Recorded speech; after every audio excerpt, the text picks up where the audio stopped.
Your home of basketball.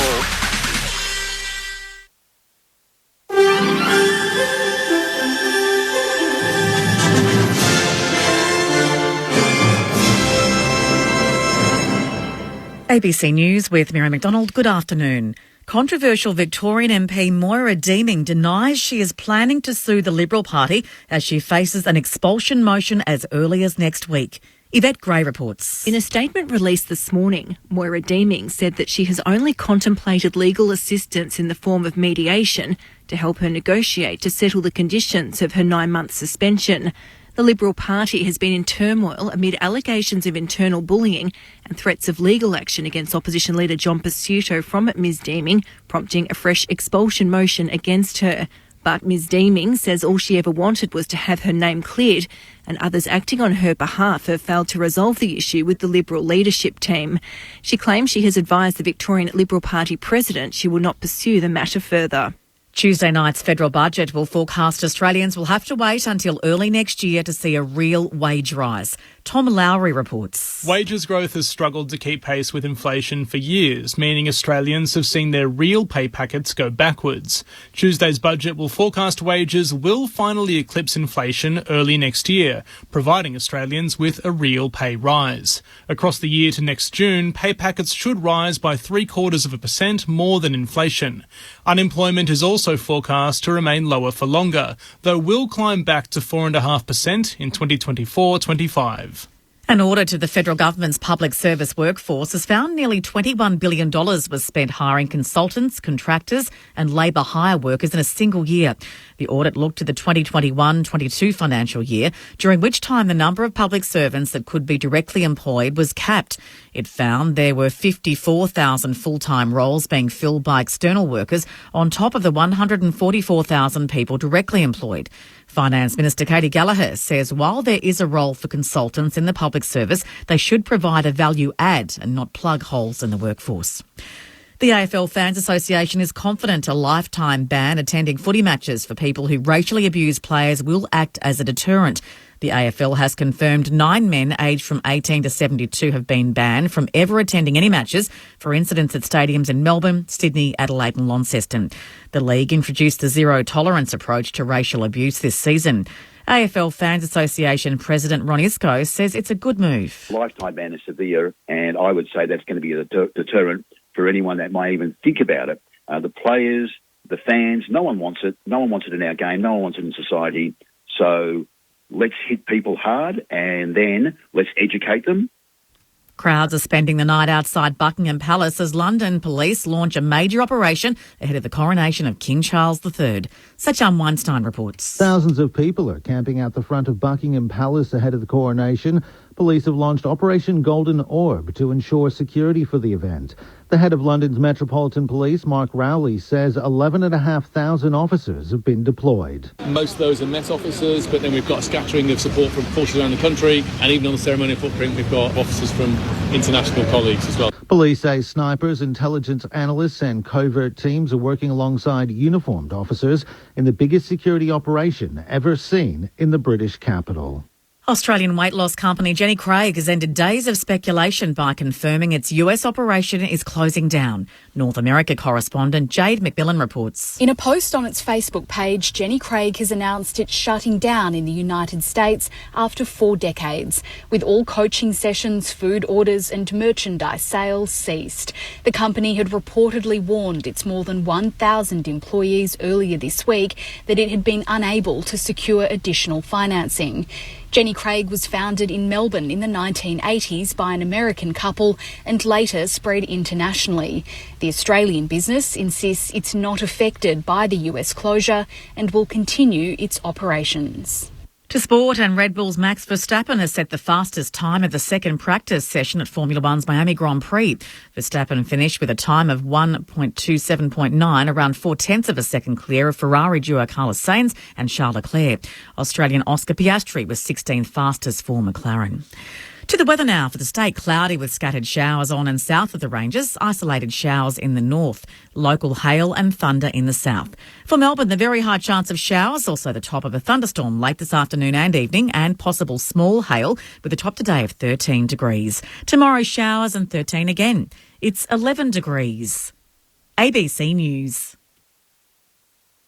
25 Harrison Avenue, 1 p.m. I was getting messages from someone written on the Ace of Diamonds. What messages? Maybe I'm supposed to help you or something. I need help. 45 Edgar Street, midnight. Are you here to save us? An unlikely hero on an unlikely mission. Tell me, who's behind this? From the author of The Book Thief. Sometimes you just have to play the cards you're dealt.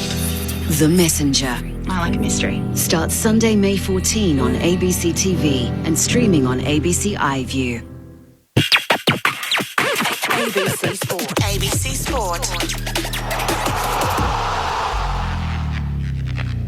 Grandstand AFL. This is The Lead with Matt Clinch, Adam Ramanaskas and Cameron Ling. 100% pure footy. The Lead. On ABC Radio, ABC Sport Digital. And now streaming every match on the ABC Listen app. The lead items for round 8 of the AFL. Brisbane soared to the top of the AFL ladder with a big win on the road as Carlton fans are left feeling blue.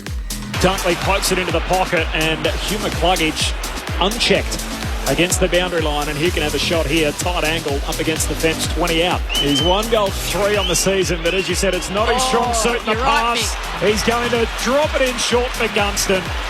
That's embarrassing from Carlton. Gunston hooks it across the body, makes it look like a drill. Hipwood on a slidey shangle, 30 metres out. He converts right on the siren. And after a soft kill in the West last week, Carlton's dealt a reality check. The Lions make it 5 in a row. They're on top of the AFL ladder. The AFL's long search for the next CEO is over, with Andrew Dillon set to take the reins from October. It's a really humbling moment for me to be appointed as the next CEO of the AFL.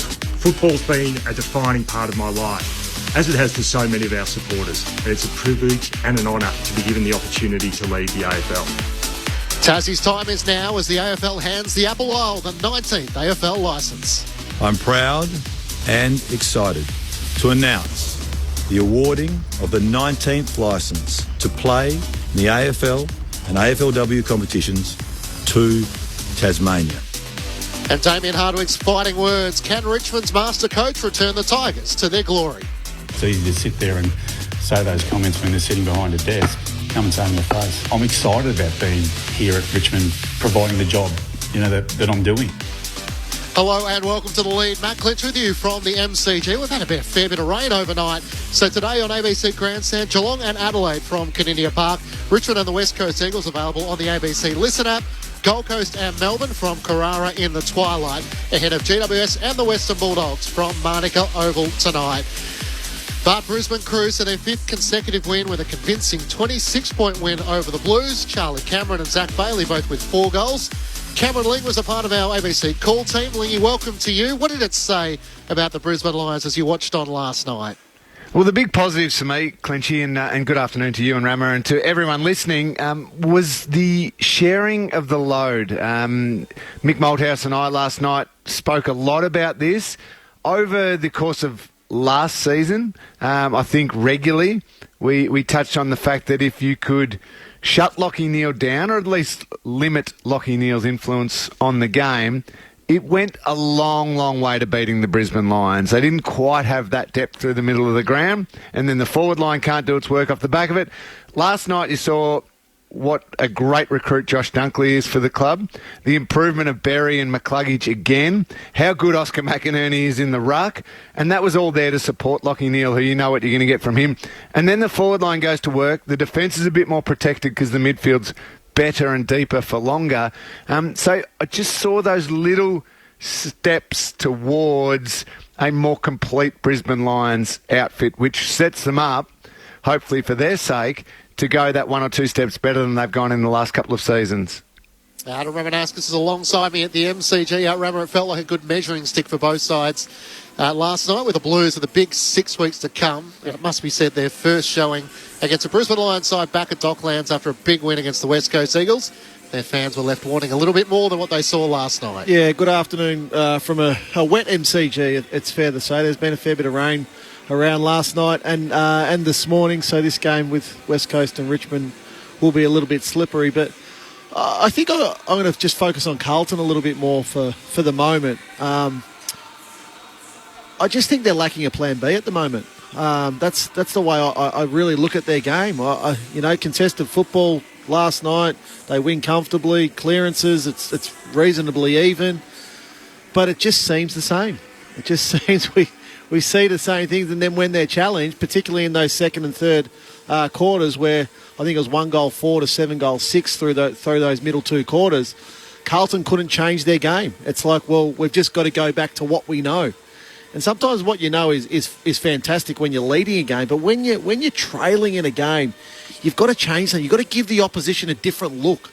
You've got to surprise. It's the element of surprise. Now, I guess I was fortunate with the coach that I played under, Kevin Sheedy. He loved that element of surprise, to change things up, to give it a different look. So that other coach's box then go, oh, geez, we didn't expect that. We didn't expect them to come out after half-time and do that. So, then Carlton in the last quarter, what was it? I think they kicked 5 of the 7 goals in that last quarter. So it's just, it feels like their only change that they can make is Sam Doherty go from a half-back line into the midfield. And that's it. Other than that, it's just we'll keep our same structure. Well, and that last quarter you're talking about, Rama, we saw Carlton take the game on with more speed through the middle of the ground because they had to. They were chasing a lead, and they actually got it back to a mate. If they'd kicked the next goal, we might have had game on there at that stage. I would just prefer to see them do that earlier, Rama. I'm with you. I mean, yes, control the footy through kick mark when you feel like you just want to gain a bit of control back in the game, and there's a little tempo shift that you need to do. But surely, Rama, when you've got a forward line that features Harry Mackay and Charlie Curnow and some good smalls, some threatening smalls, you want to get it in there often and fast. Is that too simplistic a view on it? No, I don't think so at all. And the game was hot in the first half. Nobody denies how hot that was. What I did notice, though, in that third quarter, Brisbane could sustain it. Yeah. Carlton simply couldn't sustain it. And it's like, well, I'm not questioning Carlton's fitness by any stretch of the imagination, but it's there for all to see. When Carlton still tried to slow it down, Brisbane wanted to go quick. They couldn't, Carlton couldn't move the ball from their back half of the ground with any type of urgency, any type of speed. So I think he's spot on there. You give your forwards a chance. Give them a chance. The camera angles Rama gave us, the Brisbane Lions change rooms as they were making their way out on the ground. They had some boxing gloves hanging on the door, and I didn't mind each player just giving it a little tap as they made their way out. But give us your thoughts. Where do you think the Blues are at? 0437 774 774. And can it be fixed as they try and return to September? Here was the assessments of their coach, Michael Voss, after the match. Message was that good teams give you feedback. And we got some feedback tonight that we're short in a few areas. I guess 3 weeks ago against Adelaide, we got a bit of a lesson in a few areas. And so that we went to work on a few things, that has helped us find a little bit better form and hopefully stand up to some of these teams that are in really good form and sort of find themselves in the top, 3 or 4 in the competition. So, but we're still short of it. So it means we've got more work to do. I would like to be playing better. Yeah, it'd be like to be playing better. And right now, we're not playing the level that we want. So Michael Voss, after last night's loss to the Brisbane Lions by 26 points, so Lingy, he says it's not effort, it's around the system, and yet there were patches in that third quarter where they just couldn't move the ball, and the more they chipped it back inside their defensive 50, the more nervous they looked. Well, that just invites more pressure onto you, and you feel like they're coming at you. And Brisbane, one other thing they've improved in their game, not just the depth of the personnel, is the way that they pressure around the ball is so much better now, and the way they take out the receiver of the handball. They're not sending 3 to 1 player, one opposition player with the ball. They're actually taking out the receivers really well, so that the next person who's given the footy for the opposition is under pressure. So that Brisbane did that really well. Carlton just went back and back and back, and that just invites that pressure. There was no willingness to go through that, because if you can get through that initial really excellent pressure, often you can catch out that last line of defence or test the last line of the midfielders who are coming at you. That just didn't happen. I wonder too, though, Clinchy, as Michael Voss, with his comments there and the way that he reviews the game, if he'll review, and I think he will, he's such an honest guy, review the fact that they got it a bit wrong with their substitution. I think the game was gone when they brought Matty Kennedy on, and that was gone through the middle of the ground. They could not keep up. They could not win the ball. They could not move the ball through there. Probably 7, 8, 9 minutes earlier, if you go with Kennedy onto the ground where you just have to fix up the middle part of the ground and get something going, maybe they could have found something. I still think it's more around the way they played, but just if you put Kennedy in earlier, then maybe that midfield just shifts a bit. He ends up with 13 disposals and a goal when he eventually did come on the ground. I think they could have pulled that trigger as a tactical sub a lot earlier than what they did.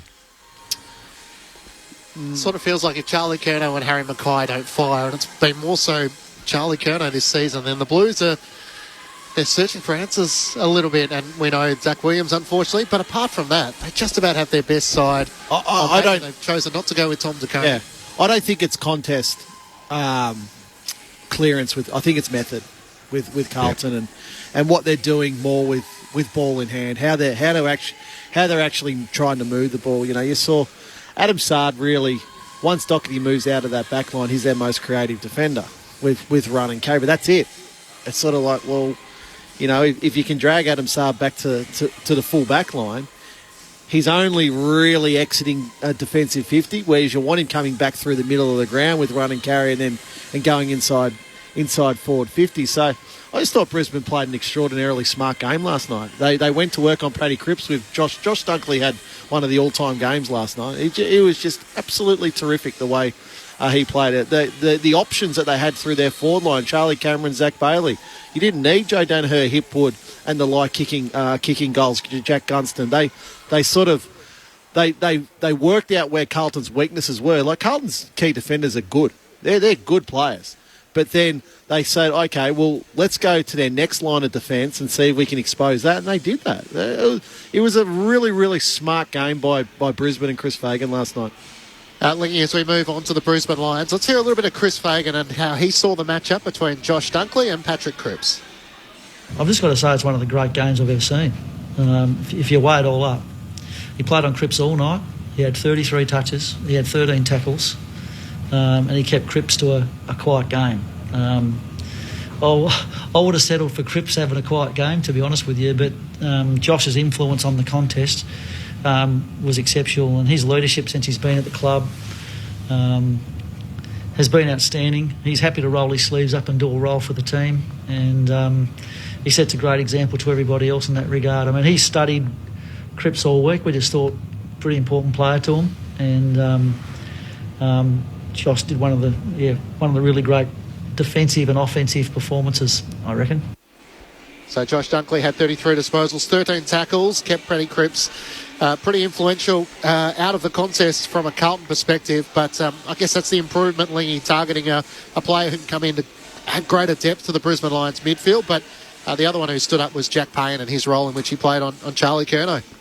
Yeah, and that's it's great listening to Chris Fagan talk about that he comes in and he rolls up his sleeve and he goes, I'll play a role. It's not about me just going and finding the footy at a new club. I love that from Josh Dunkley. Throwing 11 marks as well. He's so good overhead. Some of those marks, you know, a lot of marks these days are the little short chip kick and you just get a little uncontested mark. But Dunkley was taking some good overhead contested marks as well. When you've got Dunkley and even Cam Rayner just having 5 or 6 minute bursts, and those other guys I mentioned before, you know, in Berry and McCluggage improving. Throw in Will Ashcroft, of course, as well, who didn't have a great game last night but has had a terrific start to his career. There's just no let up in the middle of the ground. And when there's no let up, even when they haven't got their so-called A-plus grade midfield combination in there, they can still sustain it. You mentioned sustaining it through the third quarter. That then gives forwards an opportunity, but it works in perfectly with the other person you mentioned in Jackson Payne.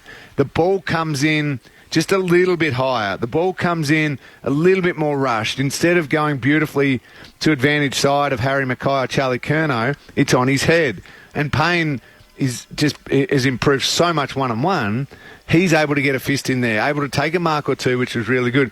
But so much of that comes from a sustained intensity in the middle of the ground. So those signs for Brisbane were big steps in where I've been critical in about Brisbane in the past and where they've got to get to ultimately win the flag. It was a really positive step forward for the Lions in my eyes. I just think now Brisbane have so many more options. Like you look with Dunkley, Gunston and Will, and I will add Will Ashcroft into that team. They're not as predictable as they are. I was a bit worried last night with Daniel Rich and Zorko going out of the team. I just thought, a bit of speed, kicking, it's sort of set up nicely for Carlton, but just multiple contributors. And that's it was always going to take a little bit of time. I think we were there's a couple of question marks from us the early part of the season, but they're kicked right into gear and they are every bit in this premiership race now. There's no doubt about it in my mind. So they've been perennial in finals, Brisbane, but they've always been strong at home. So prelim final last year against the Cats, but the question was, can they be a team that wins anywhere at any time? It feels like as much as their midfield, their forward line isn't relying on Joe Danaher or Hipwood or Charlie Cameron. You've got Zach Bailey, you've got Jack Gunston. You've got a number of options that can pop up depending on what's the best of the matchups. Oh, Cameron, Bailey, Gunston, Danaher, McCarthy, Sharp, Hipwood. There's your goal kickers last night. So that's your entire forward line. There's options aplenty. They're playing a good brand of football. They're hard and tough at the right time, and they're skillful and can execute also at the right time. They're much better than last year. Yeah. Through everything that Ram is talking about, they are much better placed. It's a long season, still plenty of time, plenty of water to go under that bridge, but they are much better placed than what they were last year. Superbly put, Cameron Link, because that was exactly the point at which Chris Fagan was making last night. In life, you just got to go through experiences, and sometimes you have to fail in order to learn how to win. And not that we've been a failure the last 4 years, we've been really good, but we just haven't been able to get right to the end. It's months away though, but the signs are positive at the moment. But you just got to play with that intensity week in, week out, and have a bit of luck with injuries and all those sorts of things. So I wouldn't make the early call on that, but I think we are a tougher footy team than we have been. Chris Fagan, the Brisbane Lions coach, on his assessment of the Brisbane Lions team in 2023 compared with last year. This is the lead with Matt Clinch, Cameron Ling and Adam Ramanauskas. On the SMS, 0437 774 774. Is Sam Walsh making the midfield in and under actually too crowded? If so, can he play a different role? That's from Catherine. Do you have a thought, Rammer? Missed so much of the pre-season. Yeah, he's missed, that's a tricky one. He hasn't got his touch at the moment, Ramo. No, he kicked poorly last night, and that's not what he normally does. He's normally a beautiful kick. He just hasn't quite got that crisp touch yet. Yeah, 28 disposals last night, leading at 50%. So it wasn't his best performance. He kicked it at 36%. Yeah. So, look, I personally, I would almost prefer Sam Walsh on a wing. You're really using his one-wood, his attribute. Speed. Yeah, his run, his speed. You drive your opponent into ground. You're able, if you're able to play that role as a winger, you're able to create space. You're able to create a hole for your other teammates to run into through work rate. He's sort of like, I don't know if he's necessarily that complete burst player from a start. I don't know if he's got that power to really get away from a contest when he's a brilliant player. He's more work rate. Yes, I feel he's more work rate. Yeah. Mikey from Bendigo, I'm a Lions fan, but Carlton were poor last night in my opinion. We're on the right track, but still need to be a bit better to win the flag. And Grant from Tassie says, g'day from Hobart. Carlton is a V8 supercar that's done 30 laps at Bathurst without a tyre change. They're all over the place. I still think they will be sorted by September. The one part, Lingy, that I'm interested in your thoughts too on this one with Carlton. I don't think they've got a consistent third goal kicker.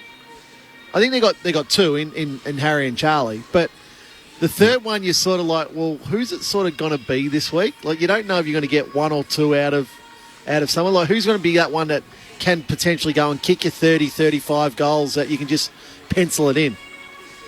Yeah, that's a really good question because Durden kicks 2 last night. Motlop kicks 2, but Motlop's a genuine small forward. High pressure, buzzing around, you want him to do that.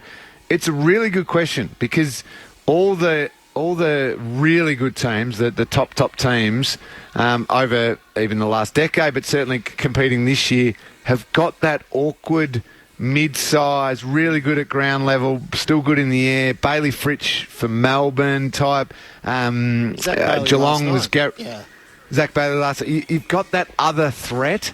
It's a good question. That's probably where they want Durden to jump up to. They were, I think, trying to find something with Doherty to do it, but it didn't really work. No, that's a great point you make. Finding that extra option to take away all the focus on the big two could be really important for Carlton. Certainly one that contributed last year was their captain, Patrick Cripps, who hasn't been kicking as many goals. And the other one who I think is important to them is Matthew Owies, who brings good forward pressure and can often penalise sides when they do have turnovers in their forward half. Sorry, Clint, it's either have your two talls in Harry and Charlie and then four smalls around them, just applying enormous pressure. Yeah. Constant. Or have Charlie and Harry, obviously, but then have that other option. That other option that you know can get you a couple of goals or create a couple of goals. It's trying to be Jack Silvani, isn't it? And over recent time, they would love him to have jumped to that next level. Yeah, but he goes in the ruck. He hasn't quite got enough little tricks in his game. He works really hard. But, yeah, finding that other person, it's so important. All right, Lee, Carlton's next 5 weeks. Give me a yes or no. Don't sit on the fence, Lingy. Do not sit on the fence. Okay. Western I'll Bulldogs. try not to. Western Bulldogs. Where's it at? Docklands. Docklands. Saturday night. I'll go a loss. Collingwood. Loss. Sydney. Where is it? In Sydney. That is in Sydney. I think it's in Sydney, It's in Sydney. Yes. I am going to go a loss. Melbourne. Loss. Essendon. Look at Rama laughing. Essendon. If they're fair income, they should beat Essendon. What are you talking about, Liggy? That's a loss. I really like Essendon at the moment, Rama, but Carlton are probably just one phase ahead of them, so they should win that one. Yep. I'm going to have to find another win there. They should win 2 out of that 5. Oh, geez, he was generous with 2. He had 1 at one stage, so... Well, who's the other win? Who you can take away? Who is Sydney Bulldogs? So Collingwood, no, we're saying. Sydney one is at the They SCG should beat the Bulldogs. They should beat the Bulldogs, shouldn't they? Maybe. It could be 0 and 5. The other interesting part, Lee, did you notice at the ground Carlton fans leaving, that they'd had enough? Oh, yes. Absolutely. That's every supporter's right. If they pay their money to go to a game of football and they want to leave, that's their right to do that. Like, absolutely agree. You can cheer as loud as you like when you're winning, of course, but if you've had enough as a supporter, don't worry. I was a Richmond supporter in the 80s and early 90s, and my dad, myself and my brother, we left a lot of Richmond games very early. Let's just say Dad was like, come on, we're going to the pub. Get to the train or the pub. Yeah.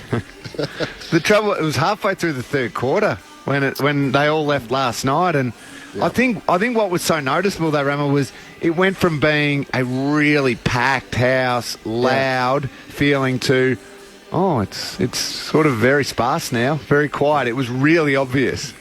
So a sellout last night. I think it's a sellout their match against the Western Bulldogs on Saturday night as well. So there's going to be a big crowd. They ticked over a membership record, all-time membership record yesterday. The Blues. So we know they're well supported, but it's the sort of it's almost like the big club sort of mentality. Like they love you when you're winning, but when you're losing, you know they're leaving as well. The game. So it's a tricky one. No room for complacency. This is The Lead with Matt Clinch, Adam Ramanauskas and Cameron Ling. It was a massive week, probably one of the biggest weeks we've seen in quite a long time. It started on Monday with the announcement that Andrew Dillon will take over from Gillon McLaughlin in October. So we will have 2 Popes, 2 CEOs for a little period until the post-grand final week. Was it the right decision, Rama, in terms of Andrew Dillon, someone who's been with the AFL for a long time and an indication and an expectation that he's going to try and link up between grassroots and the elite? Oh, look, I think so. Andrew Dillon has never put a foot wrong in the AFL in the 22 years he's been there, and he's had so many different portfolios that he's had to control over that period of time. So, look, I know Andrew to some level, and all my dealings with him have always been absolutely terrific. And listening to a lot of clubs speak about him this week now, I don't think any club are going to speak ill of the next CEO, but in saying that, he's counselled them on a lot of issues, helped them through a lot of issues in a calm, thorough manner, which probably not a lot of people know about. So there was a lot of great candidates, like Travis Old, who I know extremely well. I think would have been also a great option, but I don't think the game could be in better hands with Andrew Dillon. Yeah, I'd agree with that, Rama, and echo those sentiments. I don't intimately know who got down to the final, however many, so I can't talk about the people he ended up beating out for the job. All I can talk about is my interactions with him, and they've been first class. He seems an incredibly clever, a very thoughtful person, but also has an element of real care and genuine compassion and empathy for the game, for people, for understanding things, and that's been my interactions with him. So I'm only going to talk to that. I don't want to say should he have got the job over this person, or should we have gone outside, anything like that. Talking purely of him and him taking that role, I think he is an outstanding person to do that role, and a really good appointment, and hopefully a great steward to take the game forward. So they could have gone in a different direction. They could have gone in a club direction with Brendan Gale. They could have gone with a Kylie Watson-Wheeler, or even a Kylie Rogers, who's worked in at the AFL. Simon Garlick was another name that had sort of been mentioned. What would you think, Lingy, would be the sort of number one priority for the next CEO of the AFL? Well, number one, you got to get the CBA sorted, don't you, Rama? That will be Gil. Gil will finish that. He'll see that one through. Okay, yeah. Great. So that's the men's and women's game. I think. Yeah. I think shoring up a locked-in season for the women's game and where that's going to land every single year, so there can be some certainty around that. Does it run alongside more of the men's season? Does it still want to have its impact and its own standalone feel to it, but also the fact that they want to play in footy season, I think, is my understanding. So getting that done is really important. And then there are some of the huge macro issues of the game around the head knocks and the concussions and the player safety. It's a physical contest, brutal game. Accidents are going to happen. We can't eradicate them all. But what can they do as an organisation to make it as safe as possible? I think things like that, fan experiences and everything like that, I think will continue to evolve and grow and be really exciting because of the wonderful players that put on the show. But some of those other things around the game, he's going to have challenges. But obviously, as I said before, a very smart guy, and we'll have a really good team around him. I look at it like this. Continuing to grow the game. Grow the supporter base, grow the membership base at all AFL clubs. We need to get Gold Coast and GWS right in terms of that market and how we grow that market, so it can feed its own face. Really, that's what it. At the moment, those two clubs are still getting $25 million in funding from the AFL. That needs to reduce. Okay, that needs to reduce. The next part of it will be Tasmania. Okay, driving that to 2028 and how that looks and how that's going to be. I think there's a great opportunity. They've got a great launch pad. We spoke about it at length last week, Lingy, to really go, well, they're almost going to be feeding themselves by the time they come into the competition. I agree with Lingy around the concussion, head knocks and the like. How do we get that right? Where does that go in this game? I'm not sure. I don't think anybody has an answer for that just yet. But one of the big parts that I'm really interested in, I know Andrew spoke about with a lot of passion, is the second tier football, but also grassroots football and how that looks. I think there's a number of clubs this year, a number of big, strong, powerful clubs that have gone into recess because they simply can't field a team or don't have the funding. Cora Rutherglen, who in the Ovens and Murray League, who are a terrific football club and have been for a long time, just had to go into recess. Now, floods didn't help them over just before Christmas, but we can't have that. We still need to be providing opportunities for anybody that wants to play football. My half glass empty opinion on that, Lingy, unfortunately, is we'll have super leagues around the state at some stage where we've got people travelling hundreds of kilometres, hours and hours just to go and play a game of football. We can't have that. We still need to make sure the game is accessible to anybody that wants to play it within a reasonable distance. And I think Andrew understands that. He has a lot of passion for that next tier of competition. Then the other part is the Elite Pathways program and how we're continuing to produce great footballers to make sure people want to come to the MCG and every other ground around Australia and watch these athletes perform. Adam Ramanauskas, Cameron Ling and Matt Clinch with you for the lead on ABC Radio, ABC Sport Digital, and now streaming on the ABC Listen app. Just look for the AFL button. Injured Richmond co-captain Toby Nankervis is going to drop by for a chat very shortly, and on the SMS 0437 774 774. They need to promote New South Wales and Sydney better. Gents, I'm a Carlton supporter who left early last night, not because we were losing, but because of the boring, ugly style of football they were playing. And Denny from Mildura, Carlton just aren't good enough. They need to play 4 quarters, so frustrating year upon year with very little change.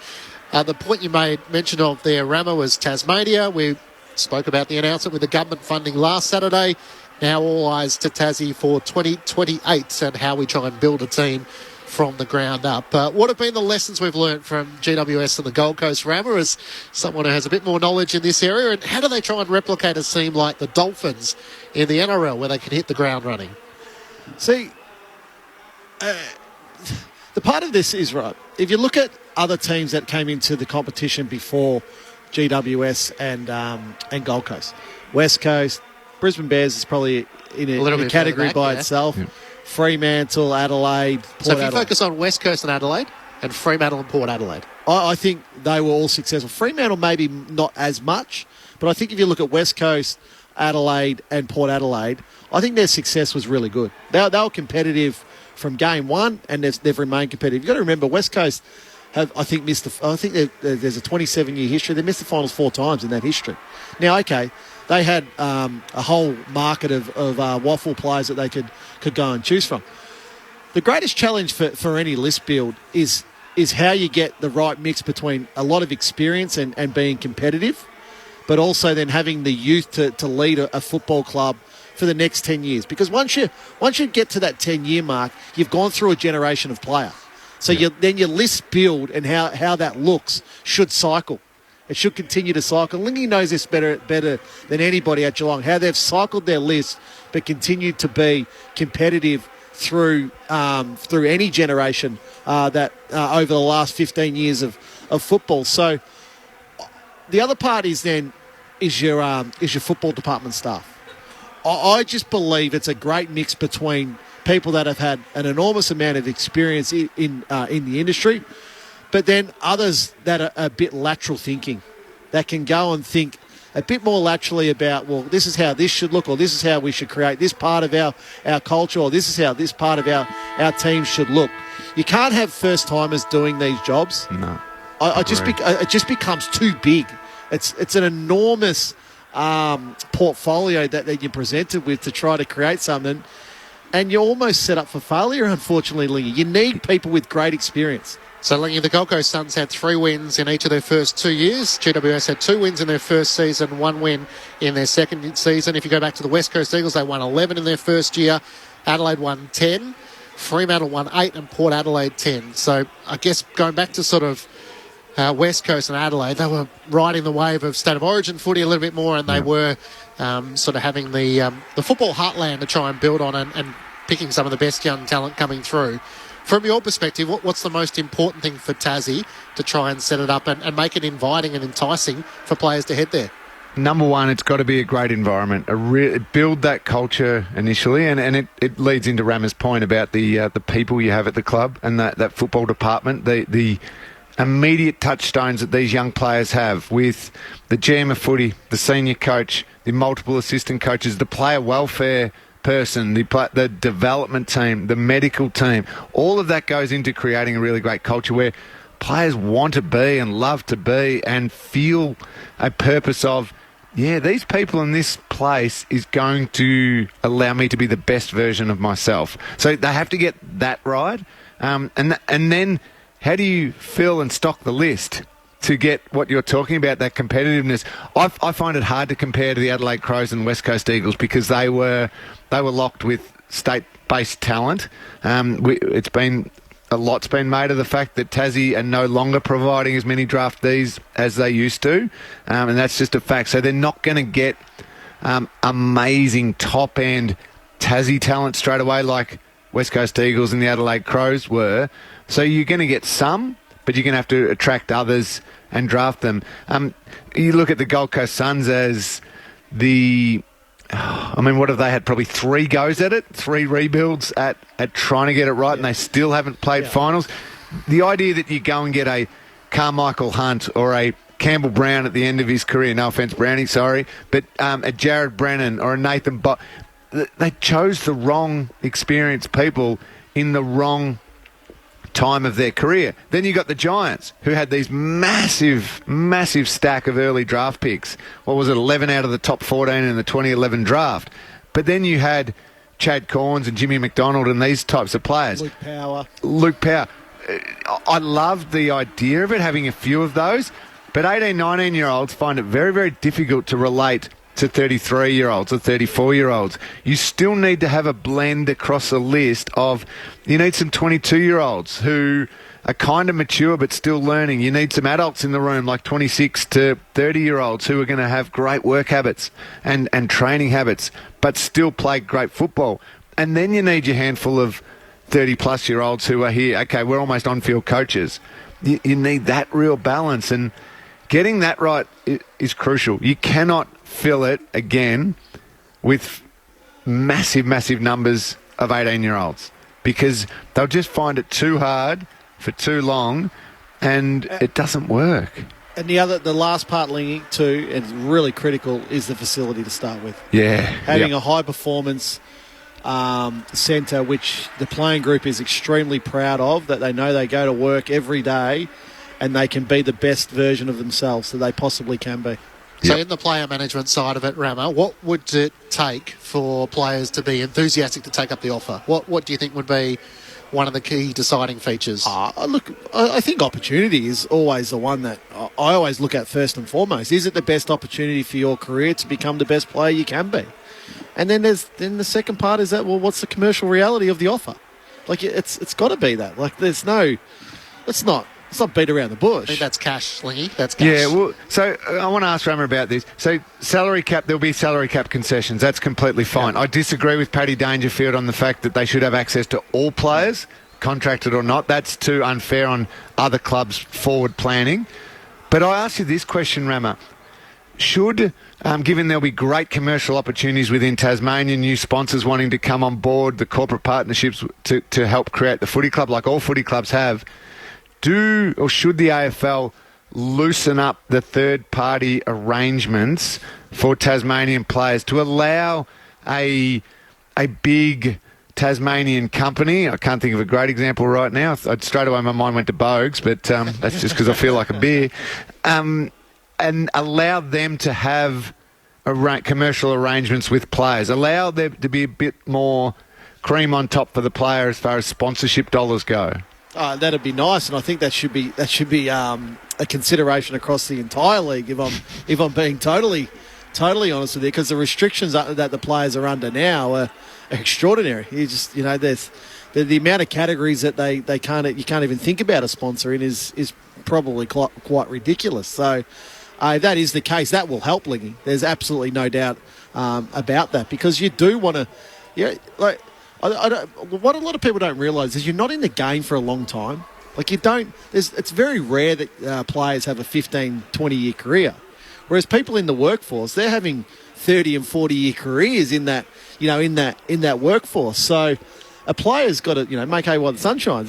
That's what they've got to do in many cases. But I still come back to any opportunity presented has got to be because of that. That's this opportunity.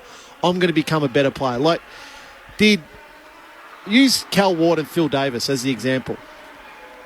they were the two probably marquee signings at GWS. And both are still playing.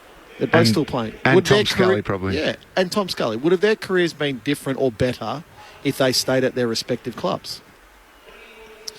It's a very good question because Phil Davis plays in the grand final for the Crows, but he got one of the Giants. Cal Ward maybe plays in the 2016 Premiership. Yeah. Tom Scully, his body probably didn't allow him ultimately to make it to that Melbourne successful period. But yeah, great questions. And players want that, Clinchy. They just want to believe. They want to feel like they're on a journey to success. Yes, they want the money. Yes, they want some of the wonderful things that come with it. But you've got to feel deep down like, yeah, we're on a path here. I believe in this. We're going to get there.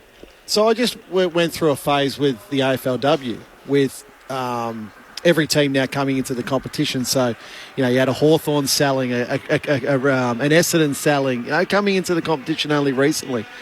They're selling a club and a history.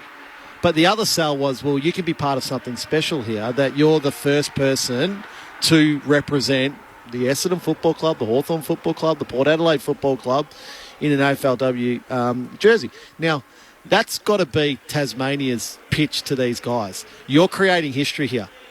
Your legacy that you leave on this football club will be the next 50, 100 years. You think about old players at Geelong, like Dick Reynolds at Essendon. People still talk about him. Yeah. And that's nearly, he played nearly 100 years ago. John Coleman, those legacy pieces that you can't put a value on that.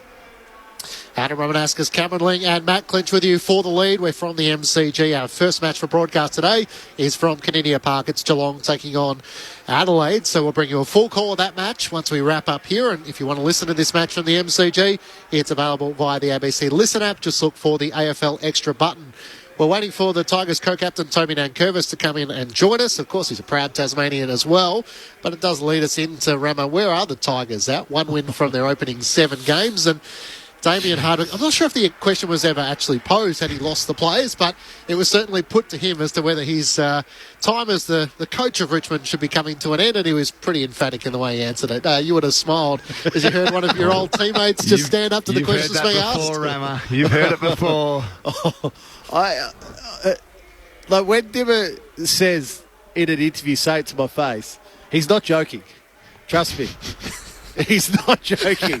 He is still to this day the teammate that I played with that simply had the worst white line fever. Like I played with Mark and Jason Johnson, tough as nails. Dean Solomon, Dean Wallace. These guys tough as that. But Damien Hardwick, white line fever was the worst or the best, whichever way you want to look at it. Off the field, he's one of the most lovely people you'll ever meet. Great conversation, great laugh, great person.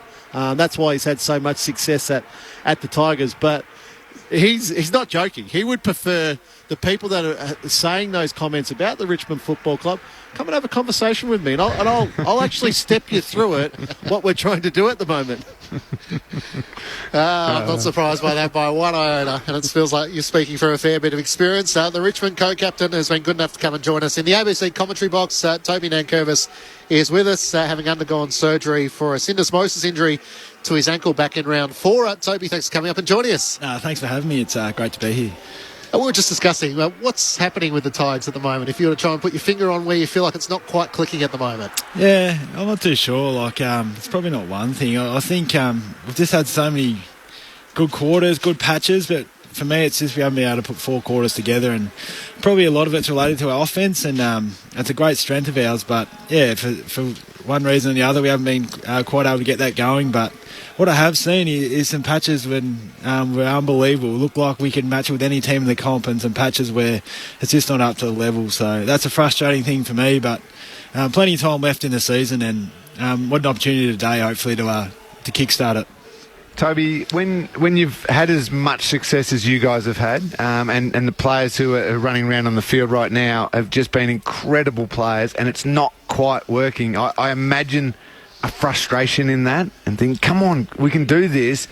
How do you just calm that frustration and get them locked back on to sometimes just a simple little job they have to do that'll get the season rolling? Yeah, it is frustrating. It's very disappointing. yeah, we've played some footy obviously in the past that's really stood up and stacked up against anyone, and to not quite be there at the moment, it is bloody frustrating. But yeah, Dimmer's been great, and Dimmer's it's just been great to bring it back to what I can do in this moment. What's my role? How can I best execute in this moment? And it's not kicking goals and taking hangers. It's a little role plays that we'll hope to get the result going our way. Dimmer, we were just talking about him. Feisty is a word we'll use in just that press conference. Rammer saw it many a time as a teammate of his. Just feels like a coach, as he's done throughout his whole coaching career, who has the players' backs, and almost he's prepared to take a bit of the heat on himself and grit his teeth a bit to get a bit off the players. Do the players sense that, okay, the coach is just, he's on edge, we better get on edge here?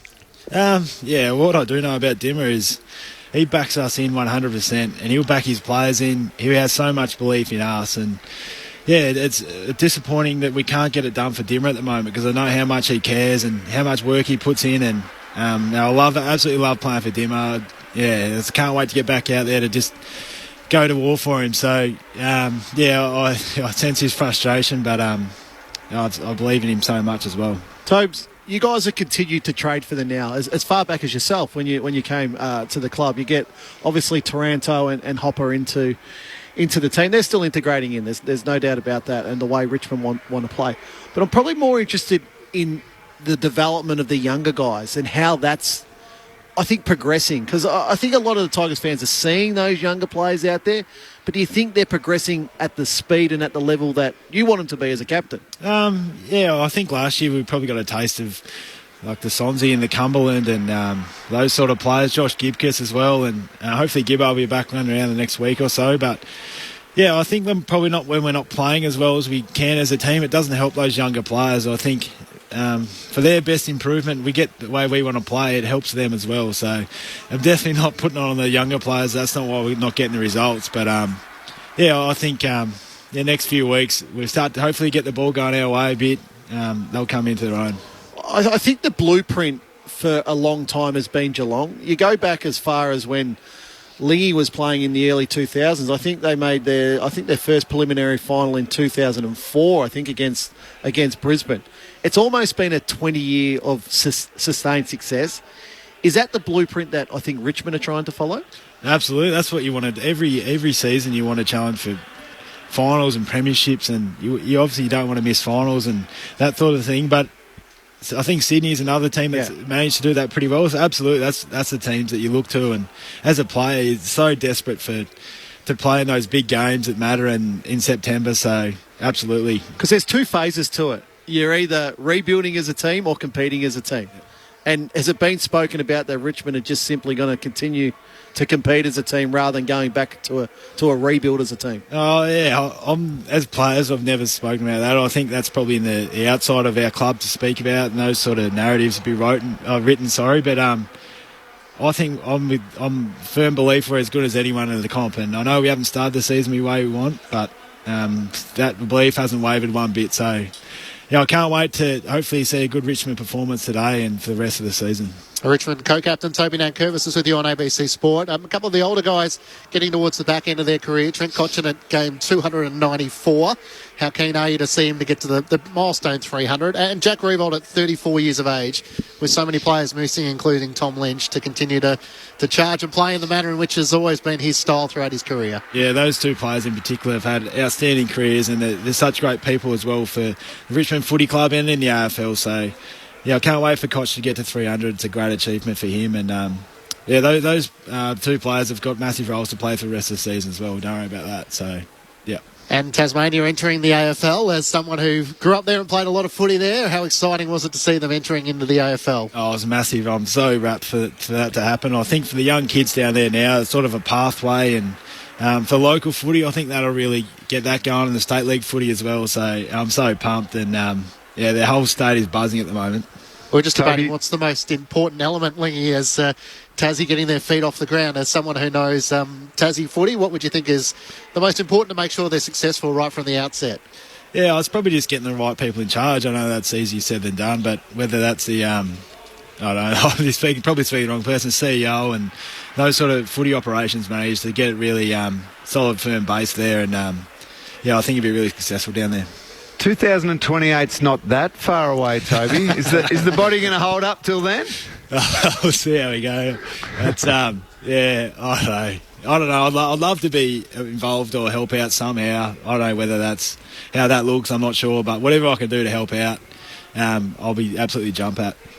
So do you have a match day role today? And when are you hoping to be back on the park? No match day role for me. I'll just be in the stands. I'm a shocking watcher of footy, so I'll see how I go. But hopefully we put in a good performance and hopefully dream time or then a week after. So a couple of weeks hopefully and, see how we go.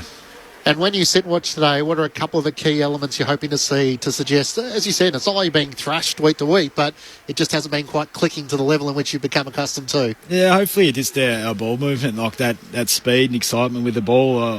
Hopefully they play with a bit of freedom and, just get that run and carry that we know we can play. And it really challenged the Eagles' defence and lock it in the front half, hopefully. The Richmond DNA that we know is very hard to beat.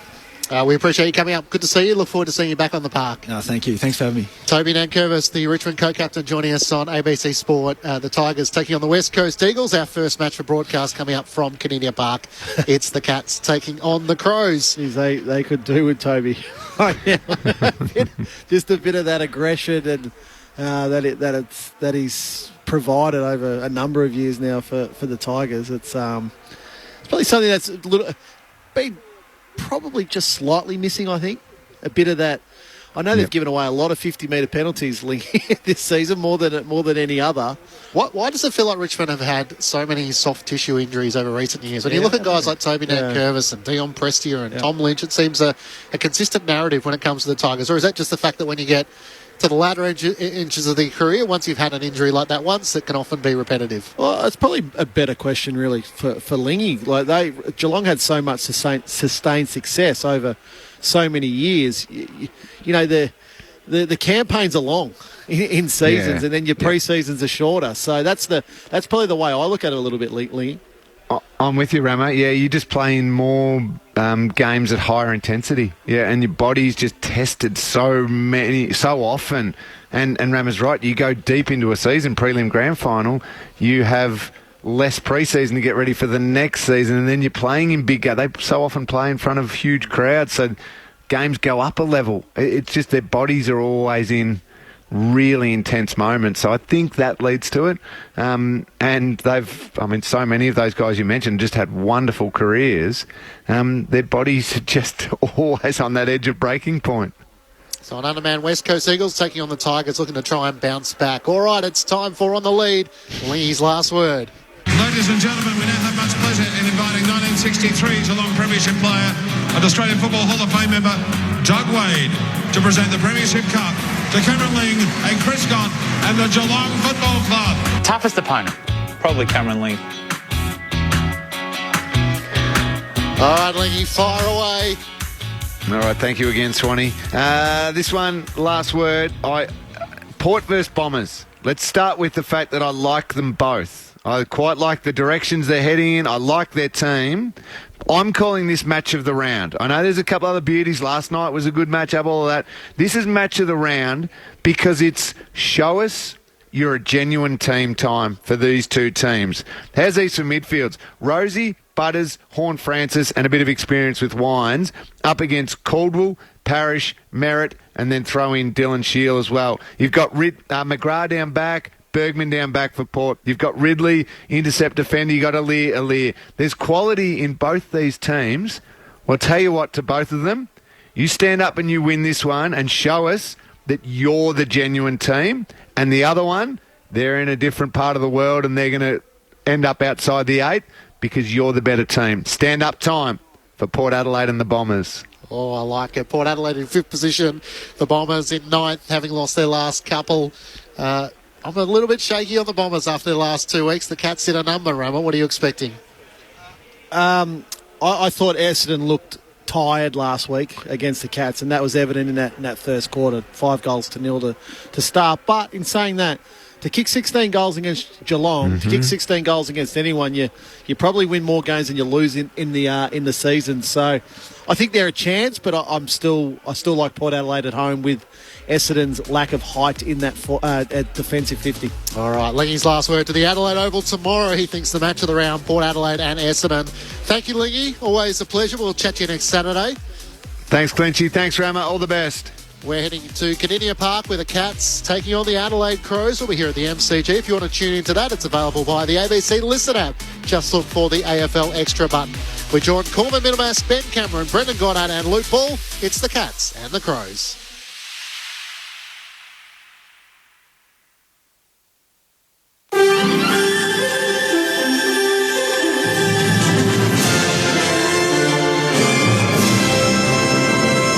ABC News with Satyam Weinstein. Crowds are spending the night outside Buckingham Palace amid tight security ahead of the coronation of King Charles III. Here's the BBC's Daniel Sanford. The Metropolitan Police says keeping everyone safe is one of the most significant security operations it has ever mounted, and it'll be using more than 11,500 officers. They'll be lining the route and watching from rooftops, working behind the scenes in the basement control room and out on the streets carrying guns. As well as the risks from terrorism and people with royal fixations, the officers will need to be ready for protests by anti-monarchist groups and others using the day's worldwide television coverage to get attention. The federal opposition will face a by-election in Queensland after Shadow Assistant Treasurer Stuart Robert announced he's quitting Parliament. Peter Quattrocelli reports. Voters in the northern Gold Coast seat of Fadden are set to head back to the polls, with the sitting MP announcing he'll resign in the coming weeks. In a statement confirming his decision to quit, Mr Robert invoked the words of former Labor Senator Graham Richardson, describing his own political style as whatever it takes. The 52-year-old served as the previous government's Minister for Social Services and the NDIS. Mr Robert recently told the Robodebt Royal Commission he took full responsibility for the implementation of the controversial scheme, but also for shutting it down. He also lamented the division in modern politics, saying he hopes for more civility in Parliament. Controversial Victorian MP Moira Deeming denies she's planning to sue the Liberal Party as she faces an expulsion motion as early as next week. In a statement, Ms Deeming says she only contemplated legal assistance in the form of mediation to help her negotiate the conditions of her 9-month suspension. She says others acting on her behalf have failed to resolve the issue with the Liberal leadership team, and she's advised the Victorian Liberal Party president she will not pursue the matter further. The Liberal Party's been in turmoil amid allegations of internal bullying and threats of legal action against opposition leader John Pesutto. The World Health Organization has declared an end to the COVID-19 pandemic as a public health emergency of international concern. The COVID death rate slowed from a peak of more than 100,000 people per week in January 2021 to just over 3,500 a week. Catherine Smallwood from the WHO says while the crisis is easing, COVID remains a dangerous disease. A lot of people are still getting COVID-19 and many people on a weekly basis are dying from COVID-19, but not in the same numbers as they were in previous years. Hackers have disrupted public services in the U.S. city of Dallas. Ransomware has shut down the city's court system, while police and other emergency services have also been impacted. Firefighters have told local media they've had to use physical maps to respond to emergencies. Officials say the hackers appear to be a Russian criminal group linked to the security services in Moscow. The FBI is investigating the attack. The U.S. government says it's introducing new legislation to deal with an expected surge in migration on the southern border. Emergency regulations to restrict asylum claims introduced during the pandemic are due to end next week.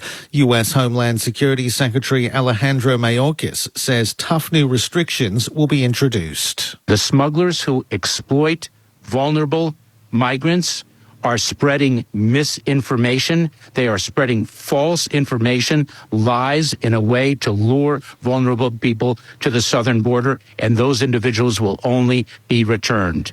An Australian man's been deported from Indonesia after apologising for spitting into the face of an imam at a mosque in the city of Bandung more than a week ago. Here's our Indonesia correspondent, Anne Barker. Brenton Craig Abbas Abdullah MacArthur was in immigration custody yesterday and flew home to Australia last night. After days of police investigation, he agreed to issue an apology to the Imam at Bandung's Jami al-Muhajir Mosque. He initially denied he'd spat at him, even though the incident was captured on CCTV vision. He recorded the apology on a video rather than meeting the Imam in person. Police then agreed not to lay charges, but to deport MacArthur with a ban on him re-entering the country for 6 months. Anne Barker, ABC News, Jakarta. And in Western Australia, the arson squads charged a 45-year-old man with criminal damage after a house fire in Perth's inner south. Police say the fire in Carlisle caused extensive damage to an Archer Street home. You're up to date with the latest from ABC News. What's the best thing in the world that's also on the ABC Listen app? The footy! This season, get your footy live and ad-free on the ABC Listen app. AFL, NRL, men's, women's. Whatever you fix, we've got you covered. She's got it. Bye-bye. See you later. Every goal, try, mark and tackle. Called by ABC Sports expert commentary team. AFL and NRL, live and ad-free. Get it on the ABC Listen app. ABC Sport. We begin this broadcast by acknowledging the traditional custodians of the land on which this match will be played today and pay our respects to their elders past, present and emerging. We extend that respect to Aboriginal and Torres Strait Islander peoples listening. AFL. What a stage. This game is coming to life. The 2023 AFL Premiership season. The roar will tell you the story. Fans are on their feet. Can't believe what they're about to see. Holds his arms out wide and tells them to get excited. What a game. It's got everything. It's like Grease Lightning. It's so cool. On the run. It's happening again. It's a whole new game. Cause here it comes, here it comes. With a talk from 55. That is the cream on the cake. Sometimes you've just got to sit back and enjoy the show. And we have a thriller. To Gully, chest out, goal! Goes for home. He's got it. Phenomenal finish. Fires, goals, brilliant. The 2023 AFL Premiership season. The chance exchange blows at either end. Step up in the big moment. Fill your lungs, are you ready for it? This is a fantastic game of football we've got here. The big time spot. His drop punt is pure. He's pure. Here they come. What a finish. Oh, he's a star. What a game. Brilliant. He comes. He goes. It comes the way of Nick Dacos. Gives it to Josh. They've got Dacos running through their DNA. AFL. It's hard up against the boundary in the right. Oh, that's one of the goals of the season. Chepson bends it home. You cannot teach that. Brings it back superbly. Has a shot from the pocket. He is smoking tonight. That's around the body. Sensational goal. And that's what brings fans through the game. 40 out. What a superstar. Goes for home. They're red hot. Punches the air in celebration. Outside of the boot from the impossible angle. It's high. It's long. It's straight. Unguarded goal slam. He's got it. This is just getting good at the G. Grandstand AFL on ABC Radio, Sport Digital, and now streaming every match on the ABC Listen app. Just look for the AFL button. Something big is coming, I know. 2, 4 and 3 teams Saturday afternoon, round 8 of the AFL Premiership season. The Cats on a 4-game winning streak after a slow start. They look like a player in their Premiership defence. They may be more than that. They could be the competition standard again. Meanwhile, the Adelaide Crows come down to the Cattery. They're the latest victim of the fast-finishing Magpies. They'll be kicking themselves after kicking themselves out of it. Last weekend, a wayward display in front of goal. They kicked 7 goals, 16 and came up behind short in the final game of round 7. Corbin Middlemass with you at Cardinia Park. It is a wintry old afternoon, 14 degrees with showers and thunderstorms forecast. There is possible small hail at times, so we are differentiating between the size of the hail that we could get this afternoon, but small hail is on the forecast. 15 to 20 kilometre winds from the southwesterly direction, so it's a gloomy afternoon at Cardinia Park for the Cats and the Crows, a venue in which Adelaide hasn't won at since 2003. Steve Hocking, the Chief Executive of the Geelong Football Club, is going to join us as part of the build-up, as is Adam Kelly from the Adelaide camp. We've got Friday night footy to look back on after the Blues shocker last night up against the Brisbane Lions, and of course a new CEO and a new team in the league, so no shortage of talking points. I'm Corbin Middlemass. Ben Cameron's here to call the footy with me. Good afternoon, Ben. Hello, Corby. It's what I'd describe as a pretty rank afternoon, really, isn't it? I mean, we experienced the small hail as we arrived down here at Kardinia Park. You spoke about the fact that the Crows haven't won here at Kardinia Park since 2003. They've lost 12 times since then, the last 12. And Max Michaelani was not born the last time that the Crows did win down at this venue. So he's 19 years of age. It's been quite a while. Absolutely. Brendan Goddard is on his way. He's obviously involved as a St Kilda development coach at the moment. It's not a captain's run, is it? No, he, and Bawley, you can speak to this, he said it's an activation. We don't call it a captain's run at St Kilda. Former St Kilda captain, former Collingwood Premiership player Luke Ball is with us from the jump. Hello, Bawley. Hi, guys. Good to be here. Activation. What I can promise you is that Brendan would be standing behind the goals and trying to kick 50-metre bullets back out to guys to make sure. That would be his role and his only role today. He doesn't have a match day role. We know that.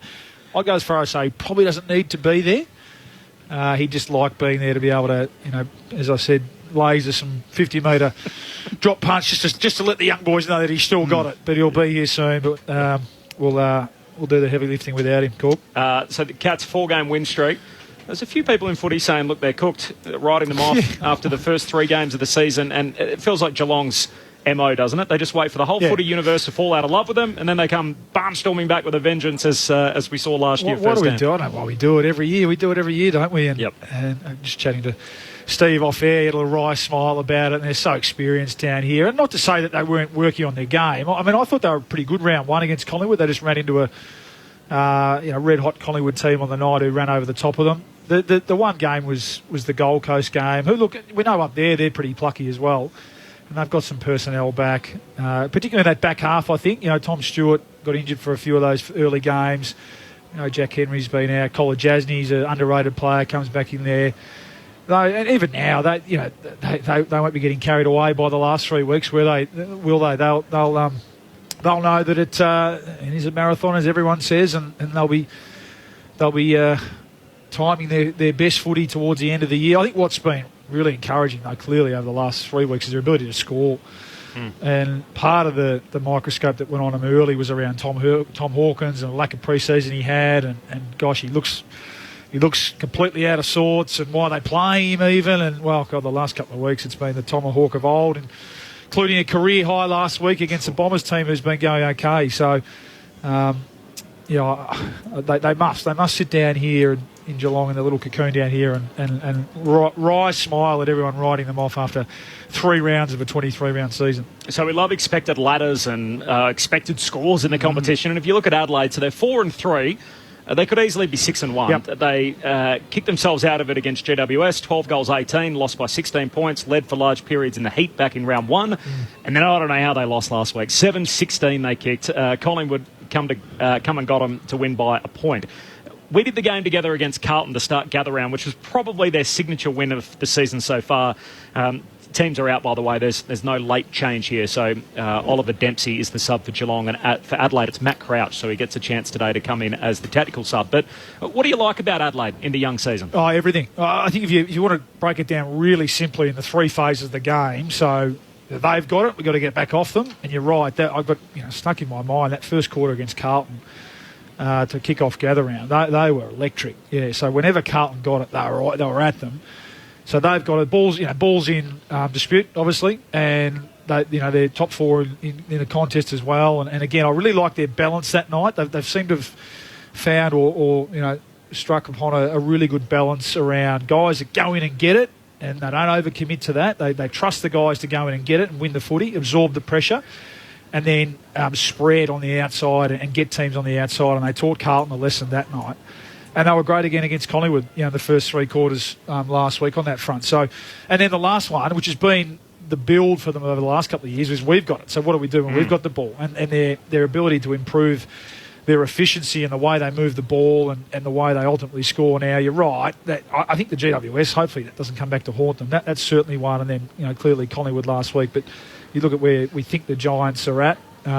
That's a game that they might look back on and rue. The Richmond game, they had a bad quarter, but potentially they pinched the Hawks game down in Tassie. So swings and roundabouts there. But you're right, 4-3 could be 5-2, 6-1.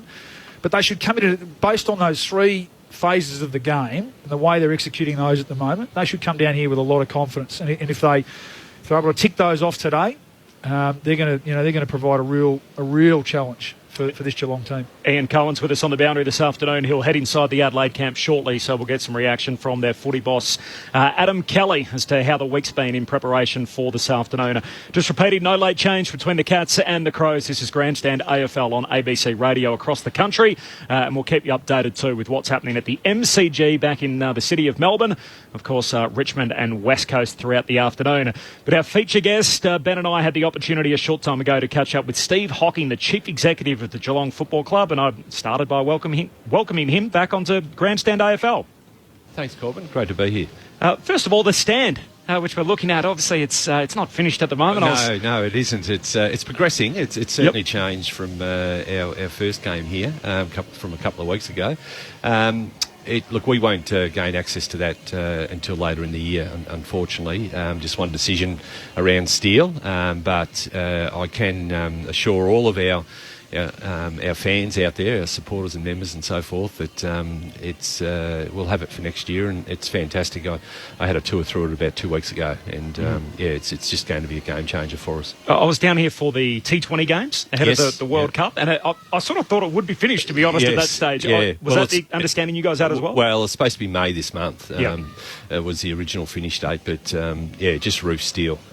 Some issues around there, which are nothing to do with welding. It's just procurement and delays in securing that from overseas. But progressing well, and 40,000 seat capacity. There's 2,500 standing room in that stand as well. So our supporters are going to love it here.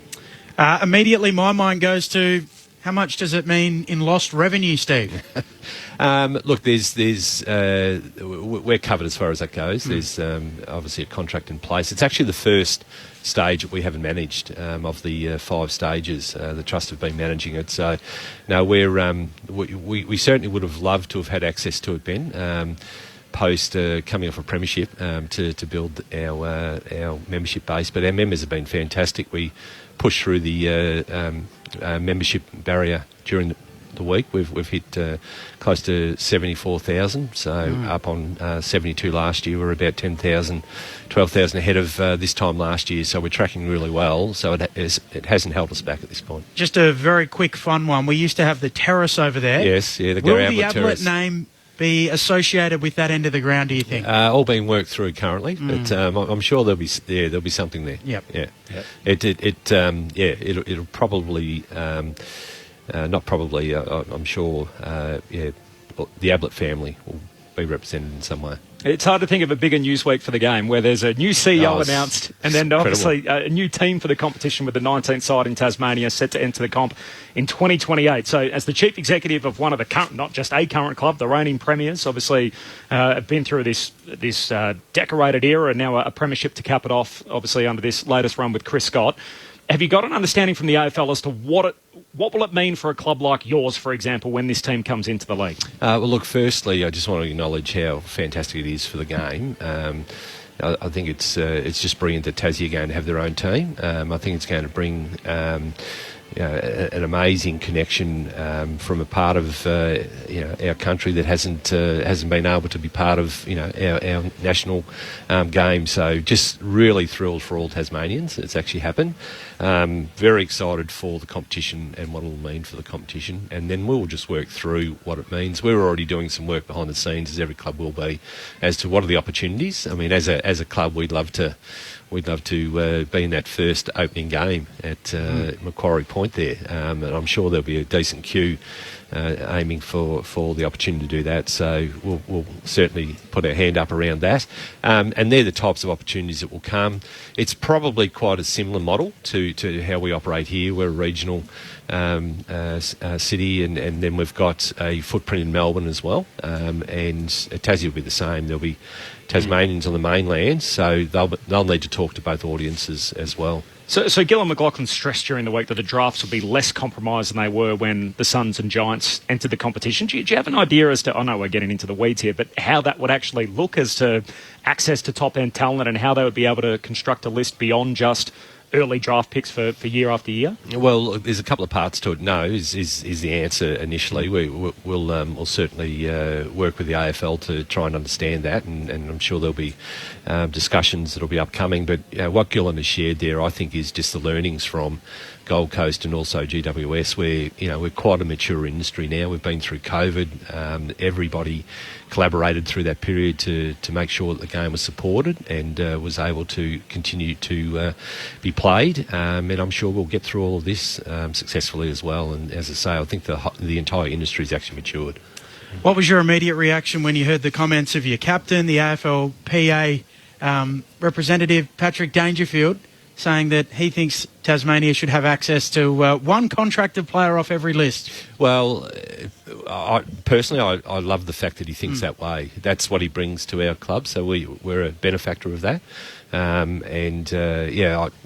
Chris and myself and others, Simon Lloyd as GM of footy, we welcome that thinking because we get to sit and work with Patrick every day. So not surprised that he's put that out there, Ben. Yeah. Do you have a view, looking at AFL House? Obviously now Andrew Dillon's about to become the new chief executive. Do you have a view as to who should be the next head of football at the AFL? No, I don't, but I just want to acknowledge and congratulate Andrew on securing that role. I think he's going to be an exceptional leader. He's a really, really good person, understands community football. If you have a look at all the MRO right through to a lot of the decision making around whether it be concussion or list management rules and player movement rules and so forth, Andrew's been at the forefront of all of that. He's written a lot of those policies. So really smart guy, smartest guy in the room more often than not, but doesn't behave that way. Very inclusive person. Yeah. So the AFL's done a great job in appointing. And being a premiership-winning chief executive, I can't imagine you'd be interested in heading back to head office? No interest at all. I was very thankful for the opportunity that I got there. I loved the role and learnt a lot. And it's nice to be home with family here. I think to a person, Steve, the experts are talking about the game at the moment and saying, gee, it feels like it's in a good state. What we see between the lines, your fingerprints are all over it. How close is it at the moment to what you imagined when you were implementing the changes you did? It's pretty close. Yeah, it's pretty close. I remember sitting down with Gil really early on, it was the first couple of weeks, and the thing that he said to me is, I want to sit in the grandstand and not know what's been done. But I want to see that the game's actually returned to, the ball moving and in constant movement and obviously scoring and so forth. And he said the other thing I certainly don't want to see is I don't want to see any lines changed on the ground. So we at one stage, as we're working through all the decision making, I wandered into his office. And there was going to be a commission meeting sort of in about 48 hours, and he said, "Righto, what's the final run here?" And he said, I said to him, "Look, we're going to double the size of the goal square." Yep. And he said, "What was the one thing I said to you? Don't Week 2, don't change any lines." Yeah. So get back to work. So we actually got back to work, and the team that we had, they did an amazing job. Guys like Damien Farrow and David Rath and James Podsadley, Grant Williams, a real innovation team that led a lot of the work, and I was able to front it up. But we're all excited. The biggest thing is it's absolutely nothing to do with us. It's just the game is healthy. It's fantastic to watch. People are showing up in droves. They're tuning in droves as well. And it's exciting. The competition is really even. We're playing Adelaide here today, and it's going to be a tough game. I'd just like to say quickly as well, I worked with Malcolm Blight, so he'd naturally like me to put his name forward for any involvement as well. Well, so yeah, we actually did a power load of work with the likes of Malcolm Blight and also Lee Matthews. I don't think people sort of realise one day it'll probably come out. We did a lot of consulting. And Malcolm, I remember a particular session that we had in the boardroom at AFL House, and we had flown both Malcolm and Lee Matthews in. Lee came in just as Lee does, just with his own brain box, and Malcolm came in with a page that had about, I reckon it was about 60 things on it. Right, and we worked through it. And, we sit here and laugh, but that's actually what we did. I'm sure, Wow. Yeah, we worked through it. Like, we went to so much depth to try and really unpack how it had got to where it had got to, and just how to free it all up. And I thank Malcolm. I had him here as a coach, and I thank Lee, both those guys, Jared Healy. I could go through probably 120 people that we consulted with. It was never one individual. I think a lot of people at the time sort of thought it was just me that was interfering with their game, and I totally, I understood that at the time, but it was respectfully done, and it was done for the right reasons to enhance the game. You copped a lot of knocks, though. I mean, the stand rule in particular, when that came in, and yet I think 99% of the industry will say that that's made the game absolutely better. We're seeing bags kicked by full forwards, and obviously your club has a couple of those that have done it in recent weeks. So I know you don't want to toot your own horn, but it must be enormously fulfilling to be able to see the game in the state that it is at the moment. Just on a Geelong front, so obviously contracts, you're the premiership team trying to put together a list at any one time and retain talent.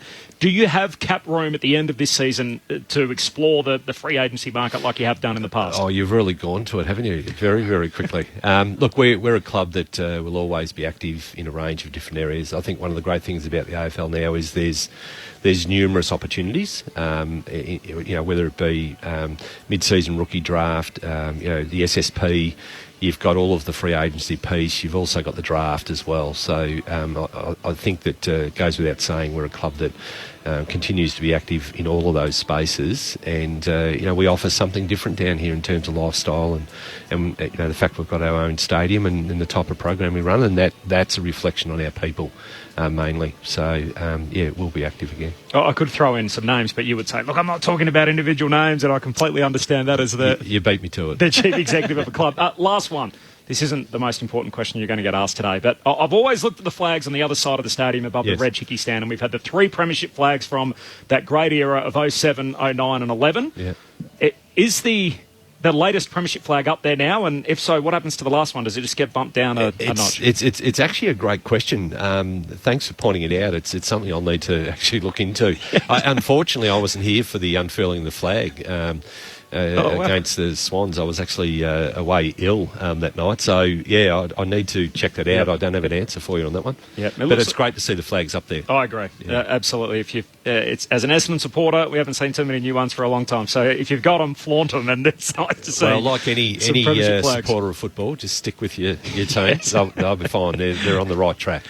Steve, I know you've got to run. Really appreciate your time, as always, on Grandstand AFL. Good luck today. Thank you. Thanks, Corbin. Thanks, Ben. Steve Hocking, the Chief Executive of the Geelong Football Club, with us a short time ago here at Kardinia Park. There is no late change ahead of Geelong and Adelaide. The 2 Medi subs, or tactical subs as they are now, Ollie Dempsey for Geelong playing his 3rd game, and Matt Crouch is back in the sub for Adelaide. Good question, mate. Beej is here, and we don't want to talk about it for 1 second longer, about the flags over that other side of the ground, but it is a good question. Are they going that well that they can just go, here are our 3 last? So the others can just go in the wardrobe. I'll just put the binoculars on it. So the latest one is up there, the 2022 flag, and then 07's just tucked away somewhere. Okay. He's pretty impressive guy, Steve Hocking, isn't he? Yeah, he's a gun, and he spoke about it there, and he's obviously very, very humble too. And he was, spoke about the collaborative nature with which he went about his role as GM of footy at the AFL.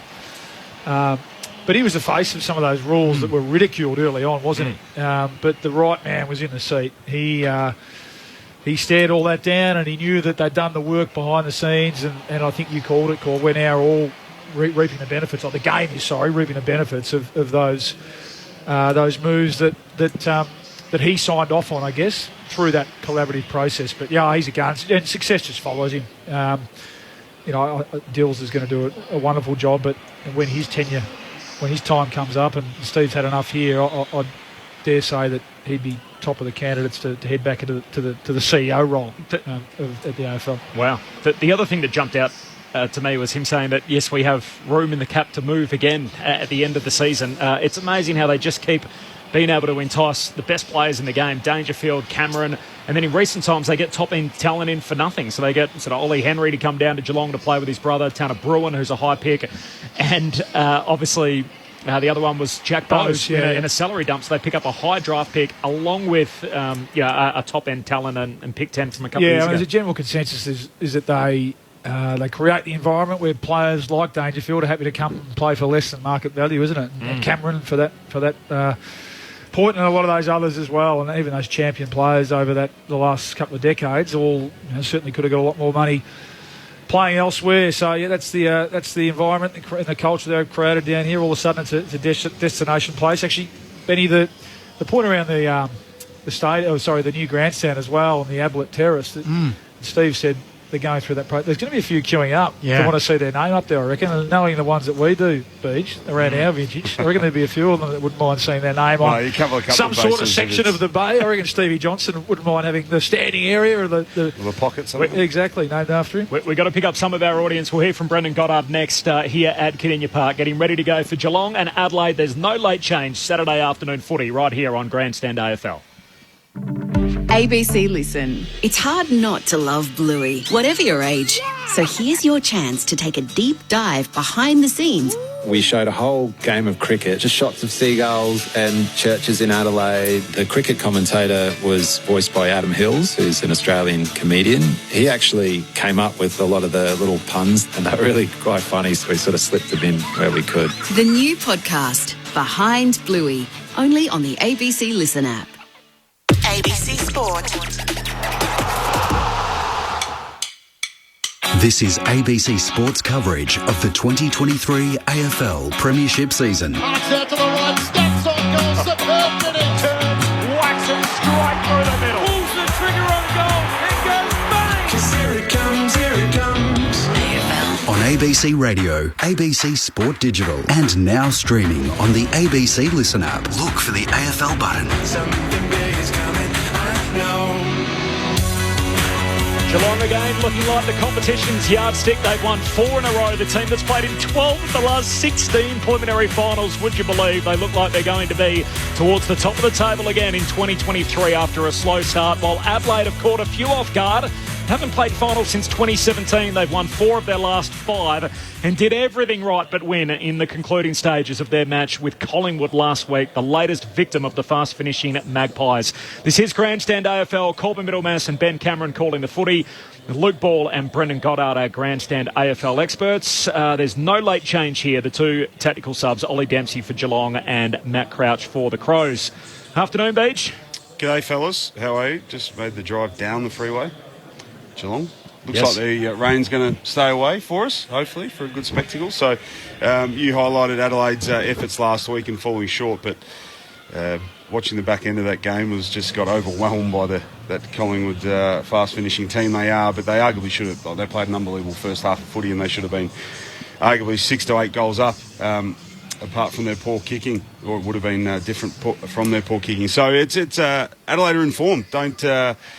You just highlighted 12 in a row down here at Geelong, spanning over a fair period. But I think as players, you don't really think about that. I think it's more external talk. But if people bringing up external, there's probably a few boys that have recognised that record and are keen to, break that poor form down here in Geelong. Let's go straight into the Adelaide camp. More from Luke Ball in just a moment. But Adam Kelly is down there, the footy boss of the Adelaide Crows, and he's got Ian Cohen alongside him. Koza. Yes, thanks very much, Corbin. Good afternoon, everyone. Depends on which way you look at Kardinia Park. It's grey sky over to the south, and to the west it is blue sky. Adam Kelly, thanks for joining ABC Sport.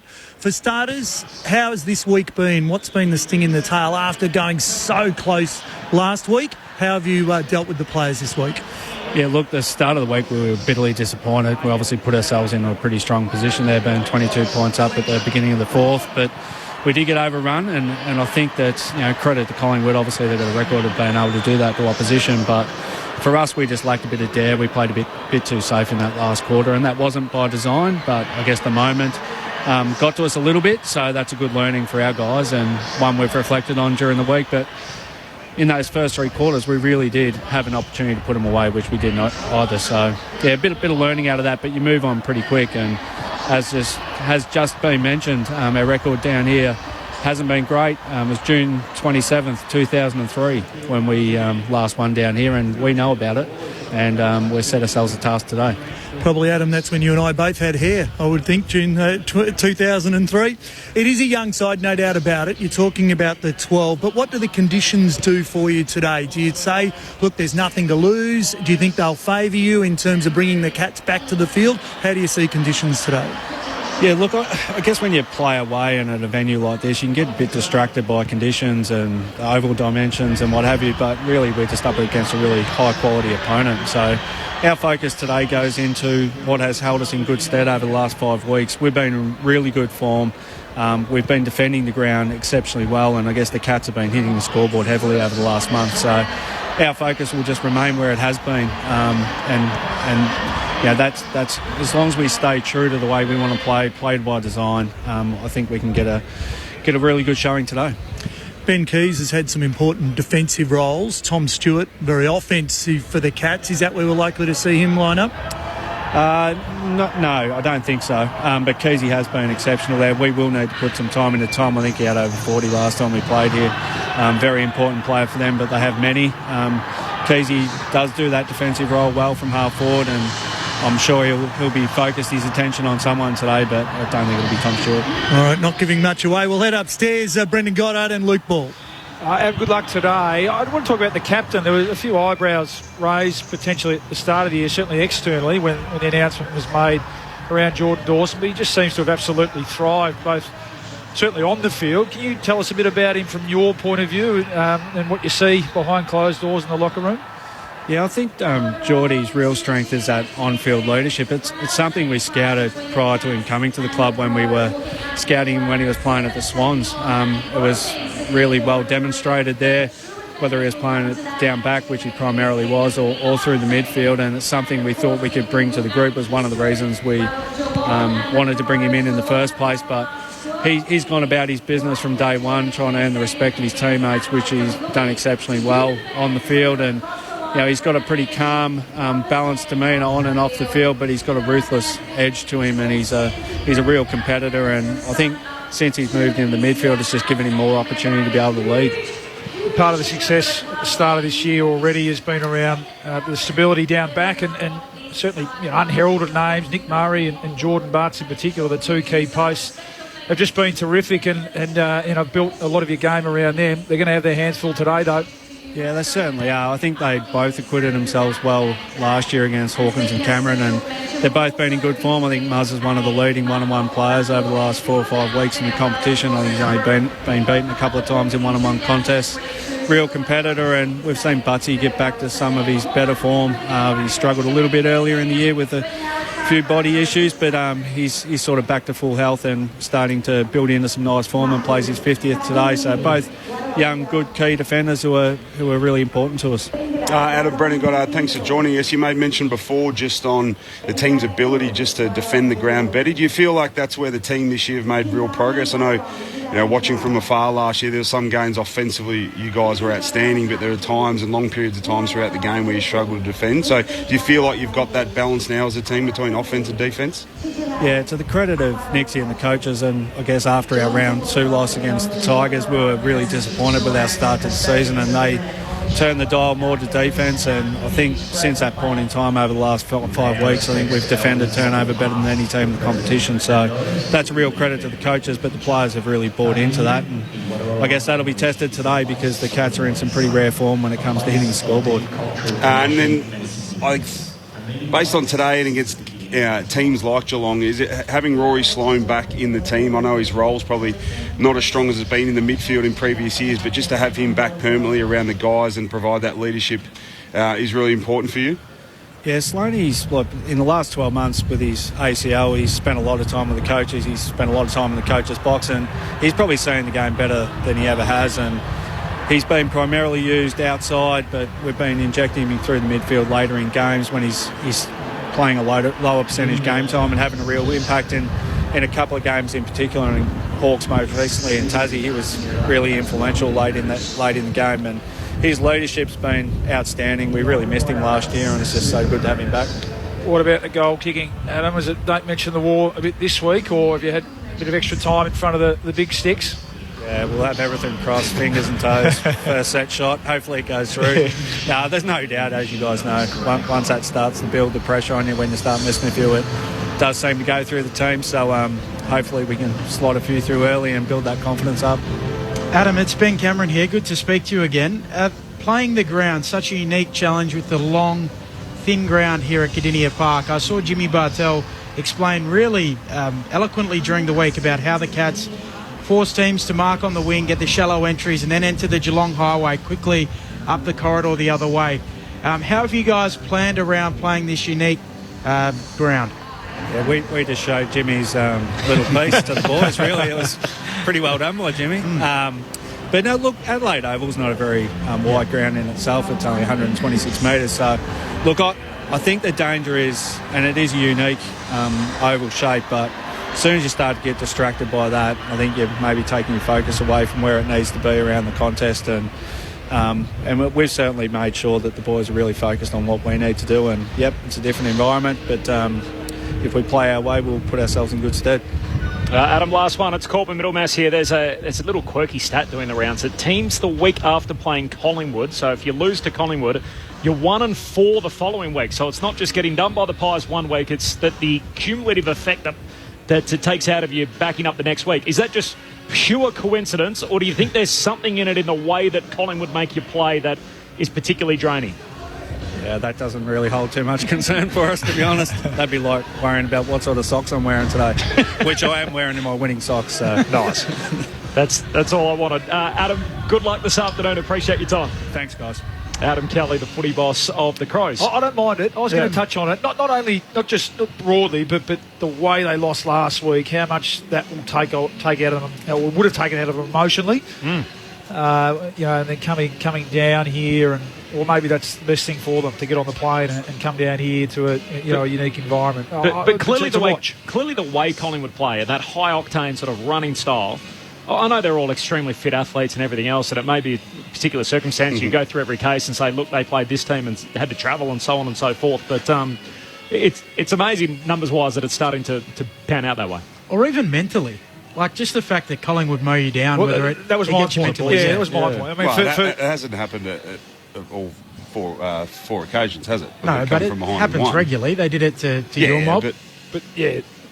So for all but 20 seconds, they were singing the song last week. Yeah. And so there is an emotional sort of letdown when that happens to you, particularly with younger players. So the importance of the senior players getting them off to a good start today, which includes kicking goals too, by the way, because that's the other thing that drains you. Yeah. If you're kicking 16 points instead of 16 goals, you're having to set up defensively. You don't get that breather. So that's going to be really important, obviously, to kick goals early today when they get their opportunity. But I think that's the strength of the coaching group of how they actually viewed last week. As disappointing it was to lose the 4 points, but as Adam highlighted, for 3 quarters they were the dominant team.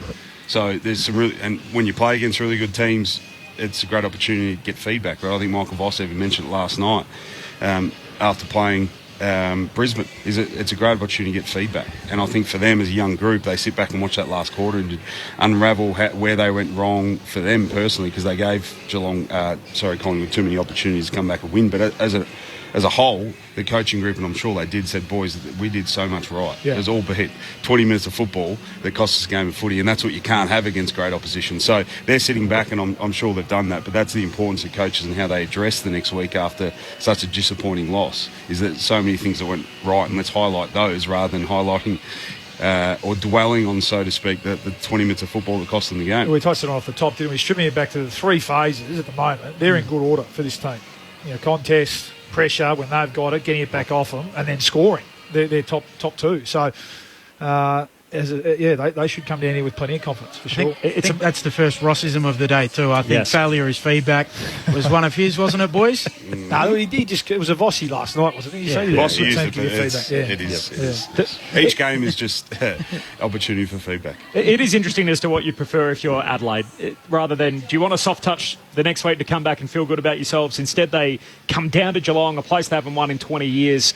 It is a wintry day with high winds, 15 to 20 kilometre winds. The premiership flags on top of the Reg Hickey stand, we can see all of them. So very visible. Plenty of breeze up, sort of favouring the construction site end. So it's not like you're at a ground like even the MCG. Let's just call it the Ablett Terrace. You don't even have like the protection of the stands here. You're certainly not under a roof like Dockland. So if you're trying to get your goal kicking right, you're in the elements here today as well. It feels like it's probably the hardest test they could possibly have on the back of a demoralising loss last week.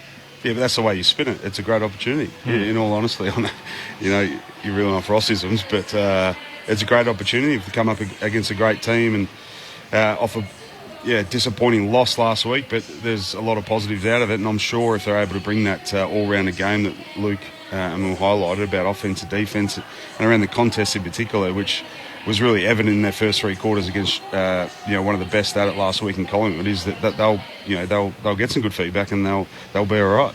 We're seeing 3 utes go around the ground here at Cardinia Park. The rain is stayed away for now. It is very windy. There is the forecast of a chance of a thunderstorm, showers and possible small hail. So not large hail, but possible small hail, according to the forecast. Hail, isn't it? That's what I would have thought there, Joe. I can't believe they're differentiating between the size of the hail and the forecast, but so it is. 14 degrees, a wintry afternoon.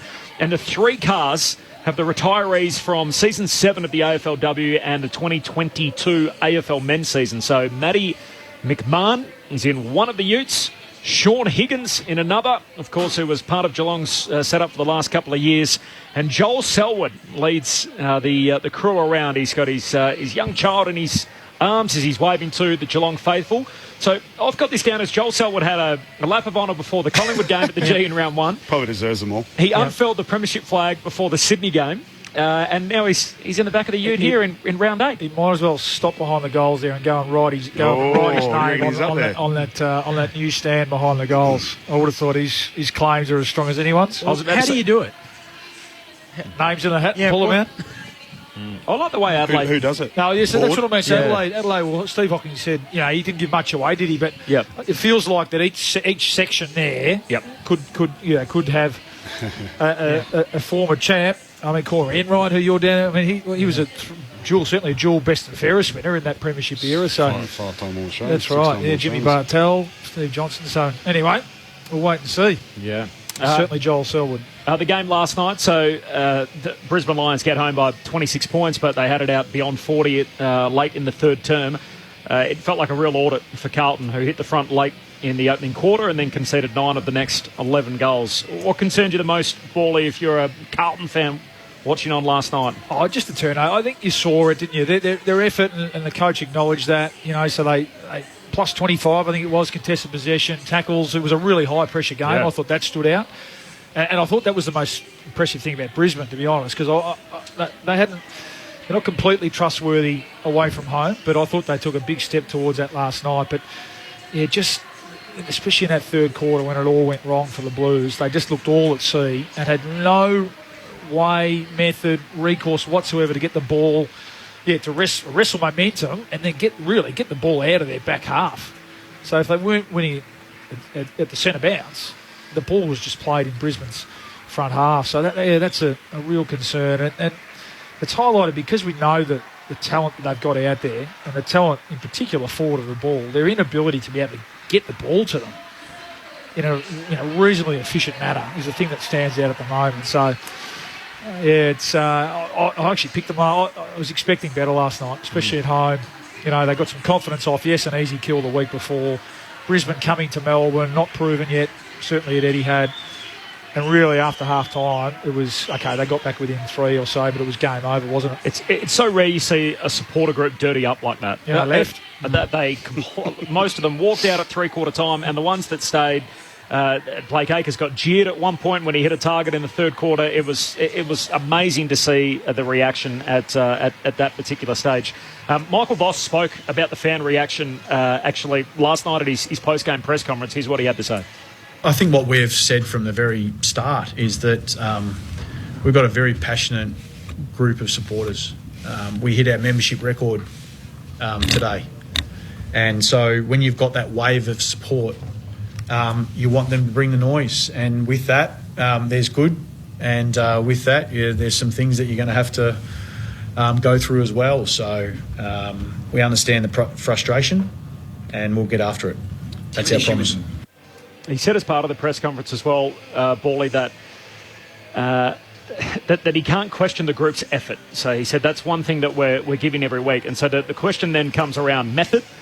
Michael Voss came in to contend immediately. It feels like they were a year behind on where they thought they would be. Last year should have been the year to make finals, have that experience, and then try and take the next step. This year, obviously, they spent every week in the top 8 and then fell out on the last day of the regular season. They don't really want for anything. They've built this list to contend now. Their salary cap is bursting at the seams, and yet they look like they're going to be flat out trying to make the 8. Yeah, you're right. We spoke about talent. They don't want for anything. That's almost been the double-edged sword. Their reliance is on talent. So if so-and-so, if player X doesn't have a good day, there's no fallback position, whereas the best teams, and we'll use Collingwood as an example, because they have key players out, the system takes over. And it mightn't guarantee them a win every week, but it doesn't give that fluctuation. The St Kilda one was the one that hit you in the face. Absolutely. And because of the narrative with Ross and the fact that Sayers clearly wanted him, the board said no. Then they basically went to market. They decided to get Michael Voss in, and you've got a team that's got all this talent, but they're not more than the sum of their parts. And then you've got the St Kilda team, and Beej, you're welcome to sit this one out, obviously, given the... Clearly. I don't think anyone thinks St Kilda have the best list in the competition, most talented list, but they're clearly getting more than the sum of their parts for what they've got as a group through the first 8 weeks of the season. Yeah, that's right. And I think one thing I would say is that it's not just Michael Voss. We know that it's a coaching team. It requires a coaching team around this. And, back to Collingwood, and I'm sure Ross would say they're very quick to credit the other coaching members as well. And the reality is that these days the head coach, whilst they have final say, really. Or the good systems, the good setups. There's a lot of delegations, a lot of autonomy for those assistant coaches to be able to run the offense or run the stoppage structures or run the team defense. So it's a team effort around Vossi. But that is the one thing, and they'd be aware of it. I mean, he's come from a good system where they had success as well. He'd be aware of it, but at the moment, I don't know whether the mindset needs to shift from, okay, well, everyone's telling us we've got all this talent. And most of them are out there at the moment. They're not missing too many. Yep. Okay, That's Zach Williams, but he's not virtually coming back their this best year. Yeah, I mean, Jack Martin, he's sort of forgotten a bit. Zach Williams, well, he isn't coming back this year. So they've got to get back to, okay, what's that we speak about those 3 phases. What system can we put in place when we've got the ball to mean that we don't rely on talent? They just look so confused when they get the ball. Like the players will get it on the wing and they'll sort of, or just in from the wing on the edge of the centre square, and they'll sort of look sideways, and they just look a little bereft or like they're unsure of what exactly they're trying to do while they've got the 2 great key forwards in there. The 2 best contested marks in the game. It's just... there's a lot to work on, obviously, for Carlton. They've got the Western Bulldogs next Saturday night, which is tough month, fascinating game, and then it doesn't get any easier. Collingwood, Sydney, Melbourne, Essendon in the next 4 thereafter. So that's a big 5 weeks ahead. Meanwhile, for Brisbane, you touched on Chris Fagan mentioned after one of their finals exits a couple of years ago, look, we're just not big enough around the ball. They get Dunkley in, bigger body, huge game last night, probably his best one since arriving at the club. And the other one who's a real X factor for him is Oscar McInerney. Yep. So he had a game high 10 clearances. He's actually, there was a stat doing the rounds during the week about around the ground stoppages, so take out the centre bounce. The number 1 clearance player for around the ground stoppages is Patrick Cripps. The number 2 is Oscar McInerney in the league at the moment. Yeah, and he copped a bit of flack. A lot of it is that big bang forward or the big handball. I don't mind it, though. There's still room for that. If his teammates know he's going to do that, and it's a bit of a throwback to the early 2000s Brisbane team. Just belt the ball forward. Get it going our way. Jamie Charman, Clark Keating, surge footy. Given the amount of pressure that teams put on around the source these days, in a really tight game like last night, get it out into space. Let your runners come into play. get the ball going forward to those, and on the ground through that chaos ball. We know that plays into the strengths of Cameron, Bailey, McCarthy, that really well-balanced forward line that they've got. So, yeah, he's putting together a season, isn't he, Oscar McInerney? And he's underrated. He really is underrated.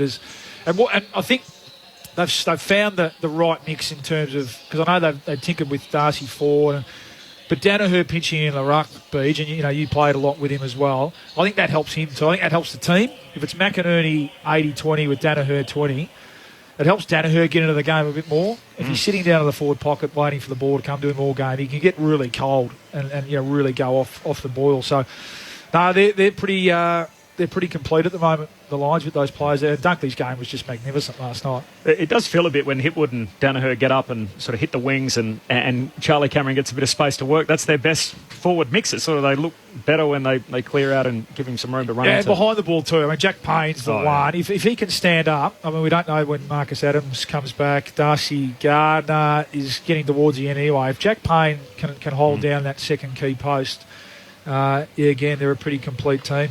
No Rich, no Zorko last night. They win anyway, Brisbane away from home to get themselves to 6-2. They're on top of the table. Equal with Collingwood, obviously, with the Pies still to play this weekend. Beach, a big footy story of the week. There was two of them. Obviously, the competition's going to have a new chief executive in October, and Andrew Dillon to come in and replace Gillum McLaughlin. We've got the handover period till then. And Tasmania are going to have the 19th licence to enter the competition and obviously play out of that brand new stadium, which is going to be erected at the Macquarie Point Precinct. I guess if you're looking at it from a competition standpoint and you're trying to construct a list and they want this team to contend from the jump, be a 6-10 style team, and we saw when the South Australian teams entered, they both won 10 games in their first year. What advice would you be giving the league to try and get their list build right? My immediately? Professional opinion.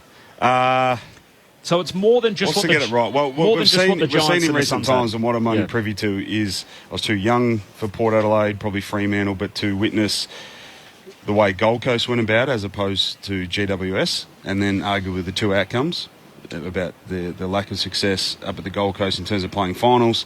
And most of us know about the success, albeit they haven't got a premiership cup at GWS, playing finals, playing in the grand final. So I think there's two distinct, and they approach that quite differently. So I think if they're looking back at past history and what worked and what didn't, I think you've got it's pretty evident two good examples of that, being Gold Coast and GWS. So if I was going to say, I think it would be more along the GWS plan in terms of how they approached it. We look back at targeting young 20, 21-year-olds. In that time it was Phil Davis, it was Callum Ward, it was Scully, it was a number of them. And then people want to argue and throw out the fact that you're paying them ridiculous money, but they have to pay them one to get them out of the footy club and then get up to Greater Western Sydney. So I think a similar position or a similar plan is smart if you're to do that. And there'll be some guys that you say don't deserve the money and it's a ridiculous contract, all that, but then they're thinking ahead that when those guys are 27, 28, they're in the prime of their football, they're A-grade players, and yes, they won't be on that amount of money, and then that's given time for those plethora of draft picks and younger players they're going to get in to actually blossom and then play 100 games and to be in that age bracket and games played and experience that they can actually seriously contend. So I know they'll want early success. I think that's a little bit unreasonable. I think you just highlighted it was both Adelaide teams won 10 games. Both won 10 games. West Coast won 11, that's going back a long 9. time, but Gold Coast and GWS didn't have that. But they also had, a glut of early picks, so heaps of picks in the top 15. And from what Gillum McLaughlin said during the week, it sounds like they've tried to learn a few lessons from that, and they want to try and do it a different way. So I wonder how they do that, whether that's remember when the Gold Coast had that compensation package a couple of years ago? Maybe something like that where you say, hey, we'll give you 2 picks at the end or 5 picks at the end of the first round, so you can have, but you have to trade them. Yeah. So then, if you use last year as an example, you could say, hey, the Hawks are trying to offload O'Meara and Mitchell to get some high picks in. We'll give you a couple of picks in the 20s. You give us those guys, and immediately you've got midfielders in their physical prime ready to contend from day one. Yeah, I think that's the way. I know it's easier said than done. Yeah, it's then you think about your bottom. Just trying to tie some conditions on the picks rather than just say, have at it. I think local talent should almost have a free rein to be able to go back, regardless of contract status as well. Like I think you do need a little core. So only local being Tasmanians. Correct. Tasmanian talent that are came through already the system. listed on the AFL Correct. list. Yeah. Okay. So now that's going to not a free for all that Dangerfield essentially. No, yes, that might be the balance. Now that there's not a heap. I don't think. Is there 24, 25 players, and some of them are only young and developing. And look, maybe you could argue that will deter clubs from drafting Tasmanian talent. Maybe they will anyway over the next 4 or 5 years until they come into the comp. But I feel like something like that needs to.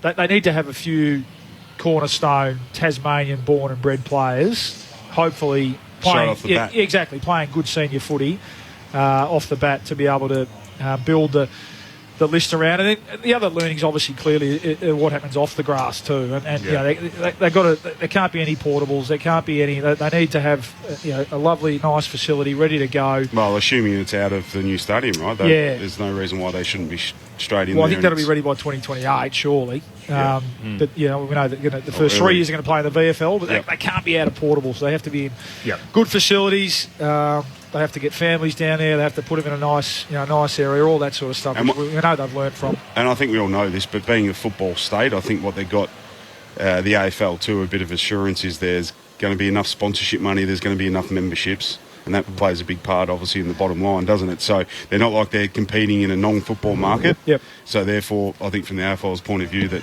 the sustainability of the team's got a lot more certainties around it, and then therefore there's not as much money needed to be pumped into it. Just in the foundation period, just trying to hold up the footy club, because it's not I don't think it'll be a slow burn trying to break into a non-football market. One thing that will be a quick one that will be interesting, and I heard a callback. Someone called back on the drive down here is an 80-odd-year-old Tasmanian-born and bred woman who's a Melbourne supporter but can't wait for the team to come. There's going to be a lot of dual memberships, I think. What happens? So that obviously the membership drive will start locally. And we know that Hawthorn's got a presence down there, the Kangaroos have got a presence down there. Which will be non-existent once it'll be interesting to see, but whether if someone's barracked for the Hawks or for Melbourne or Geelong for 40 years but lived in Tassie, is it the double membership to start with and then phase out the old one, or there'll be a bit of that? You know where the Tassie team will be marketing most, and that's obviously young kids. So you could say that's a bit of a slow burn. They're not paying the memberships, though, are they? Mum and Dad. To get them on board, the parents don't have a choice when they said they go for the Tassie Devils. Yep. Can I say that now? Or yeah, I'm not allowed to say that. I'm not sure we got that through the copyright with Warner Brothers just yet. The Tassie Devils. Yeah, so that'll be their target market, and I was thinking about that the other day, Bally, about just that dual premiership. So they've asked for it. All of Tasmania, for their own footy team, they got it. So now it's their responsibility now to get behind them, and in particular those memberships if you're already following an existing AFL team. Corbin Middlemass and Ben Cameron calling the footy. Ian Cohen on the boundary. Brendan Goddard and Luke Ball, your grandstand AFL experts. We'll turn our attention as to what's happening in front of us. Geelong and Adelaide. You would have heard the theme songs in the background. Both teams out on the ground conducting their preliminary warm-up. The Crows in their traditional jumper with the navy yellow and red hoops and the navy shorts on, despite the fact they're playing on the road. So back at Cardinia Park, trying to win here for the first time in 20 years. And Geelong in the white shorts with the blue hoops, of course, just warming up in front of us at the northern end, or the Ablett Terrace end of the ground, where the stand is being redeveloped. They just ran through a banner, which probably wasn't the best piece of poetry. Bennett reads, 4 on the trot, the confidence grows. Now it's time to deal with the pesky Crows. It rhymes, so it counts. Well, it's only just. There's another game being played between Richmond and West Coast at the MCG. First 2 goals of the game for the Eagles. So West Coast 2-2-14, Richmond 1 behind. That's 14 minutes into the opening quarter. No late change there. The Eagles by 13 points. If you want to listen to that game, there is a call available through the ABC Listen app. So bottom right-hand corner, magnifying glass. Click on that. Search AFL Extra. You can find a full call of the Tigers and the Eagles. And some bad news for the Eagles. Jai Cully has injured his knee in that game. So they haven't had a lot of luck recently with injuries, the West Coast Eagles, and their injury list grows. No late change here at Cardinia Park. The forecast is for showers and the chance of a thunderstorm with windy conditions, which we're witnessing at the moment with those flags blowing in a southwesterly direction, so favouring the goals at the northern end or the city end of the stadium here at Cardinia Park. No late change. Dempsey is the sub for Geelong, and for Adelaide, Matt Crouch gets his first start for the year. He comes in as the tactical sub. Time for the game preview. Luke Ball and Brendan Goddard to set it up for us on Grandstand AFL. 8 minutes away from the bounce of the ball. Well, I'll start with the home team.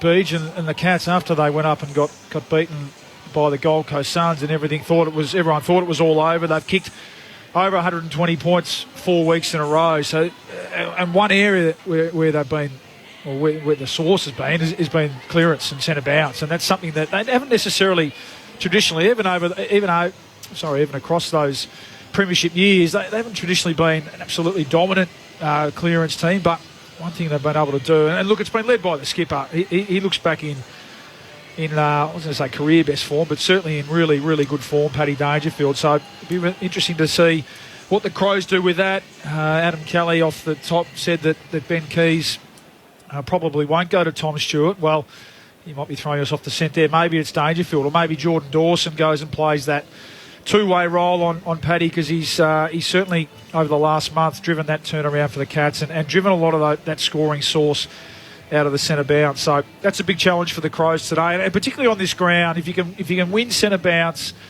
and get the ball into your, especially from the Cats' point of view, get the ball into that front 50. They're really, really good at locking it in there and setting up the ground and controlling territory from that point of view. So that's a big focus point for the Crows. And at the other end, well, I mean, they've been scoring really well. We know that accuracy's been an issue, but they've been finding really, really strong avenues to goal, be it tall and small. So, as always, the centre bounce, the clearance, the contested footy is going to play a huge part today.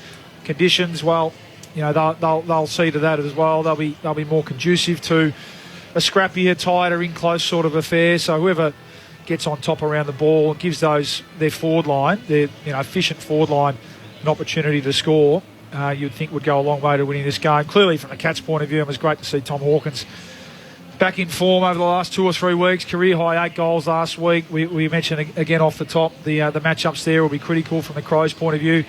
Whilst the one-on-one matchups will be critical, they're going to rely a lot on certainly pressure on the ball coming in, and then players like Doty coming across and helping out in the air and making sure that it's not a one-on-one for Tom Hawkins, because we saw what he did to a young defender last week from the Bombers. So pressure on the ball, clearly. Pressure at the source, the best way to stop at that. But these young Crows defenders who are forging their name and their reputation in the competition are going to need a lot of help from third man across today.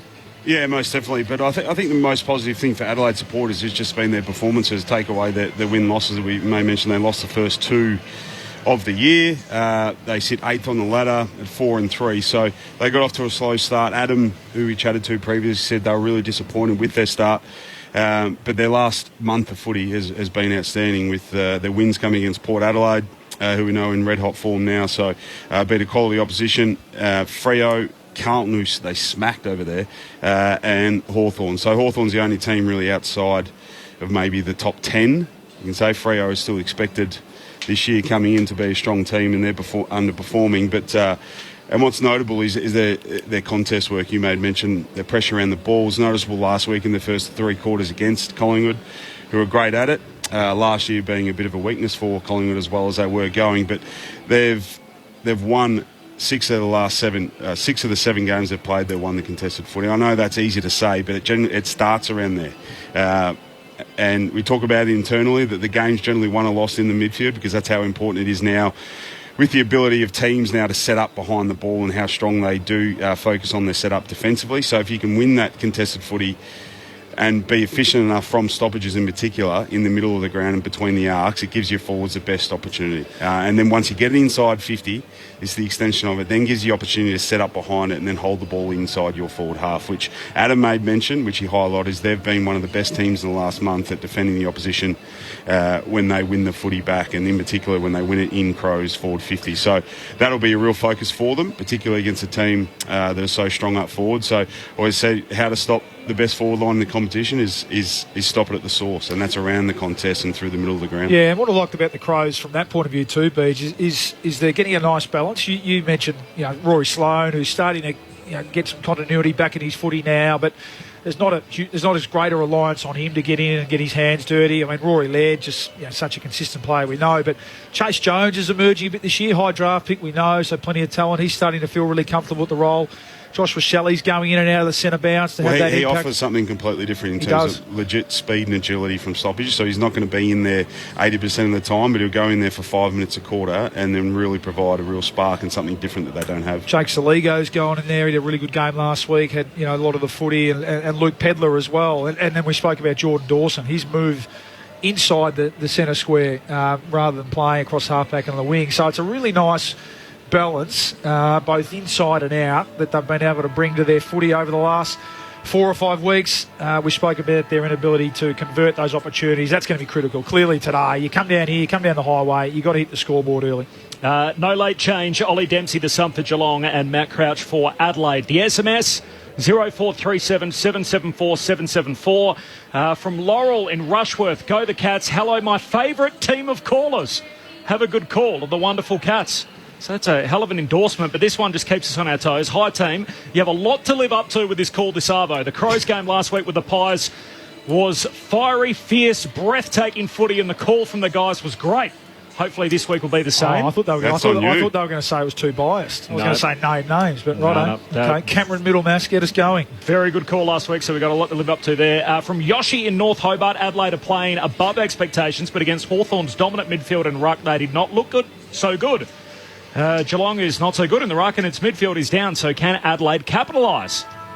Well, it's a pretty powerful midfield. Yeah. They're still going. Number one scores from stoppages in the game. And Steve, very commercially, a little commercial bent, he says, regarding Tasmania's new stadium, why don't they get Warner Brothers as a naming rights sponsor? You can be the Devils and have the Tasmanian Devil, the whole nine. Bit of conflict with Marvel. Ian Cohen is on the boundary for us this afternoon. The good news is, Kozer, it's not raining at the moment, at least. Welcome to you. Absolutely, that is very important as a boundary rider. There is some cloud gathering, but that wind is ebbing and flowing from the southwest. I went through the team lists. It's Coronation Day. I couldn't find any Royals, no Lords. Of course, a famous name here at Geelong. No Windsors, no Kings, but the visitors, the two Rorys, came to my rescue. There was Sloane Rangers back in the 90s, and the Lairds, the Scottish Lairds, although the way their soccer teams sing at the moment, who knows if those Scottish Lairds are going to be in. Cats have won the toss, and they will kick to the Melbourne end, the left-hand end of your ABC radio. All is in readiness. Conditions are pretty good. It is cold, but it is at least dry. The subs are Crouch for Adelaide and Dempsey for the Cats. Underway here at Cardinia Park. The umpire slams it down. Segler back in the team, wins the tap down, tries to follow up at ground level. Laird goes in. There's a free kick. It'll go to the Crows, and Laird will have it in the middle of Cardinia Park. Wants to move it on quickly. Goes inside, attacking 50. Murphy launching at the footy. Can't take the mark. Keys at ground level. Dangerfield coming through. He burrows in. They pile on top. And eventually the umpire will blow his whistle after letting them play for a moment. A ball up just inside the attacking 50 for the Crows. No score, 26 seconds in. See the effect of the wind. Crows are kicking into that ball, getting really held up, dropping about 10 metres short. Up it goes. The ruck's in a tangle. Segler and Walker, and a free kick going to Segler. They both looked straight at the umpire, weren't sure, and in the end it's the Geelong rucker who's getting the free. We just highlighted some matchups in the midfield in particular. Dawson, Dangerfield. Blitzers. He's got a bit of height on young Saligo at the matchup, and then potentially Rory Atkins going to Adelaide's best midfield and Rory Laird.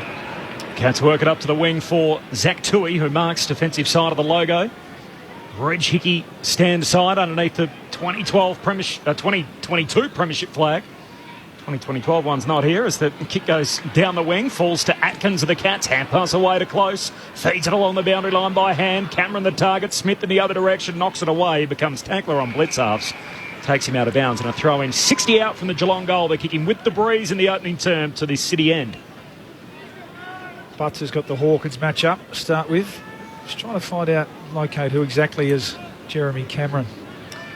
Segler and O'Brien go at it. Segler knocks it down in front. Now going after a Dawson. Right there with him is Cameron. A free kick is going to go the way of the Crows. That's why it was hard to find, because he was up at the stoppage there, Jeremy Cameron. He really does have the licence to roam. He was standing next to Jordan Dawson at that stoppage. So Dawson with it at left half back for the Crows. Their first year captain. He kicks towards the logo. Segler stands underneath it and takes the intercept mark on the logo for the Cats. No score as yet. 2 minutes played. Wrap around hand pass to Duncan. He chips it out wide for Dangerfield, who takes the mark. Of course, Paddy Dangerfield against his old team. He's 6-4 against the Crows, averages 29 disposals a game.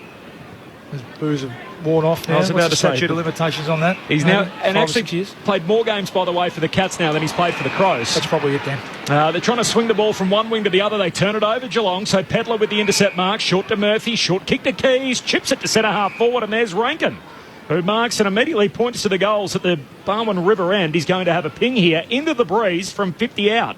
They had so much space forward of the ball. They did a really good job to roll up and defend Geelong's switch, and then the turnover came by foot from Stewart. I think it was Pedler. It looks like Pedler and potentially Keys. It doesn't really stand out who's doing it at the minute, but I think both of them have got a combined role on Stewart. So it was good ball movement from a turnover, but they had a lot of space behind them. Goal in every game for his new club. Isaac Rankin kicks from beyond 50. The kick looks pretty good. It lands half a yard short, and it's helped through off hands. And a behind to start the scoring. Touch through off the boot of Isaac Rankin. So Adelaide one behind, Geelong yet to score 3 minutes in on Grandstand AFL. So Stewart to bring it back in. He'll run to the right back pocket and send it out towards the wing. To a contest, off hands, roving there Saligo for the Crows. His handball away, straight to Tui for the Cats. Handball to Blitzarves, runs away from them. No, he doesn't, he's caught. And pinged holding the ball. Scholl catches him, and he'll get the free kick on the attacking edge of the square. Adelaide one behind, Geelong yet to score. Nearly 4 minutes played opening stanza. Did he try and bounce that in the tackle? I think it was just knocked out of his hands. Either way, it's a fair call as the kick goes inside 50 for the Crows, carries the pack, slides through and out of play. Boundary throw in alongside the behind post, deep forward for Adelaide. Both teams 5-2 in first quarters this year, so they've played from in front a lot of the season. The Crows having won 4 of their last 5, just a 1-point loss last week to ruin that record, and Geelong 4 in a row. Segler from the boundary throw in wins it down to Buse. He's locked up straight away. And a ball up left half forward for Adelaide. Umpire comes in, puts it up. Walker knocks it down. Onto it quickly though. Stewart in the back pocket for the Cats. Handball knocked down by Rankin. And eventually Buse carries it out. Another throw in, left forward pocket here for the Crows. And the early attacking in this contest. Umpire spins it back in. Segler and also Fogarty. Segler shoves him out of the way, tries to get a kick away. Partially smothered. Comes out to Saligo. Throws it on the boot. High ball towards the other pocket. Going up, Zach Guthrie. Off hands out of play. A throw in the right forward pocket. 5 minutes played. One behind to the Crows. No score to the Cats. The Crows are doing a really good job to lock in their forward half. We've talked about it. Just the best forward in the competition, arguably, is just starve them at the source, and that's around the ball, and they're doing a really good job to keep it inside their 50. Boundary throwing, Segler knocks it down to Stewart. Hand pass went straight to Walker, shakes a tackle, turns it over by hand. Segler, hand pass to Stewart again. Kicks from the back pocket out to half back. Bouncing footy, pitches and rolls away from Scholl and close, and we'll have a boundary throwing 60 out from the Adelaide goal. I've got the long sleeve count at 2. Just Nathan Murphy actually. And Brad Close. Yeah, so did I. Ben had about 6 layers on when he got out of the car. Bit fresh for him. 6 minutes into the opening term, Adelaide with the only scorer behind. I was walking through the small hail as well. O'Brien wins it down to Murphy in the long sleeves. Spoiled by Radigalia. Fists it away from Murphy out of play, and we'll get a throw in just beyond the attacking 50 for the Crows. Yeah, it was a nice bit of clearance work, wasn't it, moving through the stoppage, but well done by Radigalia, who's the extra responsibility today with no DeConning out there. 6 minutes played opening term. Throw in at left half forward for the Crows. Segler trying to take it out of the ruck. Murphy onto it though for the Crows. Kick partially smothered. Spills to Zach Guthrie for the Cats. Gives it off to the run of Smith. Smith just kicks into space up on the wing. Cameron the target. He's turned inside out by Murray, who courageously wins the footy with Duncan coming the other way. Turns and kicks down to half forward. Radicalier up. Can't complete the juggled mark. He's getting a free for some front on contact. And Geelong will get it on the back flank. Gave away the free kick then, Taylor Walker, but him and Fogarty today got the big job of at least trying to bring the ball to ground. They can't be outmarked. We know Radigalia and Stewart love to intercept mark. Ball has to come to ground. Hand pass to Stewart. He kicks down the wing. Nevitt competes in the air. Spills down to Smith, though, the Crows. Hand pass to Dawson. Feeds a hand pass to Laird. Floats it by hand forward to Rankin. Pops a kick inside 50 and Fogarty takes the mark. Right half forward for Adelaide, pressed up against the boundary line, 45 out. Smart kick, wasn't it, from Rankin? They had to shape the ball inside. They had a lot of free players in the corridor there, the Crows, but It turned outside. Really, Fogarty was the only option inside 50, and Rankin was good enough to pop the kick over the top. Pretty open pockets, aren't they? These, a bit like Adelaide, so backing from here. Crosses the junction of the 50 in the boundary line from about 48 metres out. Can't get it to drift back. Live footy in front of the behind post, and it's knocked out of bounds by Radicalier, so we'll have a throw in. Opposite pocket for the Crows. Didn't consider the wind blowing against it, blowing away from that goal, did I call them? So goals are going to be reasonably hard to come by from this end. So this suits the Crows. Repeat stoppages, 8 minutes into the first quarter. Forward 50 stoppage here for the Crows. Segler punches it away. Dawson onto it on the 50 for the Crows. Snaps it back and onto the chest of Taylor Walker. Playing in front, he marks 35 out. A 45-degree angle to the left-hand side. We've highlighted the great work Crows are doing defensively. They've had 7 inside 50s to Geelong's zip. So the last 5 minutes, game being played in Adelaide's half. And you may mention Bully against the wind. That's a really, really good result for Adelaide with nearly 10 minutes in. Has only kicked 8 goals, 9 from set shots this year. Can he set a tone early for the Crows? Walker comes in and kicks the first of the afternoon. And the Crows finally takes all of their chances. They're 1-1-7. Geelong yet to score. 9 minutes played. Opening term on Grandstand AFL. Brendan Goddard and Luke Ball, your experts. Well, it's just reward, as I said, for locking the ball inside 50. They've set up really well behind the ball. Adelaide actually got a spare behind the ball. It is the deepest play. I think that's smart against Geelong when they all get up so high and they rely on that space behind them. When they do win the ball in their back half, all their forwards have got a lot of space to run back into. And that opens up the midfield. But Adelaide, don't get me wrong, this is a real defensive effort in the first 10 minutes. One, around stoppage, you highlighted ball. They had a number of opportunities to get the ball back through the corridor, and that's something that's really stood out from clearances, that when they do win it, it looks like the guys on the spread, particularly the inside mids, are getting out on Geelong's midfielders. Quarter time at the G. West Coast lead Richmond by 7 points. Back here, a centre break for the Cats. Blitzarves. Hurry ball forward onto the chest of Cameron. Hitting up, marking in front of Murray. He's got it 40 out directly in front, centre half forward for the Cats. Isn't the beauty of Mr. Versatile, Mark Blitzarves? You said it, but he's lined up as a ruck rover, really, on a 180 centimetre Jake Saligo at the first centre bounce, and then he goes into the ruck, which he's probably going to do a bit more today with Segler first came back. But gee, Riley O'Brien, you can't be letting a part-time ruck take the ball cleanly out of the ruck and affect a centre clearance like that. So Cameron to start his day, he moves in, left-footed drop punts out to the right. It's a behind. A quick score from the centre bounce. Geelong's first of the day. Adelaide 1-1, Geelong 1 behind. 10 minutes in on Grandstand AFL. I'm just repeating, Ben, quarter time at the MCG. West Coast to lead Richmond by 7 points, 2 goals to 1. Brody Smith with the kick in, drives it long towards the wing, out towards Saligo. Also Zach Guthrie, then a heavy tackle applied on Atkins. He's driven into the turf and will get a ball up. 1-1-7 the Crows, 1 behind Geelong. Winning it down O'Brien, stolen though by Tui. Kicks the Cats inside attacking 50. Henry went to ground, slaps it away in the end. Loose footy, Isaac Smith trying to get a boot on it. He maybe did, but he couldn't get it on target. It's through for a minor score. 2 behinds to start for the Cats. Adelaide 1-1-7, 11 go on opening term. What's the stat that Ramos trying to roll it with, that Isaac Smith soccers the ball more than any other player in the competition? Got a Corbin Middlemas stat. got an early one there as Smith kicks out to half back from the kick out. Comes down to Phil Thorpe. Hand pass away to Sloan. Gives it back to Brody Smith. Hooks a kick down the wing. Murphy jumps up, grabs it. In the tackle from Zach Guthrie. Got a hand pass away, but straight to Blitzarves. Feeds it to Tui. Nice. Kick smothered. Murphy with the follow-up. The 1%er. Ball comes out to Dawson. Hand pass back to Murphy. Looking for the high tackle. He's going to get it. As Buse locks him up over the shoulder, and a free kick for Murphy. 60 out, right half forward for the Crows. Wrap around handball to Dawson. Runs into trouble. Back to Murphy. Another touch in the chain. Gives it to Sloan. Kicks inside 50. Zach Guthrie punches it 10 rows back. The boundary showing 40 out from the Adelaide goal. Ian Cohen on the boundary. Not sure what the Cats are doing with Patrick Dangerfield. He came off with just 2 minutes into the game, and he's now been sitting on the sidelines for the best part of 10 minutes. There's been plenty of other rotations, but Danger hasn't been one of them. He's actually been playing low game time, Danger. I think that's just their way of keeping him fresh and explosive around stoppage and not to wear him out too much. But you go. Loose footy, O'Connor swoops onto it. There for the Cats. Handball away towards a teammate in Nevitt. Now they're under their pump a little bit. Here's handball errant. They'll be able to work it out. Atkins gets involved in the back pocket. Handball back to Nevitt.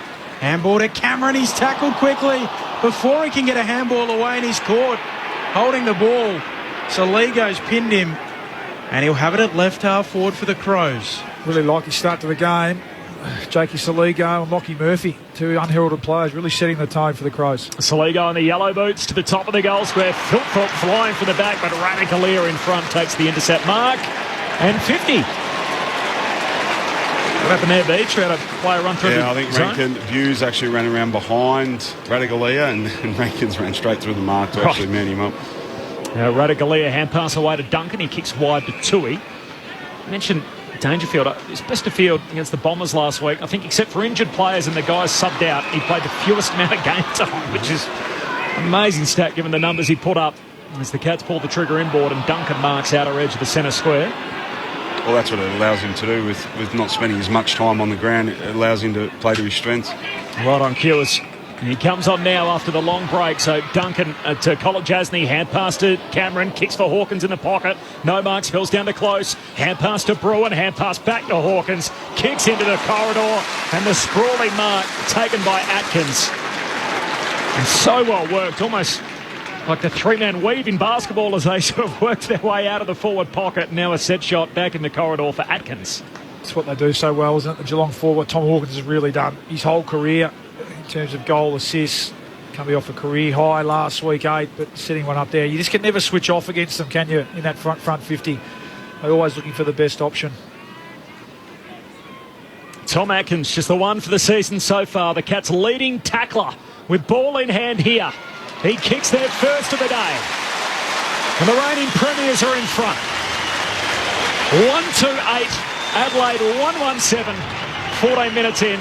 First lead change. Cats by a point. Luke Ball, Brendan Goddard on Grandstand AFL. Well, they're so efficient going forward, aren't they, Bally? Just that kick back into the corridor to Duncan. He did get a free kick in the end, which slowed them up a little bit. But that's the one that Adelaide can't allow here at Kardinia Park. That just, when they're so well set up in front of the ball or behind the ball for Adelaide, and when you got those defenders playing in strong positions, you don't want that ball to come back through the corridor because that just opens up the whole field for Geelong. And then Hawkins, Cameron, generally one of those guys are the deepest. That gives them more space on the open side of the ground to actually get it to. So really good start from Adelaide Crows, but just the efficiency of Geelong only having 4 inside 50s. You've hit the scoreboard 3 times. Back in the middle, O'Brien slaps it down onto a Dawson. He's tackled quickly by Segler, just gets a handball away. Now the Crows winning it through O'Brien. Handball to Laird to Jones, who goes low inside the attacking 50. And the kick is good for Pedlar. He marks 45 metres out, a slight angle to the right-hand side. Good use from Chase Jones. Just to pull that ball. It was only a 16-metre kick, wasn't it? Just to drag that ball back across his body. Plenty of Geelong players getting back to support. Found a loose player. Marks inside 50 are critical. Luke Pedlar puts it on that slick left leg and drives it through the middle. And Adelaide respond immediately to the Cats' opening goal. They're 2-1-13, Geelong 1-2-8. The visitors take back the lead after 16 minutes here on Grandstand AFL. Well, the skipper started it, the centre bounce, Jordan Dawson. He's leading the way already up to 7 possessions, but it's been a few of the lesser likes, hasn't it, that I've liked the way they've set the tone today. I mentioned Lockie Murphy. He had 6 possessions himself, but the big diving smother and the tackle, the holding the ball there. Saligo, I've liked a couple of his efforts. And then young Luke Pedlar getting on the end of one. And one thing he does do really well is kick the footy, beautiful left foot. And so far, so good in terms of taking those early chances for goal. A high draft pick too, bit of a draft bolter back in 2020 when at number 11 overall. Pedlar with the Crows second, so they lead it by 5. A couple of lead changes in this opening term. Back in the middle, Atkins first touch. Hand pass went to Laird. Atkins then tackles him. Got a kick away, slides to centre half forward. Bruin under the pump, coughs it up. Laird's involved again to kick the goal. He misses out to the right. Gee, Rory Laird second and then a third effort, and in the end gets a look at the sticks but are behind. Adelaide 2-2, Geelong 1-2. Crows by a goal, 17 minutes in. Mitch Duncan to bring it back in, goes short to the pocket to Radagalia. It just gets there in the field of play. Loops a handball over the top. Now Smith running on. Alongside the boundary line, goes long towards the wing, looking for Cameron. Spoiled down there by Murray. And now the Crows come away with it. Saligo back feeds a handball to Jones, who gets it on to Murphy. He'll go long towards full forward, looking for a marker down there in Pedlar. And swatting it away is Stewart. To the safety of the boundary line, we'll get a throw in right forward pocket for the Adelaide Crows, who lead by one straight kick. They're 2-2. Geelong 1-2, nearly 18 gone opening term. They certainly don't look overawed, do they? The Crows look well organised. 12 inside 50s to 3. Absolutely right on top. Crows by 6. Boundary throw in. Segler palms it down and then follows up. Grabs the footy, and Philthorpe's got him. A ball up. 15 out from the Adelaide goal. The Barwon River end of the opening term. Philthorpe hooks it down again. Ends up with a footy. Hand pass to Saligo. Shoots goalward through traffic. Misses. Out to the right. Adelaide peppering. 2-3 to 1-2. 7-point lead for the Crows. 18 gone opening term. Quarter time at the G. West Coast lead Richmond by 7 points. Duncan runs himself into a little bit of trouble after playing on from the kick in. Eventually goes short to Izzy Smith. Gets it back. Chips to Simpson. Cats with it at right half back. Socks up. Now he runs himself into a pickle. Eventually has to kick long towards a contest. Flying over the top. Murray spoils it down. It's close to the line and eventually out. And a throw in beneath the Reg Hickey stand. Neutral territory on that side of the ground at Kardinia Park. 2-3 to 1-2. So Murray's got the Cameron match-up because he's obviously the more athletic of the two key defenders, so he's following him up the ground a little bit, and Butts is that stay-at-home key on Tom Hawkins for the day. O'Brien and Segler again. O'Brien palms it down. And we'll have a ball up here immediately as at his feet. His legs locked up. Of course, we assume that Adelaide are kicking to the less advantageous end, so Geelong with the breeze in this opening term on a wintry day. From the restart, Nevitt through traffic, hand pass to Dangerfield, kicks inside 50, close, can't reel in a one-hander, close to the boundary line here, the footy that is, picked up by Smith, hand pass away to Isaac Smith, and he's helped over the line, so that's Isaac and Brodie Smith, and we'll have a boundary throw in 40 metres out from the Cats' goal. Crows by 7, ticking into time on in this opening term. Umpire brings it back in. O'Brien works his way to the front, takes it out of the ruck, handball away to Murray, who gets a kick away but turns it over. And Nevitt marks on the attacking 50 here for the Cats at right half forward. Cameron's going to peel around the back. He ignores that, wants to stab it into the pocket for danger. And Dangerfield marks, opposed to his great mate and former co-captain in Rory Sloane, 25 metres out. Deep in the right forward pocket. He's going to go the left foot snap. You thought he might just put it up into the breeze here and let it drift in, but let's see how he goes. Arcs around onto the left, snaps on goal and misses the lot. Felt like a Crows player came from pretty close there. It was actually Jeremy Cameron was actually inside the 5 metres, so he's actually allowed to stand next to him. So had to put that one on Jezza then, just trying to sneak around for a cheapie, and he's actually brought his player into it. Well, good thinking, Rory Sloane. Yep, to allow that pressure to be so imminent. It's like the blindside tackle in Australian rules terms. This long kick out towards halfback for the Crows. Ends up in the hands of Dangerfield again. Tumbles a kick though for Geelong into the forward pocket. Hitting up is Brodie Smith. He's tackled, doesn't release hurriedly. Pack forms around him. Still circles and eventually says, I'll have it. We'll have a ball up. Duday, the last man up with the footy. Up it goes. Still 40 out from the Cats' goal. Close to the boundary line. Hawkins wins it down. Dangerfield overruns it. Laird collects. He's tackled, taken to ground by Bruin, and in fact taken out of play. So a boundary throw in, 35 out from the Geelong goal at the city end. Adelaide by 7 points, 22 minutes into the opening quarter. Tom Hawkins, so dangerous in these situations. Short boundary throw in, eventually coming through Saligo. Kick ricochets. Cameron snaps across the body from 45. And it's across the face, a minor score. Heck of a roost across the body. 1-3-9 the Cats. The Crows 2-3-15. 22 minutes gone, opening term. Here's Duday, of course, a free agent at season's end, part of the leadership group for a long period of time now with the Crows. And from down this way, do you let him stay for the weekend or make sure he gets the flight back? Let him stay. Goes short to Hinge. And the Brisbane line now, of course, with Adelaide. A long high bomb to a contested halfback. Collapses in front of a number of players and hitting the deck. Thorpe. Ball comes out Geelong's way. Radaglia. Hand pass back into congestion. Here's Duncan. Got a kick away. Smothered by Soligo. Dawson wins it. Somehow kicked it off his backside up to the wing. Radaglia for Geelong though. Hand pass to Holmes with max speed. Bursting away. Hand pass to Kolajasny. Short kick to O'Connor. Cats win it, but retreating there. Now it's centre half back with the footy. Adelaide by a goal. The Irishman moves it on to Holmes, just backward of the wing. He'll go short and finds Zach Guthrie, who gives it back to the run of Holmes. Feeds a handball forward to Myers, looking inside 50. His kick can't find a target on the bounce. Dangerfield can't gather. Getting onto it though, Henry. Handball away. Simpson cuts a sway through them and gets it on the boot in the goal square. And the Cats second sees them draw level. 2-3-15 apiece at the 23-minute mark of the opening term here at Kardinia Park.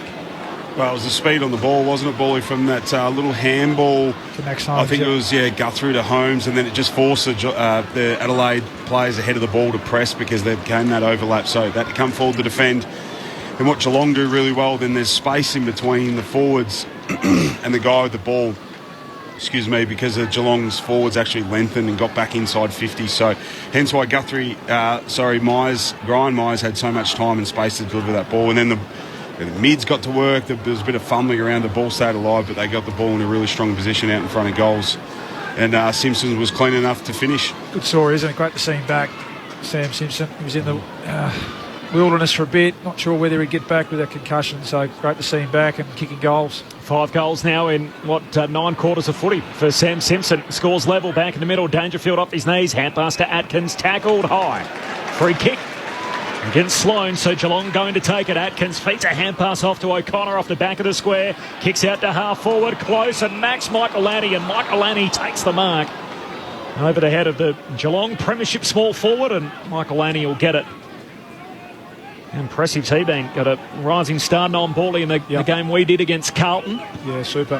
Back in round 5, the only teenager on the ground. He kicks down the wing.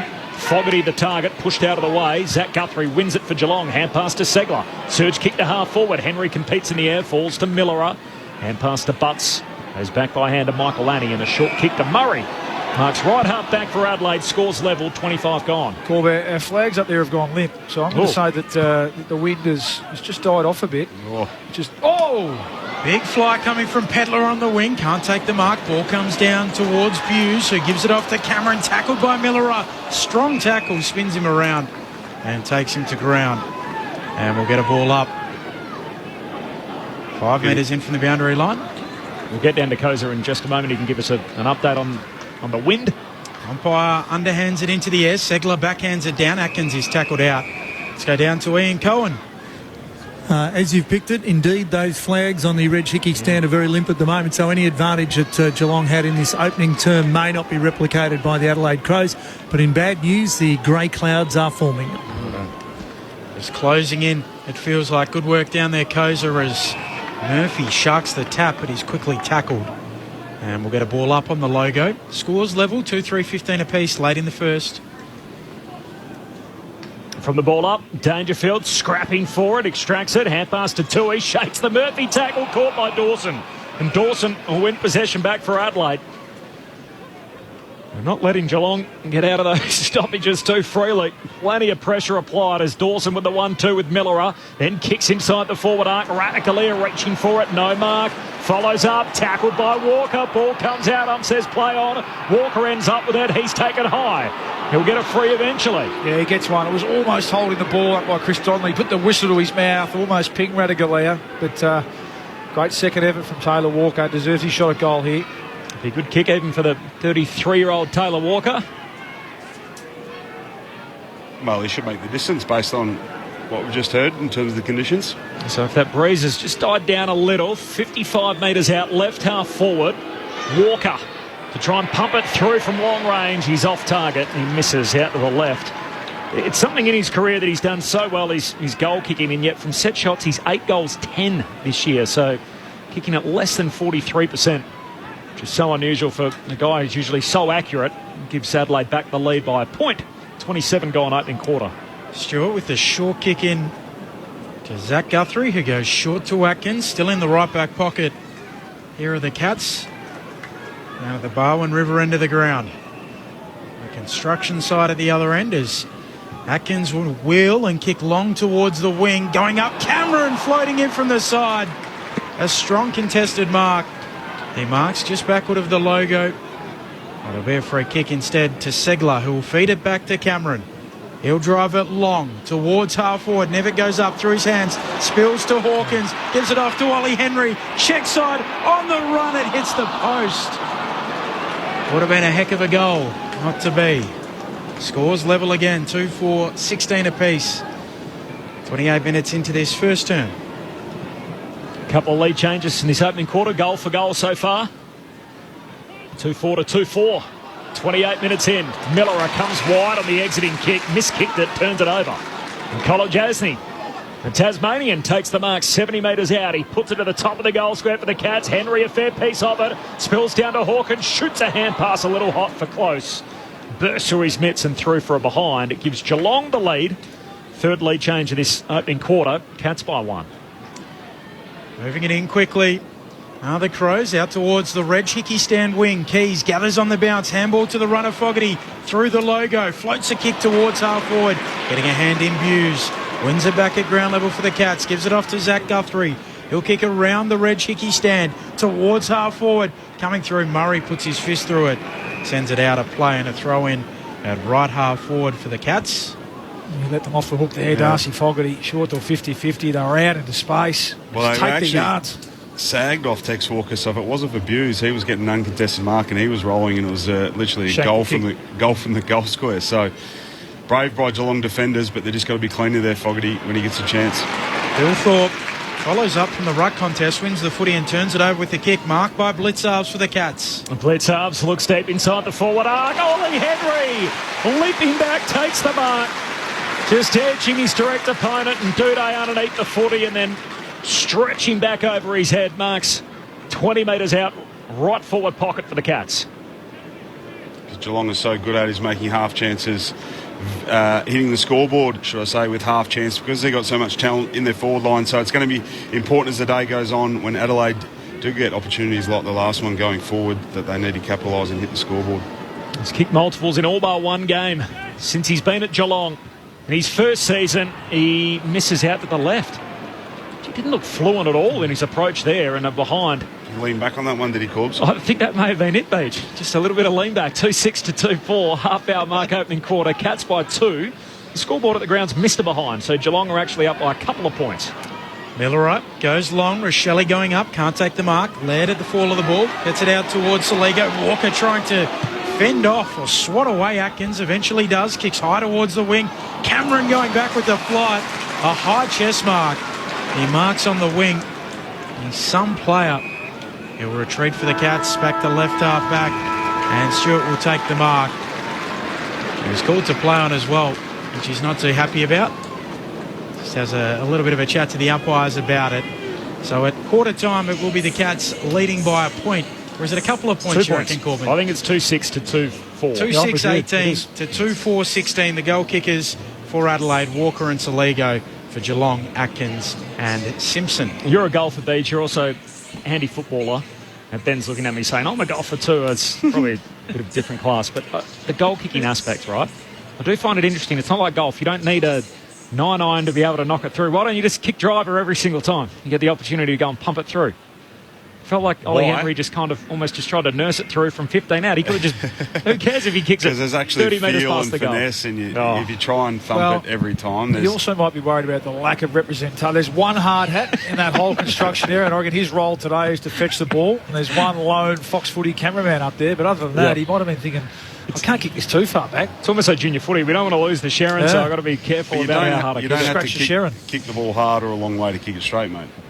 No, but it just felt like he was just trying to dab it through when he didn't need to. That's my analysis from up here, Beach. That's why just tap it in, you reckon? That's why you're up here. Job. Correct. That's why you're here to provide a little bit more in-depth stuff along with Luke Ball. The thoughts of our experts in just a moment. It's the Cats by 2 points, 3 lead changes in that opening quarter. Meanwhile, the other game, which has been played at the MCG, of course, it's Richmond and West Coast. We had a lead change there, so the Tigers are in front.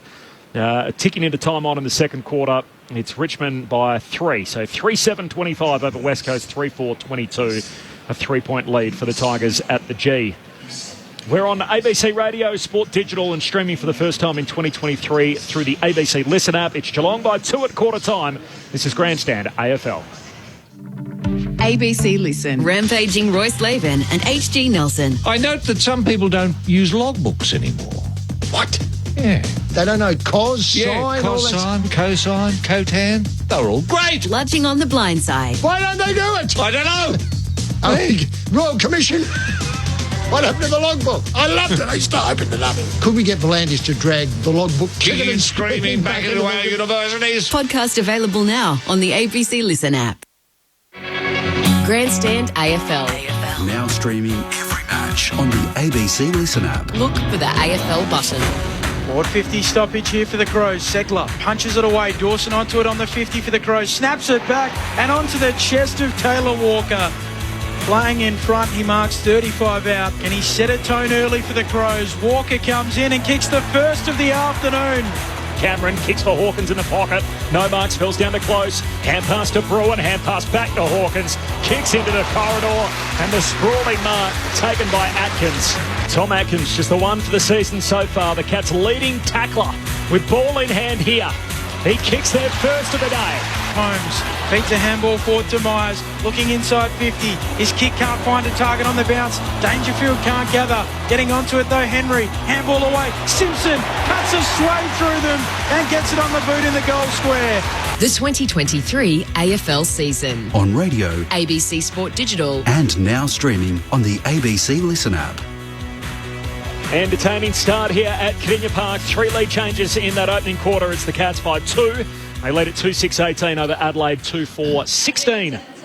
Luke Ball and Brendan Goddard on Grandstand AFL. Well, it was a reasonably pedestrian quarter, Beach. We were just talking about it off air, and I don't know whether that's partially due to the stand, the atmosphere and the weather a little bit, but both sides feeling each other out a little bit, and the scoreboard's obviously very even, as are the numbers. The Crows certainly had the better part of the first 15 or 20 minutes, and at one stage there we commented that it was 12 inside 50s to 3, and they weren't clean inside 50s. We know that that's probably not going to be the order of the day, but they were winning centre bounce. Jordan Dawson started really well. He's had 11 possessions, 3 clearances. And then they were able to lock the ball and set up their defence and lock the ball inside their forward 50, get multiple stoppages, and that led to their scoring opportunities, which they actually went back and kicked reasonably straight for the ones that they had. The last 5 or 6 minutes of that quarter, Geelong started to get on top a bit, and the ones that probably stands out is they've had a lot more marks. They've had 16 more marks, and most of those were just chipping it around the back half, just to being patient and waiting for that opportunity to get that overlap run. That classic Max Holmes involved in that last goal where he was able to get that overlap run. As you said, the forwards lengthen, make the Adelaide team defence make a decision, draw them up, and kick into a space or into inside 50 with space. So pretty even quarter. Nothing's really stood out from the Crows' point of view. You'd be pretty happy with that if you had offered them that quarter before the start of the game. It did feel like certainly at the start Geelong were kicking to the scoring end in terms of the conditions, and the wind was favouring one end, and it looks like that's died off a little bit. So all in all, from a Crows' point of view, things are going okay. Things are reasonably under control. You do feel like the challenge is going to come from the Cats though this quarter. Yeah, I think you've summed it up very well. It was kind of tale of two halves in that first quarter where Adelaide controlled the game and dominated really. It was 7-0 inside 50s in the first 10 minutes, and then said really couldn't capitalise. Geelong were doing a very good job at just holding up that damn wall, and then once they got their opportunity and they got the ball in their front half, they set up really well behind it. We know how good they are ahead of the ball, but they got great stability behind it with great experience. So, and as I might mention during that quarter, when you give Geelong just half chances, they've got so much talent in their forward half that they turn those half chances to real scoring opportunities. So we saw that with Ollie Henry, a couple of contested marks, but keeping the ball alive off the back end, and some what looked like a slow play for Geelong, but Holmes run from behind and just that handball forward just to create speed on the game, force Adelaide to come forward to defend. It gives Geelong a lot more space in their forward 50 and just to make something out of nothing. So I think that's the order of the day for Adelaide when they do have opportunities to go forward with equal numbers and they've got shoulders out. They've really got to make use of particularly with their ball use, be smart with it, hit targets and really make Geelong pay. Ian Cohen on the boundary. Koza. Yes, keep an eye on Jonathan Segler. He spent most of that quarter-time break on the bench getting the left ankle strapped up, a couple of painkillers as well, so he's not 100% at the moment. Thanks, Koza. We'll watch that. Segler here opposed to O'Brien. Segler palms it down and Blitzarps comes tearing in off the square. Wins possession for Geelong. Hooks a kick down to half forward and Millerer takes the mark running back with the flight opposed to close. Millerer just goes short with the kick along the boundary line to Duday. Geelong by 2 points, 3 lead changes in that opening quarter. Overcast, gloomy afternoon in Geelong. The kick down the wing. Segler knocks it down for the Cats. Into the part, the close. Hands it back to Segler. Ruckman sends a hand pass to Tui. Swings a kick across the body inside 50. 2 Crows clash in the air in Murray and Butts. So Isaac Smith soccers it forward and soccers it through for a goal. Ramanaskas. There's his trademark. The best soccerer in the game. Pokes one through from 12 metres out. And a goal off the deck for Isaac Smith. It's the Cats 3-6-24, Adelaide 2-4-16. 8 points is Geelong's lead for opening minute of the second quarter. Well, it is pretty hard when you run like a gazelle to bend down and pick up the ball at that speed. So it makes sense when he's not able, because we often see him in full flight like he was there. He doesn't have time to actually bend down and pick it up. And I think if he did, he'd either end up on his face or his hamstrings would snap in half. So just the ability to keep the ball in front of him is the most important thing. And that surge mentality, as Bally highlighted earlier, with those kicks off the ground, just to keep the ball in front of him and keep it alive is really important. But I think the most alarming thing then is just Adelaide, which we've seen a little bit in the first half when that long entrance comes in Geelong. There's just too many Adelaide players flying from the ball. First time today either side has kicked back-to-back goals. Dangerfield bursting out of the middle, floating a kick inside 50 fortuitously into the awaiting arms of Sam Simpson, who marks 40 metres out on a 45-degree angle to the right-hand side. Not going to give him that one, Benny. When you said floating, it was a forward punt. It was a duck, wasn't it? Yeah, it was spinning the wrong way. Yes, it's a forward punt. Yeah. Electric clearance, though, wasn't it? Yeah, lovely bit of ruck and rover combination there, and that's Dangerfield at his best, which is what he's been doing over the last month in those centre clearances. Socks up. Simpson comes in. The drop punt is nice. He's got a couple, and the Cats are purring now to start this second term. 2.5 minutes in, they've already kicked 2 goals. 4-6-30 plays 2-4-16 here on Grandstand AFL. Well, they've had 10 shots and 14 entries, so that's the most alarming thing. I've been highlighting that they really make use of those half chances, and you'd say both of those are half chances. The kick off the ground from Smith and then a wounded duck forward by Dangerfield. Bally highlighted the great clearance work that it was and the speed and the power away from the stoppage, but the kick that fell into Simpson's arms, and you must give him credit, he read it really well, being a floated kick. We all know how hard those are to catch, Benny, but it was a half opportunity they made the most out of, and their ability to finish in front of goals is second to none. Concern here for Matthew Nixon. The Crows have been so good, and yet Geelong, last 3 in the game, lead by 14 points. Early stages here of the second term. We've got a secondary ball up after a pack forms right at the feet of the ruckman. Segler palms it down. Bruin passing through. Hand pass to Blitzarps. O'Brien says, come here, as he tackles him to the ground, and we'll have a ball up again in the middle of Kardinia Park. 3.5 minutes into the second term. And Geelong by 14. Segler shares it with O'Brien. Down in front of Dangerfield. Paddles it out in front. Rochelle had it. Caught by Dangerfield. Tackled. Ball comes out. Ump says play on. And now another stoppage as Tui's wrapped up logo outer wing in front of the Reg Hickey stand. Geelong by 14. O'Brien and Segler, neither able to knock it away. O'Brien in the end just soccers it forward, going after a Tui for the Cats. Handball away for Dangerfield. Dangerfield will just soccer it on around the boundary. Duncan, he can't keep it in. And we'll get a throw in between wing and left half forward for the Cats, attacking the Barwon River end in this second term.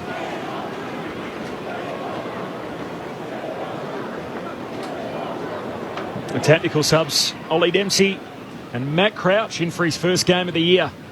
Available to Matthew Nicks at some stage. Neither of them used so far early in the second. From the restart, no clean possession. Smith socks it forward again. Hitting up to meet it is Duday off the back flank for Adelaide. Hand pass out wide for Rochelle. He can pump the Crows down to half forward. Radicalier and Walker. Radicalier had a play on it. Can't mark. Spills down towards O'Connor. Hand pass back into dispute. He's turned it over. Keys picks it up for Adelaide. Kicks to centre half forward over the head of Rankin. It'll sit for Holmes. Oh. Gee, he threw that out. Doing the old flick pass. That was a blatant throw, and Holmes will be penalised. Free kick for Adelaide. Rankin wants to take it at centre half forward. Lockie Scholl saying, hang on, isn't that my kick? Rankin's claiming and it. Rankin's going to get it. Gone, oh. But it was actually a really good decision on the far side by Rochelle. Agreed. Yeah, not to lower his eyes. It was a short 50-50 that looked kind of obvious. I think it was Pedler on Tom Stewart, and then he took that deeper one, which Taylor Walker was in a great spot to begin with, but made a really good contest, and it bought time for his small forwards to get there and provide the support on the ground. A big first 5 minutes for Geelong. To halt some momentum, Isaac Rankin, his set shot is good. Pops it through to try and shift a bit of that momentum back Adelaide's way. The gap closes to 8 points. 4-6-30 Geelong, Adelaide 3-4-22. Geelong by 8 points, 6 minutes into the second term. Yeah, it's a great call, Beach. It was a really good decision from young Rochelle, and when they've turned it over, they've made the mistake of lowering their eyes at times and trying to pick something out. It's a really long ground here, so the temptation is to chip your way up sometimes. But he had the one-on-one deep. He had Walker and Radicalier, as you said. Good contest from Walker. Allowed his forwards to reset, his small forwards. A bit of a scrap, won the contested footing. I think it was Keys who threw it on the boot. And in the end, it was the pressure, wasn't it, that you can create from being deeper inside 50 for Max Holmes to make the mistake. Well. That's right. Scored a goal in every game that he's played for the Crows. Segler decisively with the tap, but Sloan onto it. He's wrapped up by his opposite number in Holmes, and secondary ball up in the middle. So Adelaide respond. Segler knocks it down. Coming in, Cameron gathers the footy. He's tackled quickly, loses it under the tackle. Then Atkins, he's tackled as well immediately by O'Brien. And we'll get another ball up inside the bullseye at the middle of Cardinia Park. O'Brien knocking it down, taking it out. Sloan, quick kick towards half forward. Unable to mark Pedler, gathers on the bounce, then loses it under the tackle. Comes out towards Rankin. He's tackled by Kolajasny. Atkins picks up the footy. No free kick. Atkins eventually out to Buse and away to Nevitt, and the Cats down the wing. Playing in front though is Butts. Stands in front of Tom Hawkins, takes the intercept mark. He was a bit stiff there, Luke Pedler. I thought he was terrific, made the play. Umpire probably thinking that he had possession. I thought he was tackled or held onto for way too long. Butts along with a contest, kick to half forward. Kolajasny rises up, no mark, spills down to O'Connor of Geelong. Hand pass to Holmes, hands it away to Blitzarves. Caught almost by Rankin, somehow got a hand pass away to Segler. Kicks down the wing, Michael Annie attacks it. No mark, knocks it forward. Turnover though, Zach Guthrie for Geelong. Hand pass to Holmes and now out to Atkins. The Cats are out. Feeds it forward to Isaac Smith. Headed downhill, pokes it out in front of Jezza Cameron. Looking over his shoulder, hugs it to his chest. He's got it 25 metres out left half forward for Geelong. No, it was worst case scenario for Adelaide. A really good contest. Great pressure around the initial contest. That quick kick went forward from Segler. And then they managed to win the contested ball there and just get a corridor exit, which opened up the whole field. It was actually Smith that was actually sitting ahead of the play. You'd maybe say cheating a little bit, but with an old wise head, you'd say it was smart. And then his ability, Atkins' ability just to use the outnumber. And then there was a heap of space for the Geelong forwards to run back into. Turnover goal coming up. Cameron pokes it through. Jezza with his first of the day. And Geelong back out by 14. 8.5 gone into this second term. The Cats 5-6. Adelaide a 3-4. Luke Ball, Brendan Goddard on Grandstand AFL. Yeah, it was a hot footy, wasn't it, here at the Crows half forward line. Just that better balance, better method. The Cats, the Crows committed a few too many numbers to the ball and left, as you said, left Geelong players out forward of the contest goal side. And Isaac Smith certainly not someone you want to leave out in that much space. Beautiful kick. He probably could have tucked it under his arm and run and broken the paint, but saw Cameron sprinting back into space and just looped it onto his chest. Beautiful kick.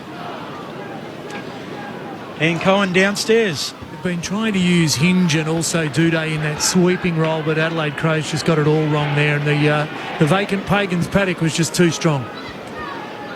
From the restart, knocking it down O'Brien, sticking a boot in Blitzarves, holding free kick. Going to go the way of Laird, the 3-time best and fairest winner at the Crows. He'll kick it low inside, attacking 50, going up O'Connor, the Irishman. He takes the defensive mark for the Cats. 45 out from their defensive goal at the construction end of the ground. Wants to bring it out towards the wing in the close direction. Tui's there too. Spoiled down by Duday. Coming through Saligo. He's clattered into. Ball jars free. Onto it is Miller. Gives it off to Duday, who kicks out of bounds on the full. And the Cats to get it back. Right half back. They lead by 14 points. 10 minutes played, second term Grandstand AFL. 4 of the last 5 goals in the game for Geelong after Adelaide. Really the better side in that opening term as Zach Guthrie kicks down the wing, an intercept mark for Duday. Has it for the Crows, pulls the trigger back inboard. Centre half back, Michael Annie marks, continues the switch. Out to the eastern side for Chase Jones. Short pass up to halfway for Pedler. Left footer's got it, just backward of the logo underneath the Hickey stand. He's just going to have to bang it long to a contest. Walker in the pack, in from the side, Tui, no mark. Spills through to O'Connor. He's going to be wrapped up here, half forward for Adelaide. 50 metres out, ball up. Ian Cohen on the boundary. Just keep an eye on the Adelaide skipper, Jordan Dawson. He's at the 50-metre mark right now. Very heavily strapped left thigh. He had some work on for the last 2 minutes. Moving gingerly at the moment. Thanks, Koza. Another ball up. Coming up at the attacking 50 here. Can the Crows find a goal? O'Brien hooks it down. Laird trying to go in. Dangerfield extracts it. Stands up. Emerges with the footy. He'll tumble it towards the wing in front of the Reg Hickey stand. Bouncing ball. Millerer trying to gather it. Henry steals it for the Cats. Sells some candy. Gets around one. He'll kick towards half forward. Shanks his kick. It'll allow in the Crows. And Duday there to mop up. Handball to Hinge, back to Duday. In the back pocket now, the Crows. With Dawson, the captain, low trajectory, kick the butts, put him under pressure. Hand pass to Pedler, fumbles. He's in stride. Simpson's got him. Umpire says, play on. Ball comes out. Trying to rip it away from the man on the bottom of the pack there in Hinge, and the umpire says, I'll have it. And the Cats ferocious with that forward 50 pressure, a ball up, 40 out from their attacking goal. Yeah, good pressure, sniffing a bit of blood here. The Cats, the Crows invited the pressure though, didn't they, with those skill errors? O'Brien, first hands on the footy. Laird's got it, held in underneath, and ump says, I'll have it again. Still centre half forward for Geelong. They lead it by 14. Hawkins knocks it down, going after it. Hinge, handball to Rankin, handball towards Saligo. Might have been taken high. Coming up with the footy is Buse, gives it back to Dangerfield. Left foot kick, right towards goal. Henry's down there, it stays in on the goal line. Simpson picks it up, away to Myers, snaps through his first goal of the year.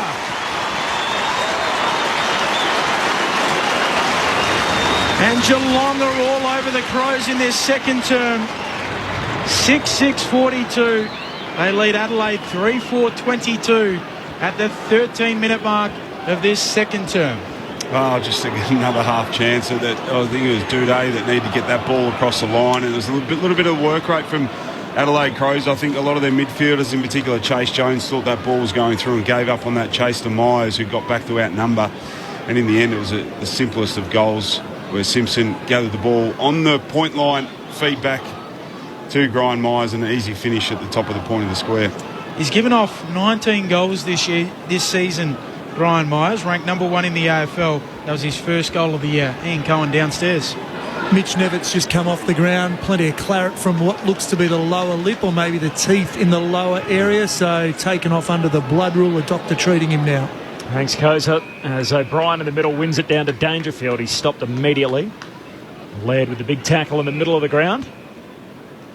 And now the umpire is just looking at Saligo and saying, we've got another blood rule. So he's just got a little nick. I think he was involved in the clash. Right, with Nevitt. So he's got a nick underneath his right eye on his cheekbone. Nick from Nevitt. Yeah, it's 20-point lead for Geelong. Saligo hits the bench. What can you see, Koza? Yeah, he's got the claret coming out of the right eye, so he's now in the hands of the doctor for the Crows. So both of our heavyweight fighters just getting a little bit of work done. For the restart, Holmes Hurried kick forward for Geelong. Bouncing footy in front of Cameron. Bangs bodies with Brodie Smith. Picking up the ball is Michael Lanny. He's tackled. Ump says, I'll have it. Centre half forward for the Cats. The Barwon River end. O'Brien knocks it down. Picked up by Holmes, though, the Cats. Hand pass to Dangerfield. A little casual. Mowed down by Rankin. Free kick. Half back for Adelaide. Ian Cohen. Soligo's now been taken through to the Crows' room, so it looks like they might be going to stitch up that wound over his right eye. Crows with it in Butts in the back pocket. He'll kick long towards the contest. Going up O'Connor. Strong contested mark. Drags it down 60 out from the attacking goal for the Cats. They're starting to really get on top. Handball to Duncan. Looking for Hawkins on the searching lead. And he marks 40 out, 5 in from the boundary line at right half forward. How often have we seen that? Duncan, a little dinky kick to Tom Hawkins on the lead. Mark O'Connor's been good this quarter. That's his third intercept mark, 4 possessions. It's been a pretty even spread. No one really standing out at the moment for the Cats, which is a danger sign for the Crows. He's kicked these before too. This will suit his little left to right bender. Wind from the right though, Lukey. It'll be boot to ball from right on the juncture of 50 in the boundary line. And trouble. That is perfect. As called by Luke Ball. A finish fitting of 335 games of experience. Geelong have kicked the last 3 of this game. And they've kicked 5 goals to 1 in this second term. 7-6-48 plays 3-4-22. 16 minutes gone in the second term. Well played, Luke Ball. It was your natural flight too, wasn't it, Lukey? A little left to right, wasn't it? You know, from that pocket. But it is danger times for Adelaide. But you blink and before you know it, they've kicked 5 in 16 minutes. And just their efficiency going forward is outrageous. So I think at one point they were 2-6. Am I right? They've kicked 5 straight this quarter, lads? Yep. So again, just... And you wouldn't call that a half chance from that pocket too. You may mention their deep pockets, but a couple of them have been. But just their efficiency going forward, and they're on top of this game. So danger times for Adelaide. Back in the middle, comes down to Atkins of the Cats. Quick hand pass away to Dangerfield. Pressure on from Dawson, kicks out wide. Well, flying in the air was Jones, and he got some contact mid-air. He's getting a free, had his arms taken out. A lad from Launceston, big week, of course, for Tasmanian footy fraternity, one of the 24 Tasmanians on AFL list currently. Chase Jones with a long kick to half forward. Walker in the pack. Radaglia goes to spoil off his knuckles. It'll favour Pedler. Forward pocket, slips over, gets up, heads inboard. Sloan takes the mark. Rochelle was there in front and he left it for his experienced vet. And then Rory Sloan, who's got it 20 out straight in front. Shows a bit, Pedler, doesn't he? He's got a beautiful kick, we know, but showed some real composure there to get around Tom Stewart. Actually had time enough to slip over, get back up, and didn't blaze away. He could have swung that on the left boot in the right pocket for a left footer, but looked inside and saw a free teammate. Should kick this, Rory Sloan. It's a must-have for Adelaide. Sloan drills it. Stops the bleeding. After 3 straight goals at the other end. And Adelaide cut the deficit to 20. The Crows move to 4-4-28. Geelong 7-6-48. Grandstand AFL, 18 minutes into the second term. Luke Ball and Brennan Goddard. Yeah, it was much needed against the momentum that Geelong had, but really good composure. You may mention if it wasn't Sloan, I'm tipping Rochelle probably could have got there if he needed to, but we did highlight earlier that Pedler, it looks like he's making a real attempt to get to Stewart, who's the most important defender and arguably player in Geelong's team. So it was good for his confidence knowing that when he gets around the ball and Stewart was in his vicinity, don't get me wrong, he wasn't giving him the leg rope, but he's just having an influence on the game when he's playing such an important role for Adelaide. Umpire Williamson lays it down, a perfect bounce. Segler taps it beautifully for Dangerfield. Can't escape a tackle though. Handball out towards the wing. Onto it is Atkins. He's tackled by Laird. And it's held in. We'll get a ball up. Ian Cohen. Jake Soligo's just made his way back from the room with that stitch around his eye, and for young Nevitt he's had to change the hoops, and so he's now got a top that is blood free. There go the Cats again. There's a high free kick though. We'll come back and go to Dangerfield. The locals don't feel like they're getting the whistle. Dangerfield bursts away. His kick floats inside 50. Touched on the way through. Michael Lanny, chain of handballs Away to Laird and then back to Michaelani, who will kick towards the wing. Standing in front, absolutely crunched his Stewart. And he'll get a free kick for the Cats. Just forward of the wing. Reg Hickey stand side of the ground. Was he being too rough there, was he? I think so. Half time at the G. Richmond by 9 points, so 16-point turnaround in that second quarter after the Eagles led at quarter time. A short kick from Stewart to Kolajasny. Swings it from one side of the centre square to the other for Zach Guthrie. Kicks to O'Connor. Marks 55 out, right half forward. He's just going to set it up. Henry coming from a few deep. He flies. No mark punched away from him. Dawson for the Crows. Hand pass to Rankin. Hands it away to Jones. Still in the defensive arc. Kicks to half-back. Wanted Fogarty. Punched away from him by Kolajasny. And we got a boundary throw in half forward for the Cats. Geelong by 20 points. They've kicked 5 goals to 2 in this quarter. They've kicked 6 of the last 8 in the game. Time in forward half throughout the match, 50-50. Segler knocks it down, trying to get onto it Atkins. Myers then gathers, gets a handball away straight to Jones, who's tackled quickly by Close. And a ball up just inside the attacking 50 for the Cats. It's about even.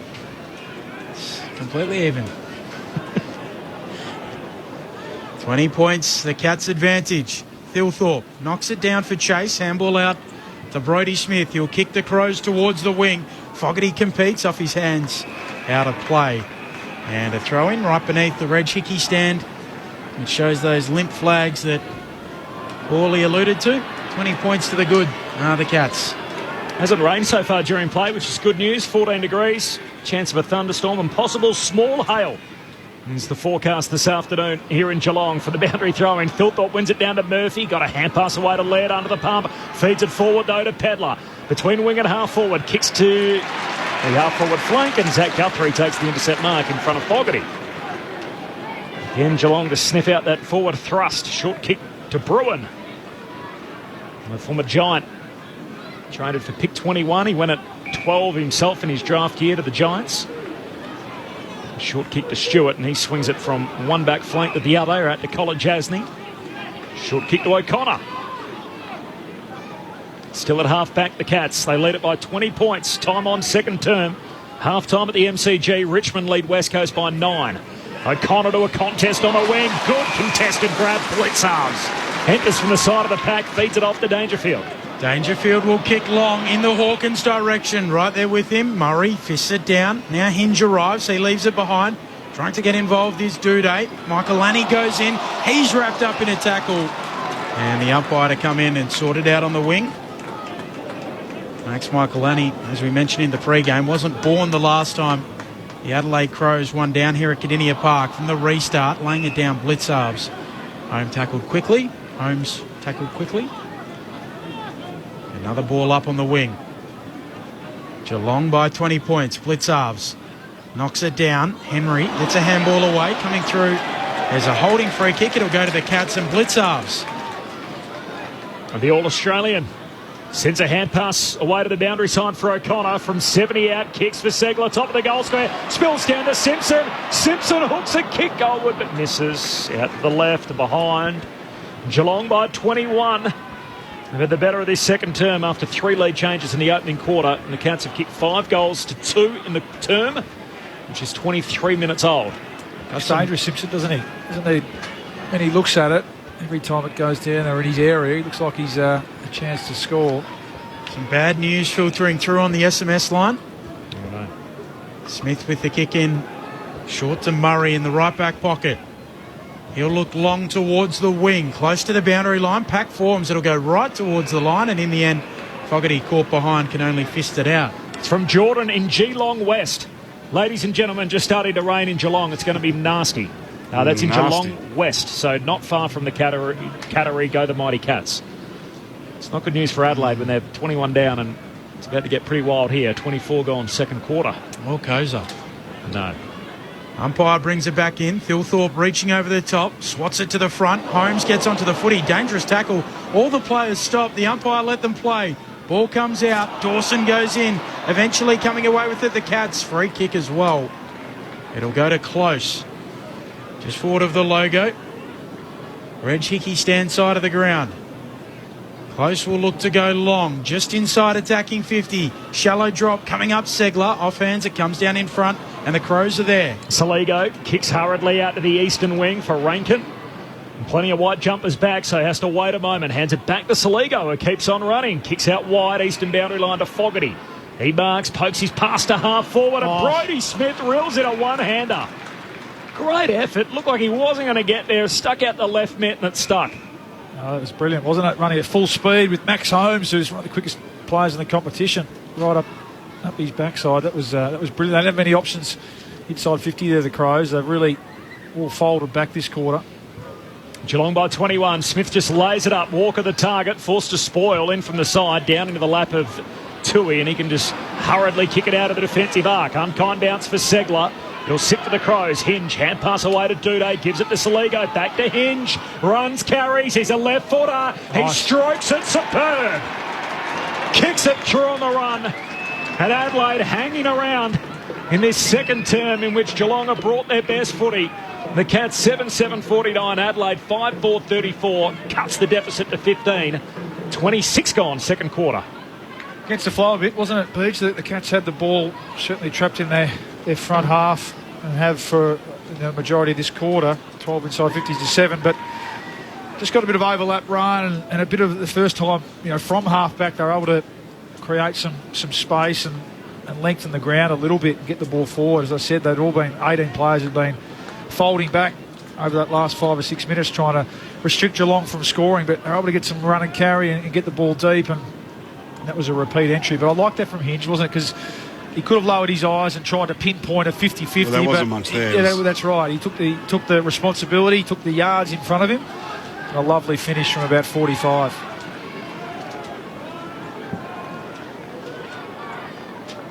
Back in the middle, first time today the Crows have kicked back-to-back goals in this match. Holmes hacks it out of midair, high ball towards the logo.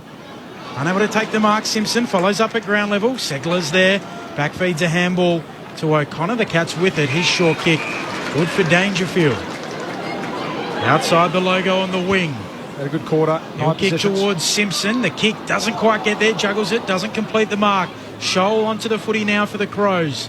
At left half back, Murray has to gather on the bounce, has a fit of the fumbles, eventually gets it away to Millerer. He'll chisel the ball, the bare 15. And the mark taken by Dawson. What a year he's having, his first year as skipper.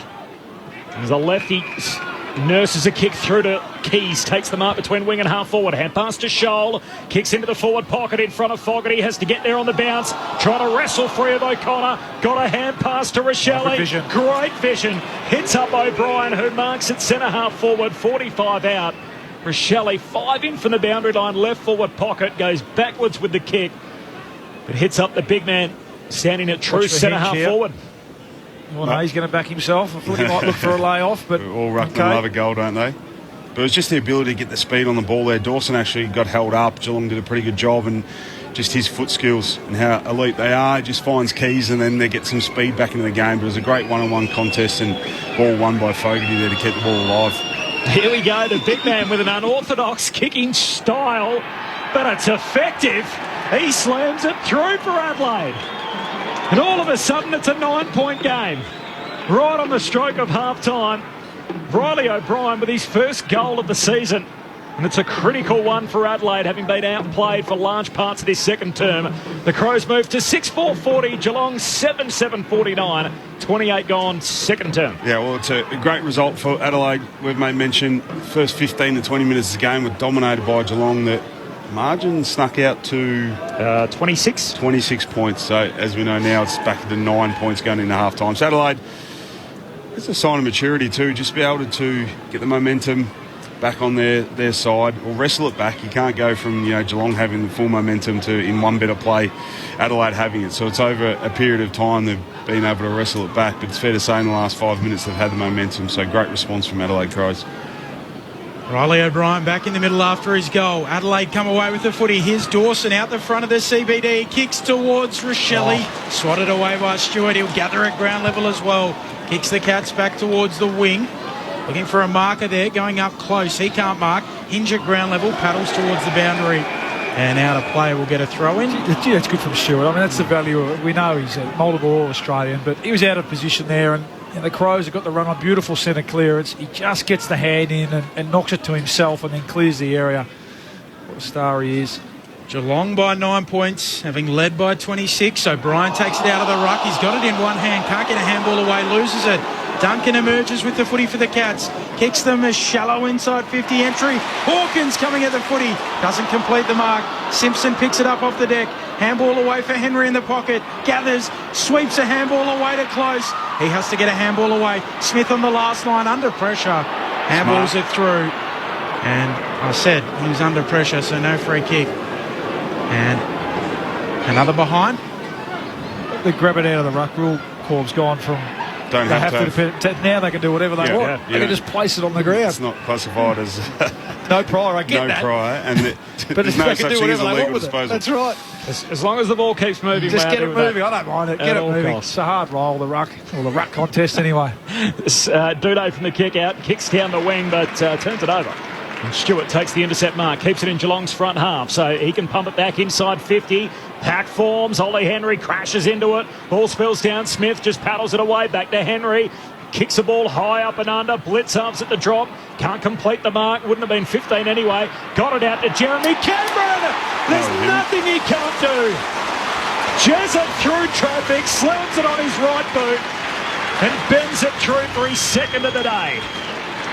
And just like that, the Cats restore a 16-point buffer. 31 gone second term, 8-8-56, Adelaide 6-4-40. This kills you, doesn't it, the red time goals, Beach? It does, which is, again, just something out of nothing, isn't it? Just on his right foot. I don't think he even looked at the goals. He did it earlier on his left here in the first quarter where he, just the awareness to know roughly where they are, that's all he needs. And to finish off the right peg. I think a bit of dust came off that. I haven't seen him kick on his right peg for a long time. But again, just those, I wouldn't say opportunistic goals, but just because of the talent, that's clearly just down to talent, right? So I don't think a lot of guys will actually attempt to actually kick that. It's a bit of a dinky kick around the corner, but just the awareness and goals awareness to know where it is, that takes just that extra bit of talent that not a lot of teams have. Players over plays, BJ. That's right, not all the time. O'Brien, not at the Saints at the moment anyway. Great system. Oh, whack. Oh, I didn't mean it like that. From the restart, out towards the wing, Jones onto the footy. He's tackled quickly by Nevitt. And we'll get a ball up beneath the red chicky stand. Yeah, home crowd like that one. Mitch Nevitt.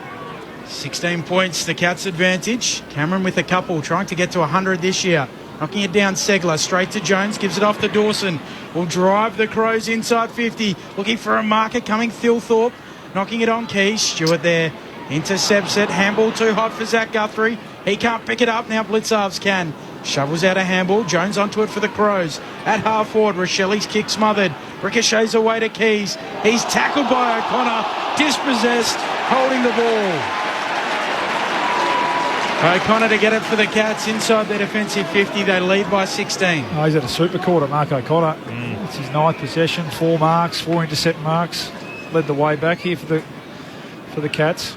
We've got the start on grand final day, of course, after the Holmes hamstring earlier in the series. So on the prelim, of course, which kept him out of the 22 on grand final day, and Parfitt came in as the sub. A long kick down the wing ends the quarter. And the intercept mark for the Crows right on the bell, taken by Rory Sloane. So that'll do us. A 33-minute quarter, 10 goals kicked in it, 6 for Geelong, 4 for Adelaide. And after the Cats led by 2 points at quarter time, they lead by 16 at the half. They got it out by as many as 26. Adelaide steadied the ship to kick 3 of the last 4 goals in the quarter. The goal kickers, as it sits at the moment, Jeremy Cameron has 2, as does Sam Simpson. So 3 games back, he's kicked multiple goals in each of them. And then singles for Isaac Smith, Tom Hawkins on the back of his 8 last week. He's got 1 to half-time, 1 to Atkins and 1 to Myers.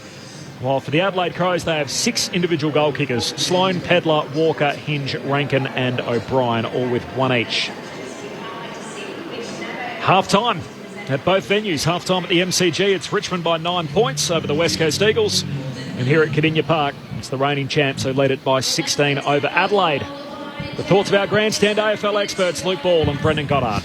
Well, I was just highlighting only 2 minutes ago, the great job that Adelaide done to get themselves back in the game. With Geelong, the first 15 minutes just really did dominate. I think they kicked 5 goals straight after an early behind, and then it looked like they were just maybe another goal or two from really breaking Adelaide. But credit to them and a young team, Luke, just to be able to steady the ship, steady the momentum, then to actually get the momentum back on your side was really important for Adelaide.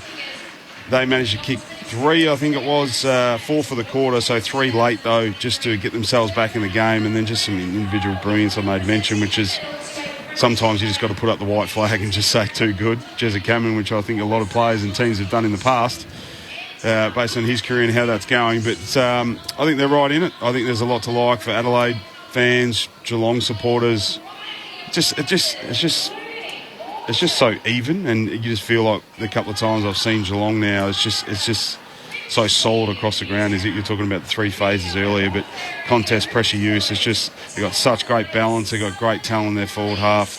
They don't need the ball actually, free flowing kind of ball movement to actually get on the end of it. Their forwards, they've just got so much talent that they're that are able to make those half opportunities really count. So I'd say the game's in a pretty good spot. 16 points to Geelong, but you say Adelaide being the travelling team, coming off a tough loss last week and coming down to Geelong, it's they're still up against it, but they're pretty. If you're an Adelaide supporter, you'd be pretty happy with what you've seen early. Just that last goal hurts, doesn't it? That Cameron brilliance, as you said, with a minute to go, because they had done a great job to weather the storm at Geelong, flexing their muscles.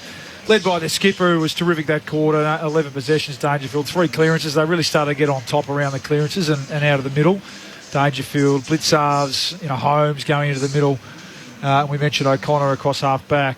That first 15-20 minutes, it did look like the Cats were going to burst it open. But you're right. I think it's a sign of a maturing side, of an emerging side that can recognise that and recognise that. The leaders in particular, think about Doty, his sort of quarter, and Dawson, keeps trying. Sloan had some moments just to be able to say, no, we're not going to just roll over here and let the home team keep that full head of steam. So they were able to do that. So that's a really good sign, and something to really hang their hat on at half time here for Matty Nixon, the coaching staff. So. I think of Adelaide, it's probably just more the efficiency, the Geelong going in, and I may mention their talent forward, but if they can just minimise that, get a bit more pressure on the ball going forward. When Geelong win it, you highlighted that they got an early centre square bounce in particular. So, if you're going into the game, the midfield coach and the midfielders are saying we can't let Dangerfield burst out the front of a centre square, clearance, because the effect that he has in his ability to get the ball in deep. Yep. He did kick a floater in there, but we saw that a number of times from him. So it's just probably more the efficiency. I think Adelaide just need to clean up. So I think you can put that down to just about pressure around the ball. Let's go to the midfielders, say let's get greater pressure on the ball. Let's minimise their efficiency away from stoppage, and I think that'll have a flow-on effect going forward, because then they don't get. I don't think that they're as good a looks as they're getting. So they're making great opportunity, their half chances, but just to minimise the effectiveness of the clearances at the minute and get greater pressure around the ball. Yeah, and Adelaide forwards, okay, so it's not going to be it's a tough day, isn't it, for key forwards, in particular at both ends, but when you think of Fogarty, Walker and Thilthorpe, not a heap of footy between them, it's going to be a day where they still have to have their work boots on, and a couple of times there in that second quarter as they were trying to hold up the damn wall and everyone was sort of flooding back. A couple of times they did get it. They weren't resetting the ground and getting back hard. And the one that stood out, and we spoke about the resulted in the Sloan goal, was the Rochelle longer kick. So taking that space on this ground rather than trying to pinpoint potentially a 50-50 through the middle of the ground, which Geelong sweat on, I think is the order of the day in this second half to give themselves an opportunity. But that requires those forwards to put their head down and work back really hard and at least create a contest. So, Stewart and O'Connor can't be intercepting. That's what I was going to say, because if they don't do that, that's the flow-on effect, is that they get caught up the ground.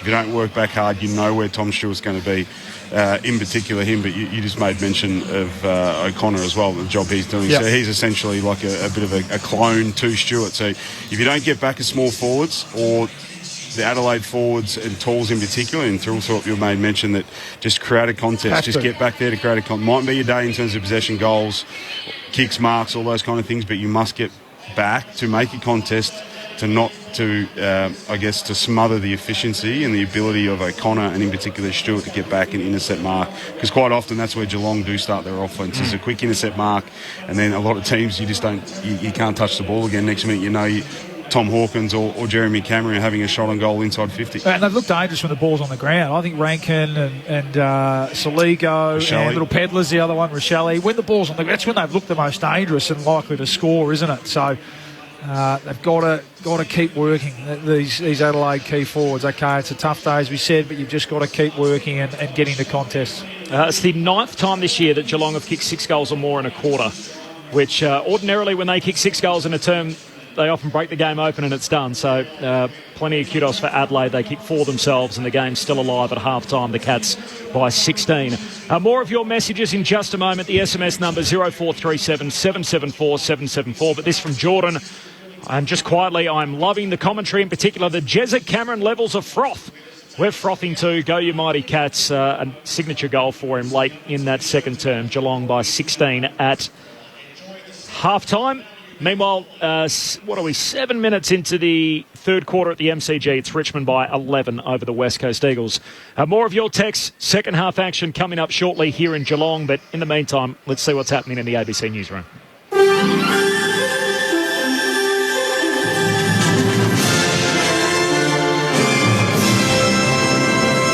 ABC News with Satyam Weinstein. Crowds are spending the night outside Buckingham Palace ahead of the coronation of King Charles III. More than 11,500 police officers have been deployed as part of a major security operation. The head of London's Metropolitan Police, Mark Rowley, says it's the biggest ever police deployment in the capital. Security is about layers, and so what the public will see will be that visible front layer of officers stood in a sort of dignified ceremonial way. But behind that, there are layers of officers working covertly, observing from different places. There's been intelligence effort. Meantime, coronation celebrations will be held across the country this weekend. Tony Ibrahim reports on what's in store for Sydney. A garden reception will be held at Government House in Sydney this morning for guests from a range of charities. The event includes a ceremonial tree planting from a cutting of the tree planted by Queen Elizabeth in 1954. Government House opens to the public tomorrow morning. Admiralty House in Sydney's north and a part of the Australian National Maritime Museum in Sydney will be lit up with royal purple. But the New South Wales government says the Sydney Opera House aisles won't be lit up. The government says it's being mindful of public expenses and says other celebrations are in line with community expectations. The Sudanese army has sent representatives to the Saudi Arabian city of Jeddah to discuss a ceasefire deal with the rival paramilitary Rapid Support Forces. Here's the BBC's Paul Adams. The Sudanese army says the talks are aimed at addressing the humanitarian aspects of this crisis. In other words, they are not yet political talks. The rival Rapid Support Forces have yet to make any formal announcement, but the Saudi-funded Al Arabiya news channel reported that both sides were sending delegations. If they happen, these will be the first face-to-face talks between the warring parties since this crisis erupted 3 weeks ago. The UN and aid agencies have been calling urgently for such talks to prevent a dire humanitarian situation from getting any worse.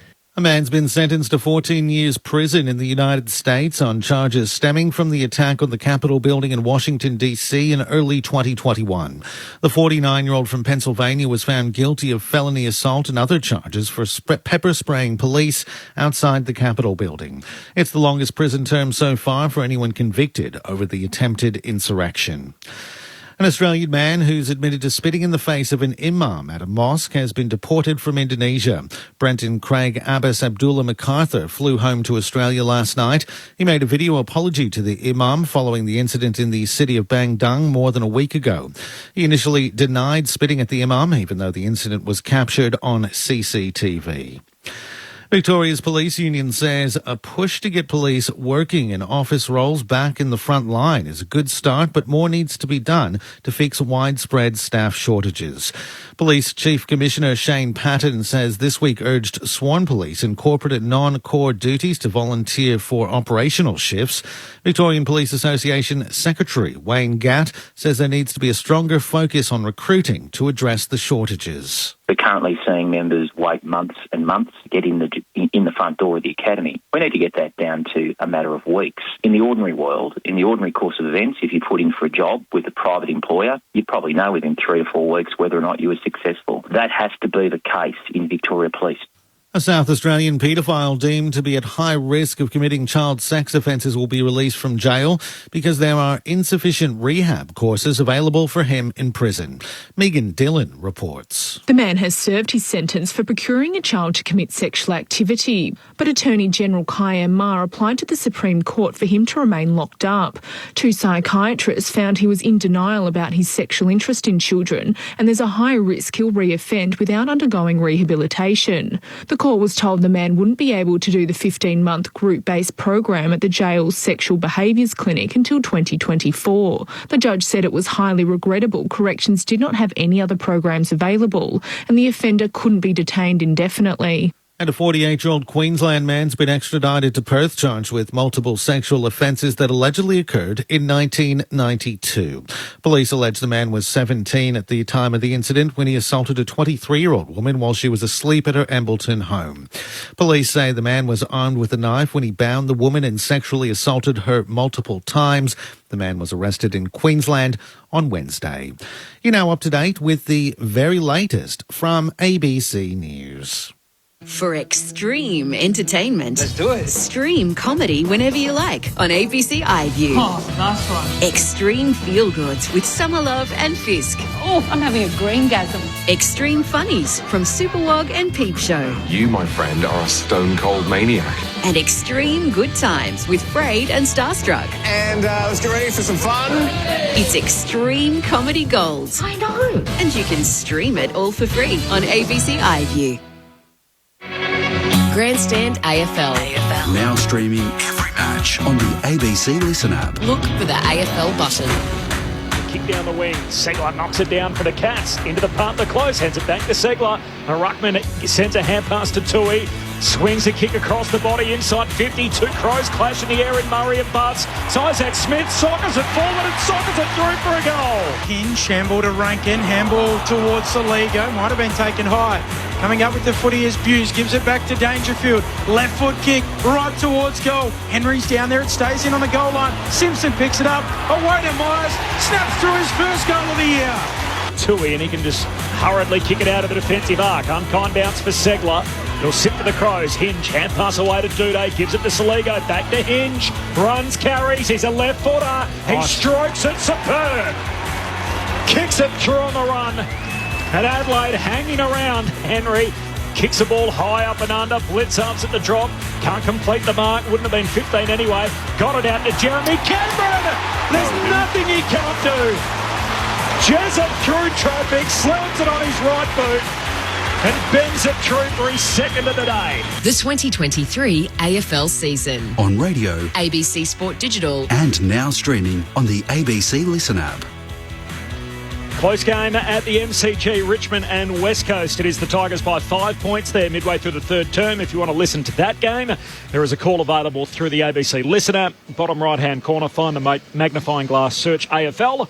And click on ABC AFL Extra if you want to listen along to the Tigers and the Eagles. The highlights, though, of the second term here in which Geelong just flexed their premiership muscle as they kicked 6 goals to 4 in the quarter. They led by 26 at one stage, and the Crows able to peg it back to get it within 16 at half-time. So the Cats by 16 points. The third quarter just moments away here at Kardinia Park. Corbin Middlemass, Ben Cameron, Brendan Goddard, Luke Ball and Ian Cohen, your call team. Now the game's still to come. Saturday of round 8. Gold Coast up against Melbourne is our next stop. So we'll bring you coverage of that game from Carrara. And then a doubleheader tonight. The Great Western. GWS up against the Western Bulldogs. And over in Perth, it is Fremantle and Hawthorn.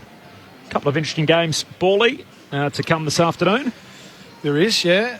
Which one will get your attention the most? I'll be tuning in, I think, this afternoon. I was more looking ahead to tonight. There's something about the Giants-Dogs games, isn't there, I think, going back a bit. Hopefully Toby, there's a bit of a whisper that Toby Green won't play. Is that? Oh, no. Yeah, that would severely impact my viewership, I would have thought. But Not snow up at Monaco. Yeah, well, that's true. It might be pretty cold up there. All the talk around a roof in Tassie. You might need one in Canberra as well. But Ben and I was split on a conversation on Corbin and Ben, future award-winning show, of course, on Monday and Thursday on ABC Sport. Ben mentioned during the week that there is no better big game player or guy senses the moment more. Yeah. No one senses the moment better in the game at the moment than Bont. Now, I disagreed with Ben and said I think Toby Green would belong in that category. Who would you be leaning towards if you had to lean towards you want us to take sides? Yeah. Well, only out of those pick two. your favourite child. I need to see both your objective cases. I can only think of Toby Green winning goals, to be honest. Jessica Cameron. Bontempelli in the prelim final. Yeah. That was Yeah, it's more so... Just the... I know what you're saying. Yeah. It's when the team needs a lift, who's the guy that's take over? They're both in the top 10 in that conversation, clearly. Yeah, best players in their team, aren't they? But, yeah... I thought you were more talking about, kicking the winning goal, or I can feel like Toby's probably... I'll take Toby as your answer because that suits my argument. You know what to do. We'll split it down the middle, 50-50. 50-50. Yeah. Well, we're undecided still. You can let us know on the SMS line. Well, it's often the more experienced guys, right? But the reality is that at moments like that, you don't actually have to think about doing anything special. Generally, it's a rise in intensity, effort, and you generally go back to your basics and doing that better than anyone on the field. So they've just got the rare ability to do something special, either with the ball in front of goals that Toby does, or make something this literally out of nothing. So they're both great. If you had to give me one name. Out of the two of them. Game on the line, momentum going against you. Who do you want on your team? Well, you look. I'm looking at too deeply. Up until a couple of years ago. Are you ruling him out? Are you saying he's over there? Have we got to pick one of the two, or can we throw Jeremy Cameron in there? The only thing I'd say with a midfielder in games, you got a greater opportunity more often, or more opportunities to influence the players. Sounds like Bont to me. Yeah, so I'm going to say Bont, but Toby Green being a forward, you're actually relying on what's happening up the field a lot. The ball is coming in, but he then just has the ability to literally stand on 4 people's heads at the one time, 4 against 1, and take a mark and all that kind of thing. So, I think midfielders, I don't think you have to be a rocket science to figure that out. They've just got greater opportunity to influence a game. I feel like position they're in. You footy types don't understand how this sort of pub conversation works. Where you we don't. You just throw a random name out and you essentially say, I believe that because I believe that. That's why we're looking too deeply into it, because we know the ins and outs of it. Settle this one for me. This is Fran in Melbourne, who's one of our listeners. Text into 04... You know Fran, do you? She's a regular? She is a regular, but she says, hi team, I'm not a huge footy head. Can the boys please explain to me why there's all this hoo-ha about Carlton only having 2 main goal scorers? What's the difference to Hawkins and Cameron? Is the reliance on the two-headed monster for the Cats? Good question from Fran. Well, I think Geelong have proven they don't need either of those guys to kick 10 between them to actually win games of footy. So, but then what that does on the other side of it, Fran, is that it makes, particularly I think in Carlton's case, it's really predictable for the opposition where the ball's generally going. So we've got stats coming out of our ears at footy club level, and I think it's pretty evident that we talked about a little bit is that predominantly most of the time the ball's either going to Mackay or Charlie Curnow when it goes inside, and it's hard. We used to talk about it at St Kilda level, right? We kick it to Rui too often. It becomes too predictable. Players can sag off, provide aerial support, or create a 2v1 against Rui, but those guys, good players, continually put themselves in good positions to receive the ball, and in their case, they're always in strong positions. It just becomes really predictable, and I think it can't become a bit of a habit just going to those two guys, and there's a heavy reliance on them too. Well, part of it is too, if the other forwards around them aren't dangerous, then the defenders, good teams, will drop off those forwards and put extra numbers around Curto and Mackay. So it's a bit of there's a flow-on effect to it as well. But it's a good question. It's a good discussion. The best teams, though, have multiple options, don't they? Geelong by 16 into the second half we go on Grandstand AFL with Ben Cameron. The 2 rucks go up. It comes down. Atkins, he swerves. He's running backwards out towards the wing eventually. Did he forget which way he was going there? He definitely forgot which way he was going and then got caught for running too far. He lost his bearings. So a free kick going the way of Dawson, and the Crows on the wing. Runs around. Will kick long into the pocket looking for a marker. Walker. Radigalea fists it away. It comes down in the hands of Stewart. Now full back. A little 1-2 with Buse. He'll chip it short. And the mark taken by Kolajasny in the left back pocket. As we were at half-time, it's the Cats by 16. So Kolajasny, a long kick to half-back. Over the top, Max Michaelani just whacks it back inboard. Into the lap of Brodie Smith. He's tackled straight away. Ball up, still at half forward for... Who's kicking to that? For the Crows, of course, kicking to the Barwon River end. Now I had that issue as Duncan, hand pass to close, back to Duncan. Handball out wide for Tui, close to the boundary line. Scholl keeps it alive for Adelaide. Hand pass away, had two Crows there, they ran into each other. Holmes collects the footy. Hand pass to Myers, gives it to Close, feeds it forward, back to Max Holmes. He kicks looking for Cameron, he's forced to spoil from the back. Butts had it, lost it in the tackle, he's taken high. Free kick for Butts, full back for Adelaide. Ian Cohen on the boundary. I would expect Matthew Nix is about to ring the changes. The technical sub Matt Crouch has taken the T-shirt off and he's got the jumper on, so expect that. As for Geelong, we've still got Ollie Dempsey sitting in the back row. I reckon Nick Murray might be the man coming out of the game as loose footy again. Holmes onto it at half forward, gives it off to Close. Henry in the pocket, off a step will snap on goal. It's across the face, a minor score. Couldn't quite bend it back enough. So they extend their lead. 17 points now for the Cats. 2 minutes into this third term on Grandstand AFL. So Murray not present. As Hinge brings the footy back into play. Out to half-back for Michael Annie. Goes on a stroll, kicks it out wide, kicks it too wide. Out of bounds on the full. Geelong by 17. Talk about that skinny ground. 11 metres skinnier than Adelaide Oval. The first out of bounds I think we've seen today from the visiting team as Zach Guthrie puts Geelong back inside 50. Kicking to the city end, close to the boundary line, off the pack, spills to Michael Annie. He's tackled by Hawkins, taken to ground, didn't release, holding the ball. Free kick to Geelong, 1 metre inside the boundary, right forward pocket. Ablett Terrace end. Well, he hasn't put many feet wrong in his first 7 games of AFL footy, Max Michael Annie, but the umpire was right there. You've got to at least be seen to be making an effort. He just played. He went limp, didn't he? Big tomahawk, the tackle on, and I guess he was trying to get the ball over the line, but the umpire was right there. Hawkins going to try and hook this one across the body with his left peg. He's kicked it a little skinny. Misses near side or behind. Geelong's lead swells to 18 points. Early stages, third term. Ian Cohen. You can see in front of you Ollie Dempsey starting to warm up on the boundary. Patrick Dangerfield is not sitting on the bench. I believe he's gone down to the rooms.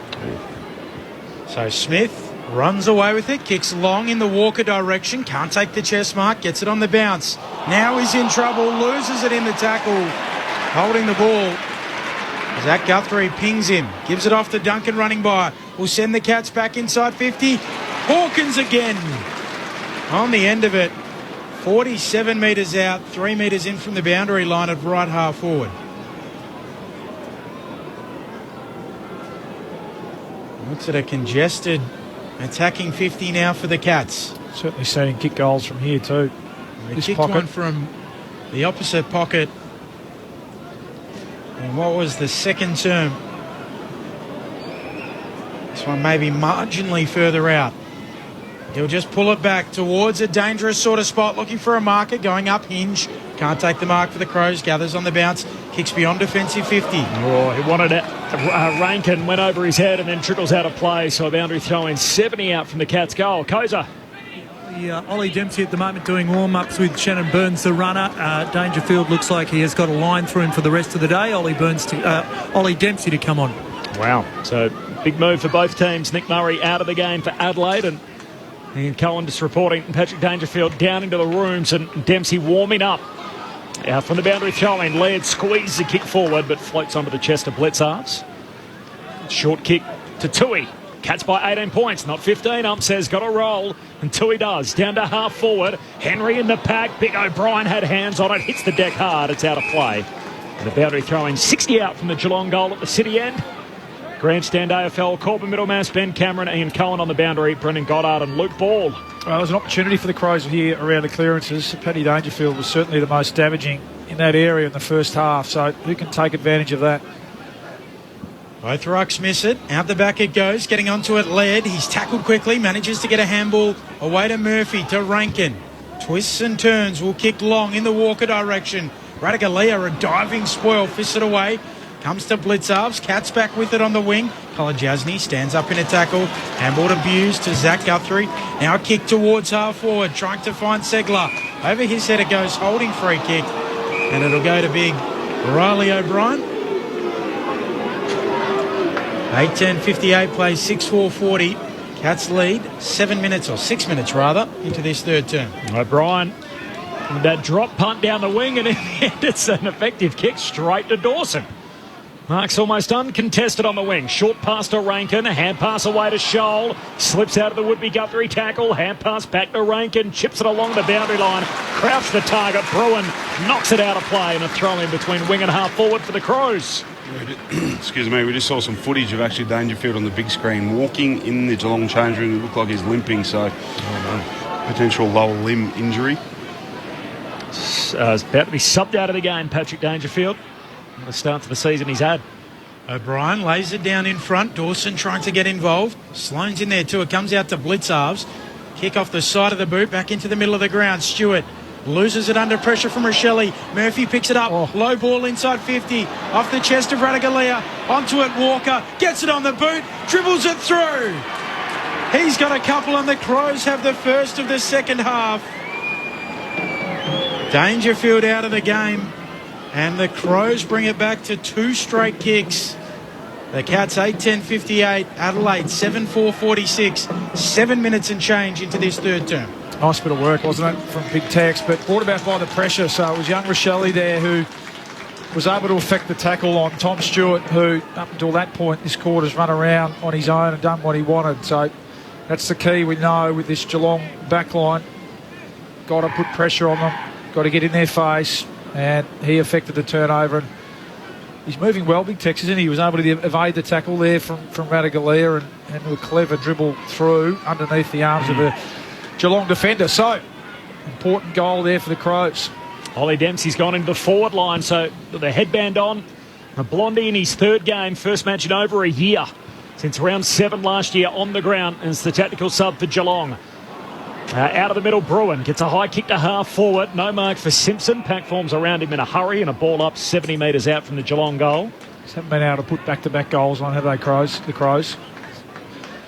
12-point lead for Geelong. Early stages, third term. Up it goes again. Here's Crouch, the sub for Adelaide, who's on the park for Murray. He's tackled immediately by Myers.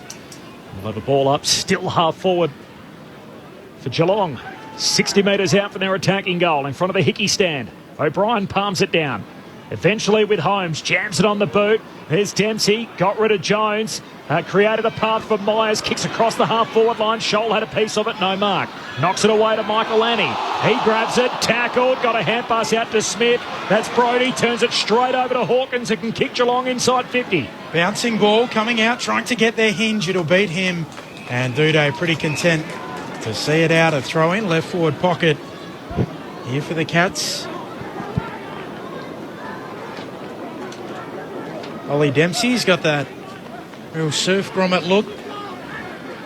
It's a little bit like De Koning, a little bit like Tom De Koning, isn't he? Zach Guthrie, slapping it down O'Brien, and immediately tackled his Scholl, and another ball up left forward pocket here for the Cats. He's got to hold up here, the Crows. We know that Bombers outscored the Cats quite significantly in the second half last week, so he's got to chip away. Hawkins trying to slap it down onto it. Sloane, his kick smothered, might have hurt Cameron as well. He's grabbing at his wrist, ball still pinballing around. Eventually Dempsey somehow gets a kick away. Hawkins, handball to Bruin, snaps back towards the hot spot. Simpson can't take the mark, comes out to Nevitt. Nevitt squeezes it through.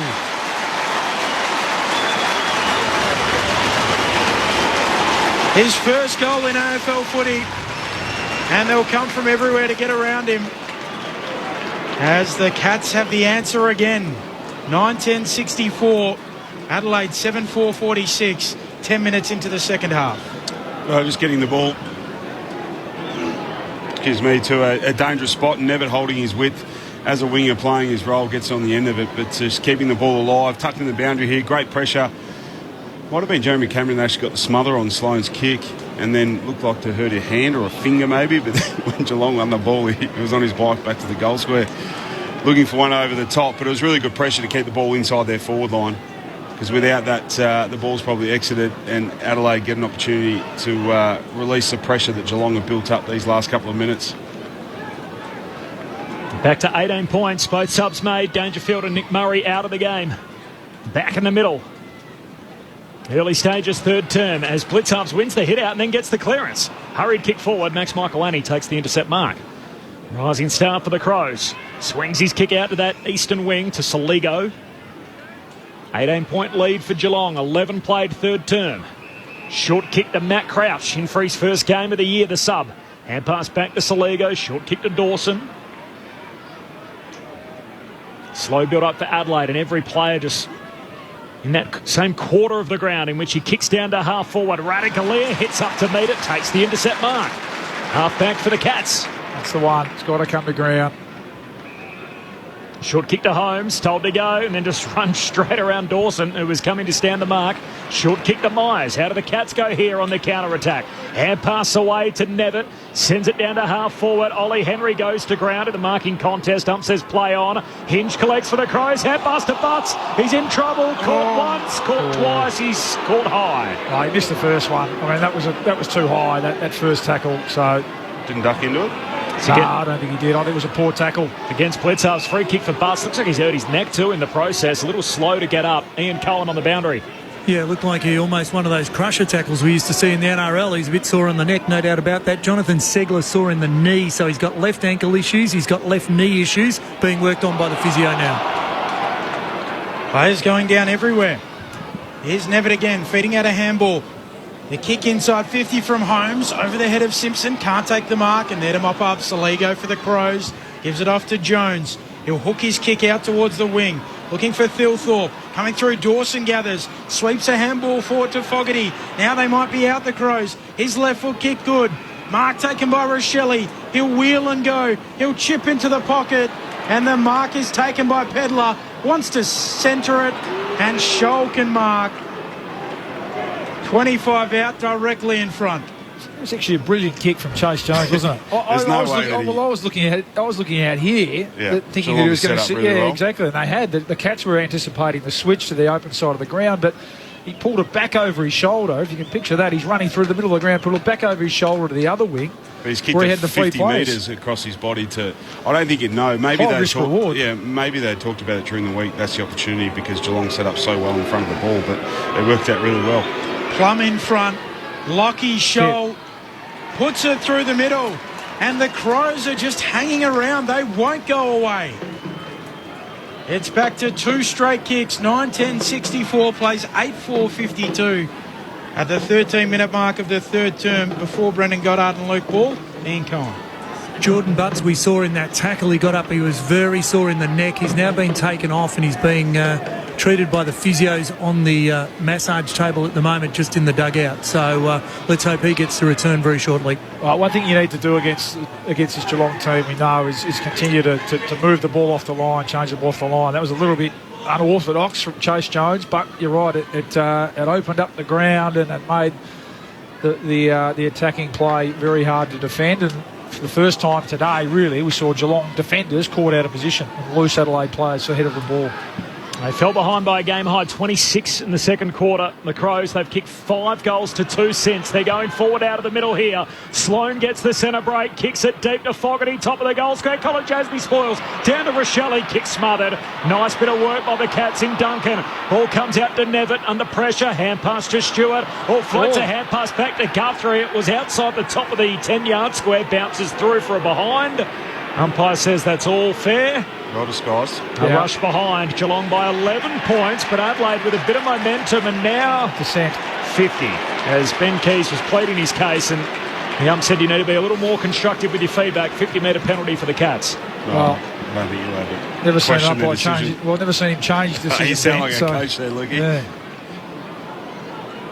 It just kills you, though. I mean, they're trying hard to get 2 goals in a row, and just gives up 100 metres on the ground. Nick Murray off with a concussion, the official word out of the Crows. As mark taken by Tui, kicks into the pocket, Hawkins hands to it, doesn't complete the mark, and then pretty content is Hinge to see it out. Did well then, Dode, didn't he? In the wing. Yeah, sorry, with Murray off. Dode undersized there against Hawkins, just got a hand in. Thrown in the pocket, I should have said. 11 points, the Cats' advantage. Forward thrust here, Hawkins shoves Stillthorpe out of the way. Handball forward, straight to Dode though. He gives it off to Hinge, who will kick around the boundary, and Murphy can come up and take the mark at left half back. One of those kick from Dode. One of their 6 lefties, an 11-point lead for the Cats. Murphy in the long sleeves. A long kick to the wing. Radicalea reaching over the back of his head, rips it down for Geelong. The sunshine starting to break through over the eastern wing after a heavily overcast day and showery morning. Short kick to Stewart, and he goes short too with the pass to Duncan. Duncan short kick to Atkins, between wing and half forward Geelong. Cats by 11. Kick goes out wide, honouring the lead of Jeremy Cameron, who takes the sprawling mark right on the intersection of the boundary line in the 50.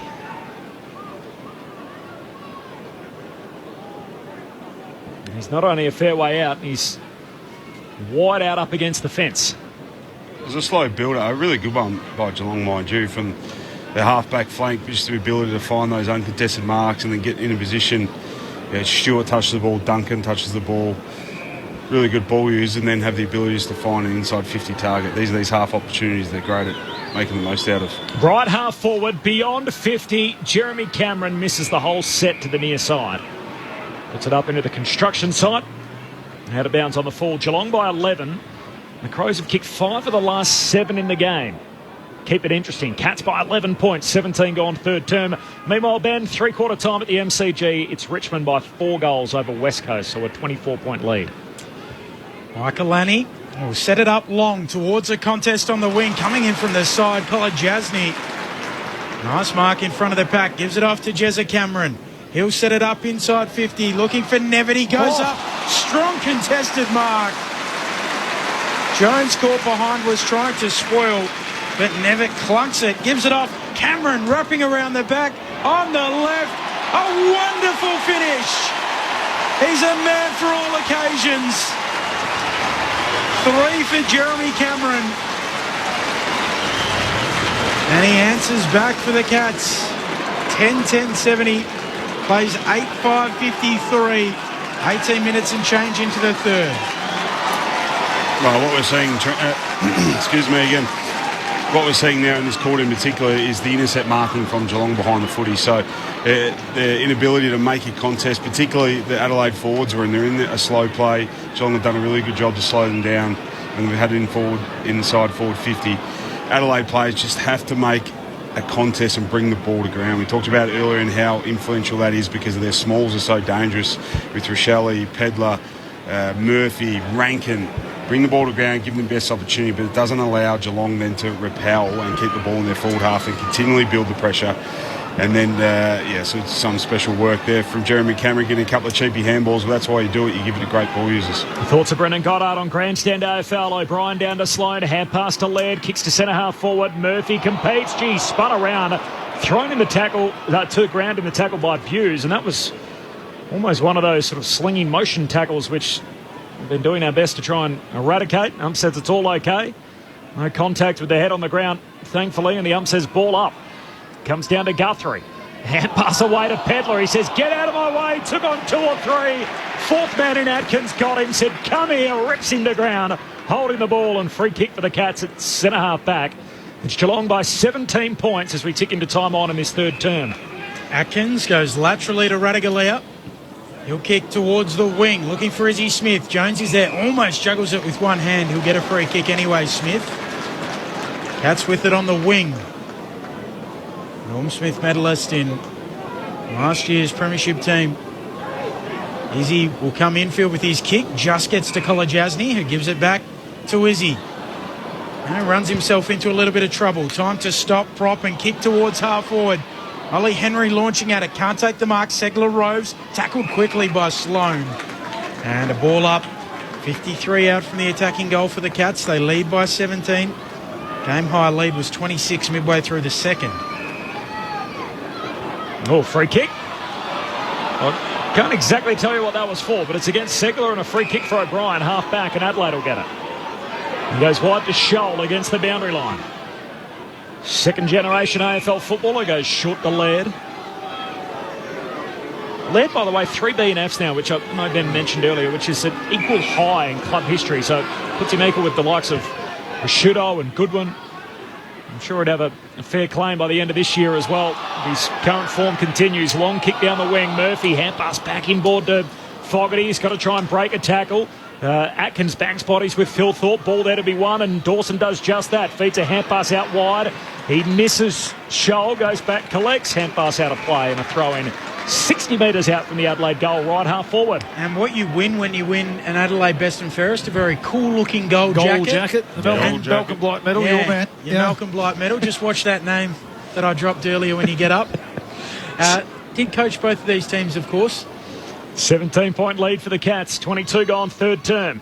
Boundary throwing. O'Brien wins the hit out. Sloan goes in, grabs it, tries to shake free of the Holmes tackle. Hands it away to Rankin. Rankin's tackled front on by Izzy Smith. The ump says ball up, half forward, 60 out from the Adelaide goal. Umpire puts it up. Knocking it down. Clearly Segler, but getting involved the Crows. Jones might have been wrenched off it. No free kick. Holmes applies the tackle on Dawson, and we'll do it again. Attacking point of the square here for the Crows. Segler flicking it down. Coming through, Izzy Smith gets a handball away. Eventually Nevitt fires a handball to Myers. Cats might be out. Smith, handball out in front of Close. Has a man on over the top. Well done. Coming up, Dude able to knock down the handball, force it out of play, and a throw in on the wing. Just a little bit better in the clinches at the moment, aren't they, the Cats? Just standing up in tackles and getting handballs out, freeing loose players, even without Dangerfield out there. Lead by 17, the Cats. Boundary throwing on the wing, a little shallow. O'Brien got a hand to it, spills through to Chase Jones, hooks a kick across his body, but turns it over. There's another intercept mark as Tom Stewart takes it defensive side of the wing. A bit of sunshine for those on the eastern side now. A long kick down the line for Geelong. Kept alive by Miller. The 1-2 with Matt Crouch, and then Miller pokes the pass up into the front half for Fogarty. Hand pass forward to Rochelle. Still 60 out. Handball away to Laird. They're inside the forward arc now. Loose hand pass for Rankin. Put him under the pump. Tackled by Kolajasny. Ump says all okay. Geelong win it. Myers to Holmes. Kicks in the middle of the ground. Isaac Smith competes. No mark. Ump says play on. O'Brien for the Crows. Hand pass to Matt Crouch. And now to Dawson. Sweeps one forward to Fogarty. Fogarty looking for a centering kick. Can he find a target? Not quite. Going up Pedlar. Now at ground level. There's a high free kick. It'll go to the Cats. Pedlar at ground level on Duncan. So Duncan 40 out from his defensive goal. The Cats by 17. I like what Adelaide are doing, though. They're getting speed on the ball at every opportunity, so that overlap handball. They've got to do that to draw that sagging player of Geelong to actually pull him out so he can't influence in the air, but they just managed to butcher that with a bit of skill error. Duncan kicks into the middle of the ground. Spoilt down, spills to Smith for the Cats. Gives it off to Dempsey. Little chip kick is good for Bruin. Might have played on. Umpire gives him the benefit of the doubt. On the wing. He'll kick towards half forward. Turns it over. Miller and Marks. And the Crows get it back. Ian Cohen downstairs. Patrick Dangerfield has just emerged from the rooms, and Danger has got the ice on the left hamstring. He's got the leggings on. His day absolutely done, but the ice on the left hamstring. Thanks, Kozer. As Miller goes to a contest on the wing, it's knocked out of bounds, so a boundary throw in on halfway. So that slows down the Cats a little bit. They've been on this barnstorming run, 4 in a row. They lead here by 17 points, but their captain and superstar Paddy Dangerfield, the Gary Ayres medalist, as the best player in last year's final series, with a hamstring complaint. Seemingly not only missing the second half here, but perhaps a bit of footy ahead from the boundary throw in. Keys hands it to Sloan, kicks to half forward, and in front is Kolajasny. Again, the Crows can't halve a contest in their front half, and Kolajasny with the intercept mark comes up with that half back for Geelong. Stabs it short to Myers. Myers in the left back pocket. Sorry, left half back rather. Wants to go back to the left back pocket, and Kolajasny can mark. He'll try and switch it out towards O'Connor in the right back pocket. Geelong content to chip it around inside the defensive 50. O'Connor short to Duncan. So in that last contest, Baller, you just want that ball to come to ground. It's got to come to ground. Yep. Yeah, it has. I mean, on the flip side, it's such a luxury. We know that's one of the reasons this Geelong team, such a champion team. They've got defenders, and it's not just Tom Stewart. College Asney's done it, and right now Radigalia all back themselves to mark the footy and then rebound from there. Hawkins takes a nice mark on the wing, moves it into the middle of the ground. Zach Guthrie, kick towards half forward, looking for blitz-ups, follows up well at ground level, spits out towards Holmes. He'll get it off to Smith. Flying shot from the left forward pocket, clips the post. He was already celebrating.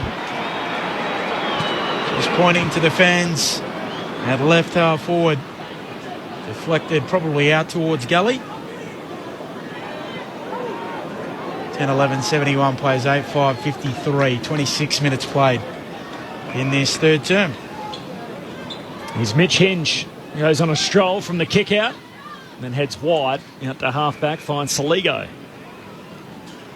They had eight inside 50s for the quarter, the Crows. Just struggling to move the ball with any sort of fluency at all. 2 goals each for the term. The Cats protecting a 3-goal lead. Short kick to Duday. Marks at half back. Goes along to the wing. Seckler involved. Goes with the fist. Ball comes down to ground. Hand pass out from Keys, though, to Crouch. Hand pass away to Saligo. Kicks down the wing. Stewart goes up. Spoils. Still the footy live for the Crows. And Rankin goes in and wins it. Hand pass to Walker. Feeds a hand pass forward to Keys. Racing out after it. Wants to keep it alive. He can't do so. It's out of play. Left forward pocket. So they get a stoppage inside their forward 50 here. The Crows down by 18 points. Time on third term. Get a stoppage. And the Grubber chaos ball's potentially the way to go here. Yep. Any ball that comes in with any sort of air is being too easily picked off by the Geelong defenders. Well, it was actually Pedler that made that contest. It looked like Stewart was going to take an uncontested mark, and then we saw Adelaide Crows Smalls on that far side get to work and get the ball forward. That's clear through Guthrie. Onto it, Miller, though. Picks it up for the Crows on the wing. Little 1-2 with Jones. Handball away to Smith on the logo. Chip short to Laird. In the middle of the ground. Feeds the handball to Jones. He wants to switch it. Poor kick. Turns it straight over. And Smith takes the mark. Defensive point of the square for the Cats. We're going to get it to Hawkins. Butts closes late. Brings it to ground. Wins the footy. Then fumbles it. Eventually gets the handball away to Rochelle. Rochelle goes short to Sloan, who marks in front of the benches. They're doing a lot right here, the Crows, but a few self-inflicted wounds. I'm sure it'd be frustrating for the Adelaide faithful listening back in South Australia and around the country as Sloan goes across the ground to Crouch, to Miller, marks on the logo, eastern wing, short to Saligo. He can pump it inside the forward 50 or kick one like a wounded duck. It floats through to Buse and he takes the intercept mark. Half back for Geelong. It's the Cats by 18 points. Patrick Dangerfield with a hamstring complaint, ice on the left hammy. Tapped out of the game early in this third term. Hand pass away to Stewart. Kicks down the wing and Henry. Contested mark up over Duday. Has it for Geelong on the eastern wing. He'll go long towards half forward in the blitz-halves direction. Sticks up one hand, brings it down in front. Myers leaves it behind, plays for the free kick. Umpire doesn't buy it. We'll get a throw in. 12 gone final term at the G. Richmond by 5 goals, so they lead West Coast by 30 points. 12 played final quarter. Cats by 3 goals here. Umpire brings it back in. O'Brien knocks it down towards Crouch. He's tackled quickly. Eventually feeding it out is Laird, and the siren will go. So the Cats will lead by 3 majors at 3-quarter time, 2 goals apiece in that third term. It was 16 points at half-time. It's out to 18 at 3-quarter time. The goal kickers, Jeremy Cameron with 3, Sam Simpson with a couple, singles to Hawkins, Atkins, Isaac Smith and Brian Myers, while for Adelaide, a couple to Walker, singles to Sloan, Pedler, Hinge, Rankin, Scholl and O'Brien. As mentioned, Dangerfield out of the game with ice on his hamstring, and Nick Murray subbed out due to concussion for the Crows. So the Cats end up winning the quarter by a couple of points, 10-11 to 8-5. Now, Adam Ramanauskas was giving me a bit of stick earlier in the season that he said he wanted a stat around Isaac Smith, believed he was the best kick off the ground or ground kick player in the competition. Yep.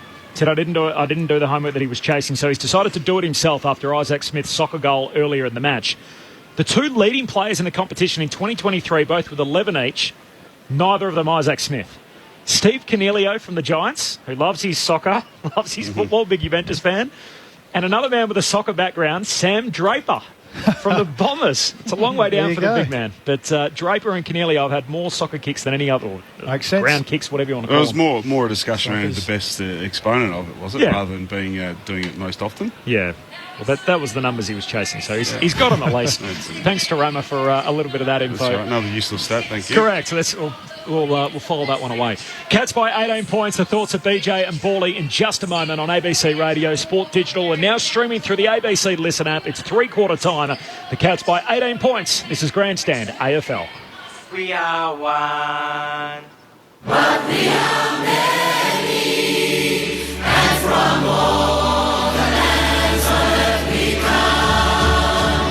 We share a dream, as big with one voice. You're listening to ABC Radio. You are, we are Australian. We are Australian.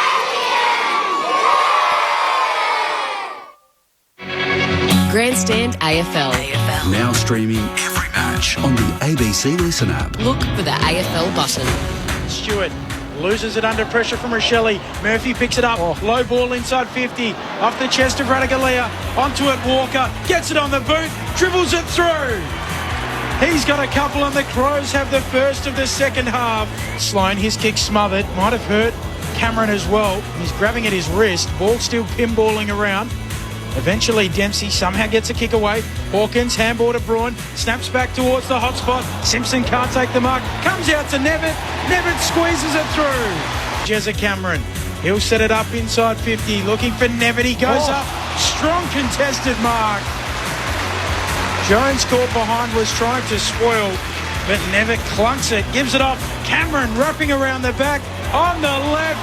A wonderful finish. He's a man for all occasions. The 2023 AFL season. On radio, ABC Sport Digital. and now streaming on the ABC Listen app.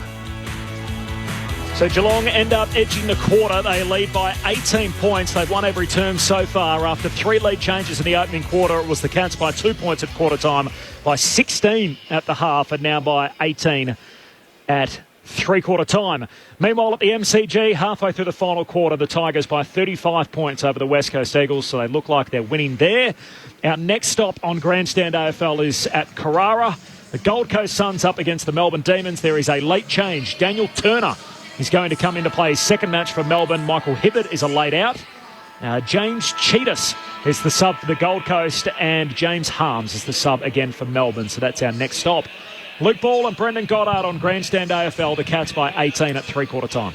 Well, yeah, we highlighted midway through that term just the aerial dominance from Geelong, in particular their back half, just the ability to set up behind the ball. But this has to be a greater contest and a better contest more often from the Adelaide Tools. So Tex Walker a number of times, it was Radigalia, it was Stewart, it was O'Connor. You mentioned Kolajasny, I think, in this forward flank here, Bawley. They're the ones that really hurt them. Just that when they had momentum, they had a bit of momentum going forward. Just Geelong's ability to had an intercept mark just really hurt their ability, and their smalls to get to work on the ground. That's what they're sweating on, because when the ball does come to ground, Adelaide smalls are really getting to work. They're pushing really hard to get to that contest. If the quick kick comes from a stoppage or a contest further up the ground, and then create an equal number, and they actually look really dangerous when they do get there, their ability to then use the hands and to create a bit of overlap. But it was just Geelong's efficiency early. They were dominant there for the first 10 minutes, and then there's some individual brilliance. We highlighted Jeremy Cameron was involved. Got a cheeky little handball around the back here on the far side, about 70 out, kicked it to Nevitt. I think he took a great contested mark, and then he runs about 60, 70 metres to get a little cheap one around the back. But that's why you do give them, and that's why guys run around the back, is because, or generally the guys that do it are good ball users, because the guys that aren't good boys are told they're not allowed to do that. So it's a reason why you do give it to great ball users, because they, more often than not, and better than anyone, make the right decisions and are great finishers. So, but they're right in it. Paulie just highlighted that. I think this first 5 minutes, just to get one early, just to provide a bit of pressure back on Geelong. It's 18 points, 3 goals. And then we just talked about their ability. It felt like a number of times they got out Adelaide, and then just either foot or hand skills just really hurt them. So a number of times, Chase Jones, middle of the ground, shoulders out, looking inside 50, direct turnover by foot to Smith. And then we just highlighted when they are able to get the ball back in the middle of the ground, which they did a couple of times, and one in particular where Crouch and Miller had it on centre wing. He just needed to go forward, then take the opportunity to go forward, get one-on-ones. Tex Walker had isolation inside 50. They chose then to go wide again to Saligo, and then by the time he looks up, Geelong have all just got numbers back and in line with the ball that there's no space. So it's just making the most out of those small opportunities when they got shoulders out and can go forward. Really put Geelong's defenders under pressure and try and kick it to your Adelaide forwards in isolation. Cats by 18 points. Final term underway as Segler wins the hit out in the middle of the ground. Picked up by Crouch. Almost drop-kicked it across the centre square. Into the path of Atkins, though, of Geelong. Turns and heads down to half-forward. Duday just presses off. Henry takes the intercept mark. This is where, I thought he was about to, but love to see him be a bit bolder with the ball movement here too. Got to access the corridor. Well telegraphed kick out wide for Saligo, and Tui just intercepts it, knocks it out of play. Boundary throwing in front of the benches and in front of Ian Cohen. Koza. Yeah, absolutely. I could almost be in this ruck contest. It was interesting watching the body language of Paddy Dangerfield walking off. He was shaking his head. Obviously, the Cats have got Richmond next week, Friday night. I wouldn't suggest he's going to front up for that one. The eye's still on the left hamstring. Knocked on from the throw-in by Segler, straight out of play on the bounce, and we'll get another one. Is it fair to say when you're limping with a hammy bally, is it significant? Yeah, you think so. Limp with I can't recall him pulling up short though. Like sometimes, usually if it's a bad one, you see the incident. But anyway, it might have been because did he take the field after quarter time? It might have been in the warm-up. Half time. Yeah, no, he did. He played the first couple of minutes. Yeah, so hopefully he's caught it before it, anything major. Yep. All up on the wing. Lead by 3 goals at the moment, the Cats. O'Brien taking it out of the ruck, gets a kick away to Rankin. Now Laird receives the handball on the burst. Handball for Pedler, tackled by Stewart. No through road, says Stewart. A high free kick though. Took him high. There's a bit of afters as well. Stewart's ripped off Pedler by Laird. Home crowd wanted a free kick, nothing doing. Mark said 55 out. Miller wants the switch. Pedler will take him up on it. He'll send it out there. Michael Laney will come in front and take the mark. He's 55 out. He'll set it up towards the pocket, looking for Walker. Radigalia fists it away, close to the boundary line. Right forward pocket. Kolajasny, handball away. And Smith with the clearing kick for the Cats. Out to half back, but it's chopped off. Michael Laney's got it. Goes back inboard, misses Brodie Smith, collects on the half volley, looks inside 50, big leap Atkins, touches the footy, spills down to Keys of the Crows, hand pass to Laird, to Murphy, slick hands, Rankin, through traffic, shoots goalward but misses.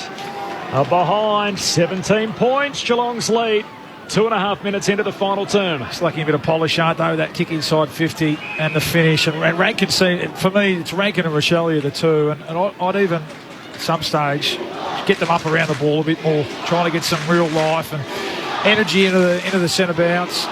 Might as well take a chance now winning the game. O'Brien bobs up and takes intercept mark forward of the wing here for the Crows. He gives off a handball to Dawson, who gives it back to O'Brien, sends it out to Smith. He'll set it up to the pocket. Walker and Fogarty are there. Off hands, it comes down. Walker gathers. There's a whistle on the play. Free kick to the Cats. It'll go to Stewart. No, Radigalia in the end will get it. So Fogarty, the offending party, and Radigalia will have it. They lead by 17 points, the Cats, early stages of the fourth. They'll be inspired as well after the geelong chant has already started early in this final term, so that'll give them a bit of pep in their step as the kick comes out to half-back for the Cats. Crows win it back, though. Hand pass here from Brodie Smith ends up out of play, and we'll have a throw-in as Saligo sees it out with Tui. A 17-point lead for Geelong, 4 gone final term. It's Richmond by 41 points at the G, by the way, so they've got the better game over the West Coast Eagles. Closing in on a victory there, Richmond, which would snap a 5-game losing skid from the boundary throw-in. There's no clean possession and it's back out of bounds, so throw in again in front of the benches. Bit of push and shove too with Bruin and Laird just beneath us.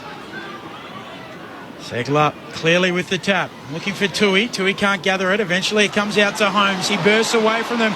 Almost dragged down in the tackle. Just gets a kick away towards half forward. Bouncing ball. Smith onto it. There for the Crows. He'll kick out towards the wing and Rankin will mark. Just in the field of play beneath the Reg Hickey stand. Isaac Rankin still yet to be held goalless as a Crow. He'll kick around the boundary. Ratagalia in front. Juggles it. Allows Walker to slap it out. And a throw in between wing and right half forward for the Crows. Can they kick the first goal of this final term and just make the Cats a little nervous? Of course, final term last week, they got overrun after leading for large periods against Collingwood. 6-day break down in Geelong. Haven't won here since 03. Trying to snap a 20-year hoodoo. Boundary throw in. Blitzarves is held up. We'll have a ball up now. High half forward for Adelaide. Chucks it in the air. The Red Sheeran goes up. O'Brien wins it down for Adelaide. Becomes tackler a little too high. A little over-ambitious, holding up Bruin front on. Oh, in fact, it's coming all the way back to Holmes for a hold in the from the ball up. So that was off the footy and a free kick for Geelong. Long raking drop punt across the half-back line to Stewart. 5.5 into the final term. Geelong by 17. Stewart measures his kick to Tui, who leaps up, spills it, trying to take the juggled mark. Good pressure from Saligo, and it's out of bounds on the wing. Holmes has been good, hasn't he? Especially since Dangerfield exited the game. Hex Holmes has gone into the middle full time, and he's having a really good game, impact on the game. Segler in front, slaps it down, gathered though by Saligo. Accidental spiral towards Fogarty, can't complete the mark. Kolajasny trying to follow up. Coming through Buse, handball away towards Tui. He's tackled solidly by Laird. And another ball up right in front of the interchange gates. Still the Cats by 17. First goal of this final term, so important. O'Brien down to Crouch to Sloane, kicks the Crows to half forward. Stewart again. He'll repel after taking the intercept mark. One of their 5 All-Australians last year. Dangerous kick here right into the corridor. O'Connor did well to protect the drop zone. Can't complete the mark. Goes back, wins it. Trying to wrong foot shoal. He kicks out wide and Isaac Smith marks. In front of the Hickey stand. Eastern side of the ground. Short kick to Myers. A brief bit of sunlight. He's bursting through the heavy cloud cover. Short kick to Guthrie. No Cam this afternoon, just 15 premiership players in for Geelong. Our lowest number so far this year. Looks for Blitzarves, who gets inside the 50, got a bit of room, leapt up, takes the mark. Left half forward, 5 in from the boundary line, 30 out. Oh, I don't think he's playing as a ruck at the minute, but it just shows his versatility to be able to get forward. He's either, correct me if I'm wrong, boys, but I think Segler's on the ground. He was just briefly, but O'Brien would be his director's opponent, but he's just got to show him a bit more respect if he is, because he's able to get himself into strong positions forward of the ball. The ultimate utility, Mark Blitzarves hooks it through for the all-important first goal of the final term. And another challenge laid down to Adelaide. Cats by 23 points, 11-11 to 8-6. And with the margin now sitting at 23 points, the Crows have it all to do. No, Segler and O'Brien are off the ground, so it's actually Thilshrault who's direct opponent, so they're both in the ruck now. So again, just showing his versatility, that's one of his strengths. When he does go in the ruck, I don't think there is a second ruckman that would be, there's not a lot of guys that actually run with him, let alone another ruckman. So his ability to get forward, impact the scoreboard is a huge advantage when he's playing as that second ruck. Ian Cohen on the boundary.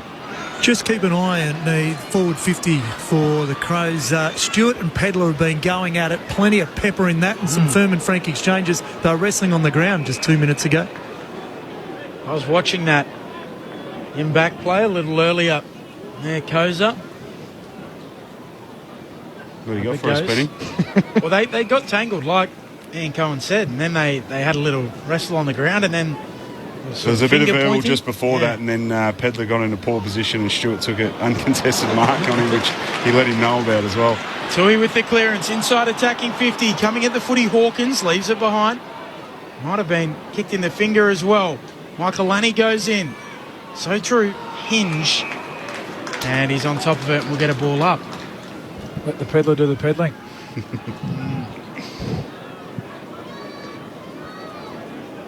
Ball up. 45 out from the attacking goal for the Cats. Kick the last 2 goals of the game. They lead by 23 points. Hawkins slaps it out into space. Going after it. Cameron, he's bundled over. Saligo will get onto the footy. Tackled heavily. Eventually it comes out. Now Cameron. Handball over his head towards Atkins. Right forward pocket. Dempsey will snap on goal. Trying to bend it on target. It's across the face. He's bootless too. Kicked it without the boot. Just the sock. Yep. He socked it forward. That'll be one for you. When was the last time someone kicked a goal with no boot on? Cool. So a minor score, 24 points is the advantage the way of the Cats. Well, we've got to be brave here. There's no point in chipping out to the pocket. Go down the guts and try and create a score. Brodie Smith runs, carries from the kick out, goes long to the wing. Walker clever, palms it to the advantage of Rankin, copped an on-time bounce. Isaac Smith onto it for Geelong. Hand pass to Nevitt, kicks inside 50, turnover, and butts with the intercept mark. So here they go. Back through the corridor. Short kick to Sloane. Hand pass away to Scholl. He gives it to Dawson. Hand pass to Brodie Smith. Sweeping hand pass inside to Rochelle. Up over halfway Adelaide. Kicks to centre half forward for Keys. Keys beats one. Bumped into by Tui. Lost to Sharon. Comes out Geelong's way. Nevitt. Hand pass to Stewart. Kicks up the back flank for Geelong. That was all in front of them as Duday takes the intercept mark on the wing here for the Crows. He kicks long towards half forward, looking for a marker there. Thilthorpe goes up, roving. Stewart gives it off to Blitzarves. A high kick, straight up and down, and Bruin, uncontested in the end, stands underneath it and takes the mark at right half back. Well, I think it's Dodie that's when you get that intercept mark, change it off the line, roll straight inside. Adelaide are queuing up in the corridor. They've got to change the angle of the play and take it inside, open side to give their forwards the best opportunity. But Keys just missed opportunities to get back off the mark and get it going forward, who I think he had Rankin into an open goal. Yeah. The kick from O'Connor slides out of bounds as Dempsey leaps up trying to take a hanger. That was the ball moving up to that, though, wasn't it? That run through the middle of the ground, numbers through there, overlap handball. Just that last kick is letting down all day. From the restart, comes down to Atkins. He's tackled, dispossessed. Murphy grabs it, just bangs it forward. Walker's running back towards goal, and Kolajasny's looking at the ball. Comes up with it for Geelong, goes across the ground to Nevitt. Nice mark. Yeah, he's been good. Up over Scholl, he moves it on quick to Guthrie. Hand pass away to Isaac Smith. Into the front half, the Cats. Long kick to half forward. Over the head of Henry. Last man in the queue, Jeremy Cameron. Chucks it on the boot, shoots goalward. Miller saves the goal.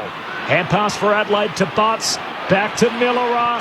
Runs into a dead end. Hand pass away to Hinge. He's going to swing the kick out to Murphy. Just marks. Half back for Adelaide. Geelong by 24 points. 12 gone final term. He kicks to Fogarty just backward of the wing. His kick for Thilthorpe. He can't keep it in on the half volley.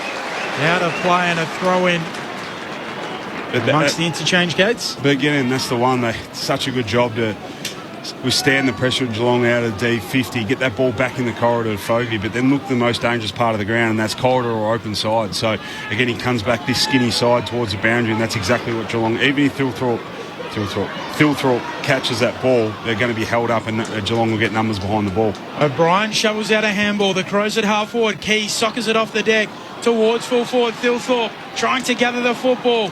Getting involved there is Zach Guthrie. He's tackled to ground.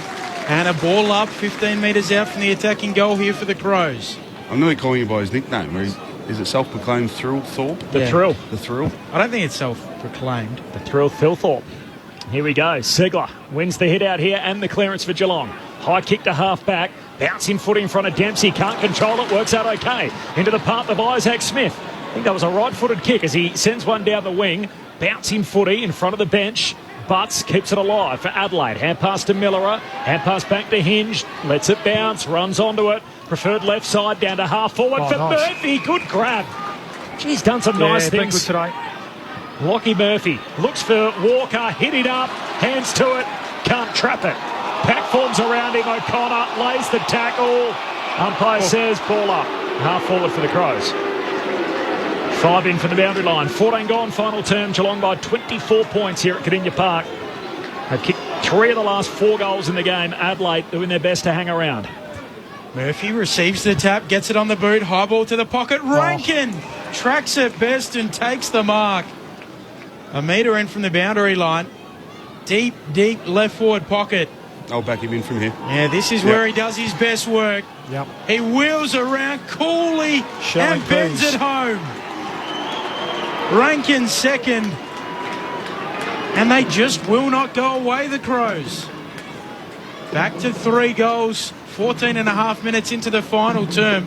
Here on Grandstand AFL, 11-12-78 to 9-6-60. It's hard work, isn't it? But he's the one. He's the one they've got to find a way to get the ball in his hands forward of centre, because every time he gets it, it looks like something looks like happening, and all the players around him almost switched off thinking that ball was going to go over the boundary line. It was a clever mark under real pressure from Jed Buse, and then, yep, you called it, BJ. He was never going to miss that.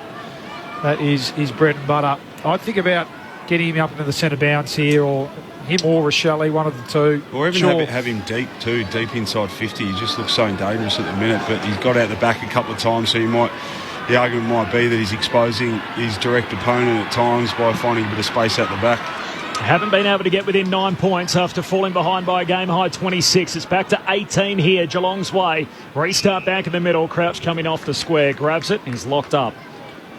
Front edge of the centre square for Geelong. It's fair to say Adelaide got the momentum now, so it's a big 5 minutes for Geelong. Both rucks miss it. Comes down to Tom Atkins. Gets a kind shepherd. Hits up Jeremy Cameron. Bounces off his chest. Doesn't miss too many of those. Spills out to Scholl. Hand pass to Duday off the back flank. Gives it to Crouch. Advantage applied. Hand pass to Laird. Short kick into the corridor for Dawson. Took on the tackle of Close. Dumped in the tackle. Wow. Big call. Free kick for Dawson. He saw here, so... Yeah. This is a big call because he had him cold. But he did jump and try and... He did turn back into the traffic to try and get his hands up. Umpire Williamson had his sort of head bounce off the turf, so that'll be an interesting watch during the week as a free kick paid on the spot. Dawson goes out wide to Miller, defensive side of the wing. Miller heads to half forward. Phil Thorpe got hands to it, can't complete the mark, slides out of play. High half forward for Adelaide. Here's the response from the Geelong crowd. We're 16 and a half minutes into the final term. Cats by 18 points. Full time at the MCG. Richmond by 46 points over West Coast. 15-14, 104 to 8-10, 58. Shea Bolton with 31 and 3. The Geelong fans trying to lift their team with the chant. Here's Dawson soccering to his own advantage. Tackled by Duncan and taken out. Throw in left half forward for the Crows. Can they get the next one? That's where they need those pacey small forwards to get on the move through the stoppage here. Murphy. O'Brien in front. Knocks it to the back, looking for Sloane. Handball away to Crouch. Handball out towards Scholl. Misses him. He'll be able to get onto it, though, in the middle of the ground. Tries to avoid Myers. Myers has got him. Holding the ball, and now Geelong are out. A hand pass there from Dempsey. Got it to Nevitt. Kicks to half forward for Geelong. Cameron trying to turn Hinge inside out. Picked up by Butts. Hand pass to Hinge. Now tackled by Cameron. Spun around. Ball sits underneath him. Umpire says holding the ball. Free kick, Jeremy Cameron, 55 out. Well, it's been the difference in the day, especially in this second half a bit. Geelong's ability to pressure, stick tackles. Cameron runs straight around the man on the mark, drives his kick goalward, misses everything to the near side, out on the fall. Cats still by 3 goals, Paulie. We're about to tick into time on in the final term. Adelaide chasing the game. Yeah, I mean, it feels like they're close enough, but just Geelong's pressure when they've been asked the question has really stood up today, and particularly in this second half. Credit to them. Well, Sloane's kick just finds its target. Baron Brody Smith. Yeah, not being tested here, though. Brody Smith, he's got to back himself. They might as well have a crack at winning this. He's going to kick long towards the wing in the O'Brien direction. Spoilt down by Kolajasny. Rankin out to Murphy. Now they're away down the red Hickey-Stam wing. Big fist comes from Stewart. Then a big tackle. Loose footy. Spills to Zach Guthrie. No. Free kick. It'll go to Rankin and the Crows on the wing. I'm not sure what for. Too rough? Held in the tackle too long. It was such a big play from Stewart again, wasn't it? He's a bit stiff. Rankin to Dawson in the middle. The 1-2 with Duday. The skipper kicks to centre. Half forward over the head of Pedler. Intercept mark for Duncan. And the Cats can rebound. Short kick to Segler. Centre half back. Segler's going to go long to Dempsey. Dempsey up, strong marking with Brodie Smith backing back towards him. He lays it off immediately. Guthrie kicks inside 50 for the Cats. Cameron over the pack, can't complete the mark. There's his mate Hawkins. Hand pass away to Myers in the pocket. Kicks back inboard. Puts to it, no mark. Hunt says play on. Hinge knocks it out to Sloan. Hand pass to Duday. Kicks off the back flank. Stewart punches it 7 rows back. And the boundary throwing on the wing. No, a free kick's coming back. The ball's coming all the way back inside the Geelong 50. It's going against Rory Laird, and a free kick for Holmes in goal-kicking range.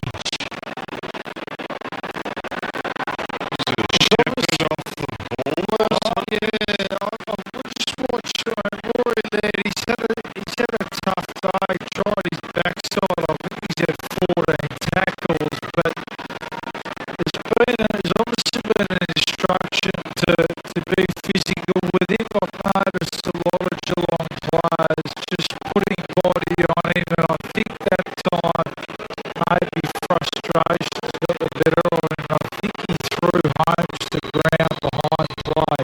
So Holmes with max power pumps it through.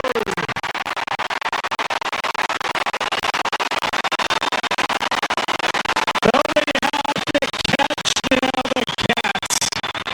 A 4-goal lead. And a free kick off the ball going the way of the Cats. And Max Holmes with a no-doubter from beyond 50. 12-12 to 9-6. 24-point margin restored. Did you see that, Ben? Free kick?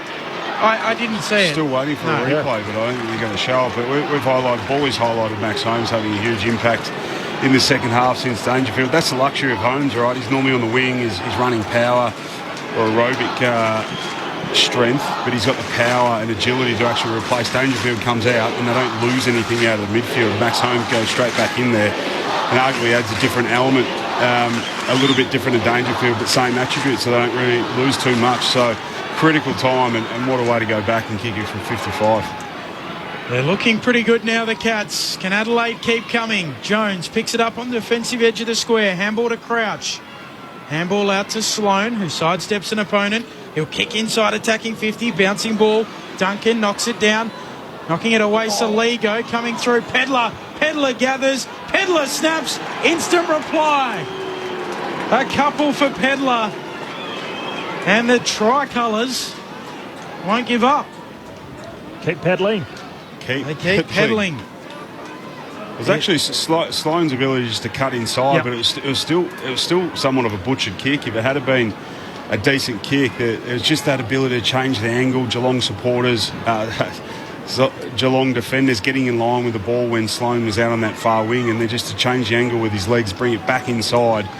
Pedler was actually somewhat alone in that corridor, and his abilities to follow up, make a contest. Saligo involved, Keys, and Pedler again just on. He's a left footer, isn't he? Good finish. So good finish really, on the right. finish on the right. Yeah, he's got something, hasn't he? He's only had 8 possessions, and he's had a bit of a role at times on Tom Stewart as a defensive forward, but you'd feel like he'll end up playing midfield time, and they need him because he's a good user. That stood out a bit. They haven't had many. Free kick. Yeah, free kick middle of the ground. Atkins dragged it in off the deck. Free kick led. Hand pass away to Jones. So Adelaide going forward. Kicks in a Walker direction. Gets rid of Radaglia illegally. He was in the last man in the pack and just ripped aside the key defender. And Radaglia had a good day there. Geelong out of defence as Duncan away to Isaac Smith to Simpson. Simpson mowed down by Brodie Smith. Ball comes out. Keys hits up Murphy. Marks left half forward. It's back to an 18-point game, as it was a couple of minutes ago with both sides trading goals. Hand pass to Brodie Smith, kicks to Walker. And Taylor Walker plucks it top of the goal square. We highlighted 10 minutes in. Adelaide have had the momentum since. I know Geelong are standing out. They made some really big tackles. Holmes has gone back, kicked it from 55, but Crows are coming. They will not roll over. The game's alive again as Walker pops it through. And all of a sudden, it's a 2-score game. 24 minutes into the final term. Geelong 12-12-84. Adelaide 11-6-72. Still with 5 minutes on the game clock. Luke Ball and Brendan Goddard. Well, they've been able to move the ball off the line, Beach. They've taken a little bit more risk, but not a heap of risk. But they've just been able to shift the ball off the line and, in a sense, bypass Tom Stewart. That's been the big thing there. I know that time they kicked it over the top. We're probably taking for granted what off the line means to the average person. So just have some context. Was the key one, wasn't it? Instead of wheeling around and kicking it straight down the line, where we know Stewart and Kolajasny and Radigali are great. He stopped, looked back inside, and shifted the Geelong defence to the Crows' free players. So, again, I'd love to see some more speed in the middle here to try and extract this centre clearance. 3 goals for Walker. Can Adelaide flip the script from last week? Back in the middle, they're fighting after it. Lots of players around the footy. O'Brien over the top with Tanner Bruin, and we'll get another ball up inside the middle of the ground. O'Brien knocks it down. Crouch. Hands to it. Dawson too. Eventually gets it on the boot. Bounces it out of there. Straight to Isaac Smith. Gives it off to Atkins. Long kick towards full forward for the Cats. Bouncing ball, and Butt sees it out. A throw in. Left forward pocket for the Cats. They lead by 2 straight kicks. 12-12-84 plays 11-6-72. 25 gone in the fourth. Reminder, no Patrick Dangerfield, subbed out early in the third term with a suspected left hamstring. Boundary throw-in. Lands a little short of Hawkins, just taps it back towards goal. Duday sliding in the end, Hinge picks it up, tumbles a kick forward, bounces off the legs of Miller and inadvertently out of play. So a throw-in half forward for Geelong. Interesting, Adelaide are obviously trying to win the game now, so their ball uses, although it's been like that for the last 10 minutes, just a lot more aggressive. You see a lot more taps inside the corridor, but they've allowed Geelong to have that +1 behind the ball and Segler as a ruckman. Sloan brings it out a defensive 50, but Jeremy Cameron from 60 out pumps it to the top of the goal square. O'Brien back. Takes a big intercept mark and immediately moves it on as Brodie Smith goes straight up the pipe. He thumps it up the middle towards Pedler. Zach Guthrie's there, brings it down. Handball to Radigalia. Handball to Duncan. Will retreat with the kick. Right back to Kolajasny, defensive point of the square. He'll chip it towards the wing. Rankin gets involved. Brings it down in front of Segler. Onto the footy. Takes on Duncan. A couple of bounces. He'll think about a third. He'll steady. He'll fire on goal. They'll fumble it in the goal square, the Cats. They spawn each other. Keys loses it. And eventually, Stewart saves the day. A golden chance goes begging. How did they not get a score there? Geelong by 12 as they come out of the defensive arc through Duncan. Hits up Segler, marks half back and says pump the brakes. Well, they almost stuffed it up. They abused Radigalia, but got up. Brilliant tackle, desperation tackle on Ben Keys, who looked like he could wheel around and kick the goal. Cats by 12, Segler up to the wing, spills down to Myers, heavy smother as Chase Jones throws his body at it. And the 1%er forces the ball out of play, throwing right on the wing. Geelong by 12 points. They led by as many as 26 in the second term. And every time it's looked as if Geelong were about to kill the game off, Adelaide have hung around and come back, pegged it back. They've kicked 3 of the last 4 in a 12-point game. Final 5 minutes from the boundary throw-in. Bruin kicks to centre half forward. It's beaten everyone. Hawkins at the back. Hand pass to Henry. Inside 50. Steadies. Henry slots it. Cats by 3 goals. And the story of the day, they've had every answer to every challenge Adelaide have thrown their way. 28 minutes gone in the final term. The Premiers to 13-12-90. Adelaide 11-6-72. Cats by 18 points. Well, what they're going to be really disappointed with, Adelaide Crows, is just that clearance from Tanner Bruin there. Just brilliant clearance, wasn't it? It was brilliant, but it was ugly unattended in the end. So Geelong have actually got the spare behind the ball, which is Segler. So there's a spare for Adelaide, and it was inside the stoppage. So when you got the advantage, you got the spare inside the stoppage, which they're somewhat rolling the dice, but they're somewhat saying that we're going to handball, chain, link out of the stoppage instead of quick kick, because that'll fall into the Cats' favour with the spare behind the ball. But they can't. Last thing they could allow was a Cats player to walk unattended out the stoppage just then. O'Brien wins the tap. Dawson onto the footy. Bruin had claims on it too. In the end, they both go to ground. And another ball up in the middle. No stranger to kicking a clutch goal, Ollie Henry. Knocking it down. Again. Blitzarves. Bruin off to Sam Simpson, who goes short and leading up. Hawkins marks. Henry's out the back. He wants it long. Hawkins can't quite get it there. He'll skip back, and it looks as if he'll go back and kick for goal. Take your 30, take your 30 time, and it's why they're a great team, isn't it? Yeah. But again, it's how important clearances are, and with such efficiency too. So it's Bruin again over to Simpson, and it's somewhat of an easy, just little dinky kick to Tom Hawkins on a short lead. Tom Hawkins from inside the centre square. He'll lay boot to ball from about 55. He sends it on goal. It'll be out to the right and fisted through for a minor score. Another behind. They're out by 19. The Cats, late stages of the fourth. Next stop, Melbourne and Gold Coast, full time at the G. It was Richmond by 46 over West Coast. Brodie Smith long down the middle, and Radha Galia with the intercept mark. Floating through to pluck it in the centre square. Half hour mark, final turn. The Geelong defender kicks inside the forward 50. Hands on it from Bartz, no mark, falls through to Myers. Hand pass to Hawkins, snaps goalward. Bounces on the behind line and bounces through for a minor score. 13-4 to 11-6. It's a 20-point lead for Geelong. Half hour mark, final quarter. Long kick in, out towards the wing. Oh, Cameron! Flying across to take the mark. Using his body brilliantly and able to clunk it. He can do it anywhere on the ground. It does not matter.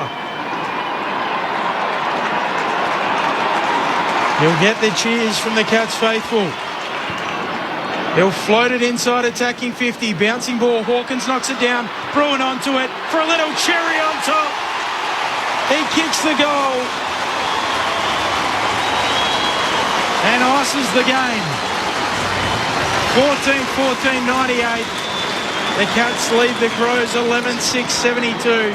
30 and a half minutes into this final term. Well, Beach, in the last 5 minutes, Tanner Bruin has shown why he was a top 10 pick, hasn't he? He sets the moment, credit to him, because we know he's been in and out of the team and he's finding his way at this club in his first year. He's had to bide his time and work hard to get in, but this last quarter, it just shows in this game, if you can take your moment and really the clearance to set up the goal prior to that, and then another couple of clearances since, and gets on the end of one himself. So well done. That'll give him plenty of confidence. Well, he's running on top of the ground, isn't he, in this last quarter? So that's the most impressive thing. He looked really dynamic then when he came through and got front and square. O'Brien in the middle, hooks it down to Sloane. Hurried kick inside the forward 50 for Adelaide. Hands on it for Stewart, no mark. Tackled by Fogarty, had a moment to get rid of it. Ball held to him. Says I'll have it. The ball up 40 out from the Adelaide goal. So we're talking about people standing up in the moment. Young Tanner Bruins. No doubt. What's the saying? Seize the moment. Cometh the moment. Cometh the moment. That's what I was Seize the day, something like that. Yeah. Here's Laird, who's tackled again. A ball up 40 out from the Crows' goal. And, of course, without Dangerfield, their captain in the second half. Well, it's just been, I mean, they've had some standout, but it's been pretty even, hasn't it, across the board, this Geelong team. And everyone's done their bit when they've had a chance or had their moment to step up. Blitz up, swats it down. Here he is again, the kid. Tanner Bruin just pumps the ball inside the centre square for Geelong. Another clearance, one in the final quarter as Michael Lanny's onto it for Adelaide. He kicks out wide, and the mark to Brodie Smith in front of the interchange gates can send the Crows to centre half forward for Sloane. Sloane will mark on his chest. He looks inside 50. He'll wheel and go. No time to waste. Sets it up towards the pocket. O'Brien, the big fella. Sprawling, he marks. In the right forward pocket. The Cats clawed a victory over the Crows, but at what cost? Patrick Dangerfield with a hamstring injury. Subbed out of the game at halftime. And O'Brien to set the margin as well. His kick is far from his best. It won't matter. The score will remain as it is. The Cats, they'll win by 26 points. 14-14, 98. Plays 11-6, 72. We are Geelong, the greatest team of all. We are Geelong, we're always on the ball. We play the game as it should be played, at home or far away. Our banners fly high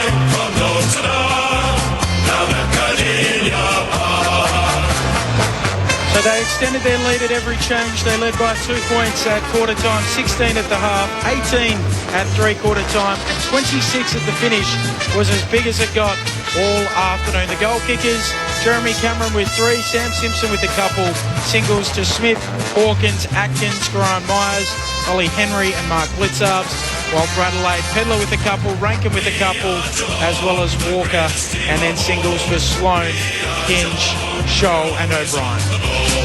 We play the game as it should be played, at home or far away.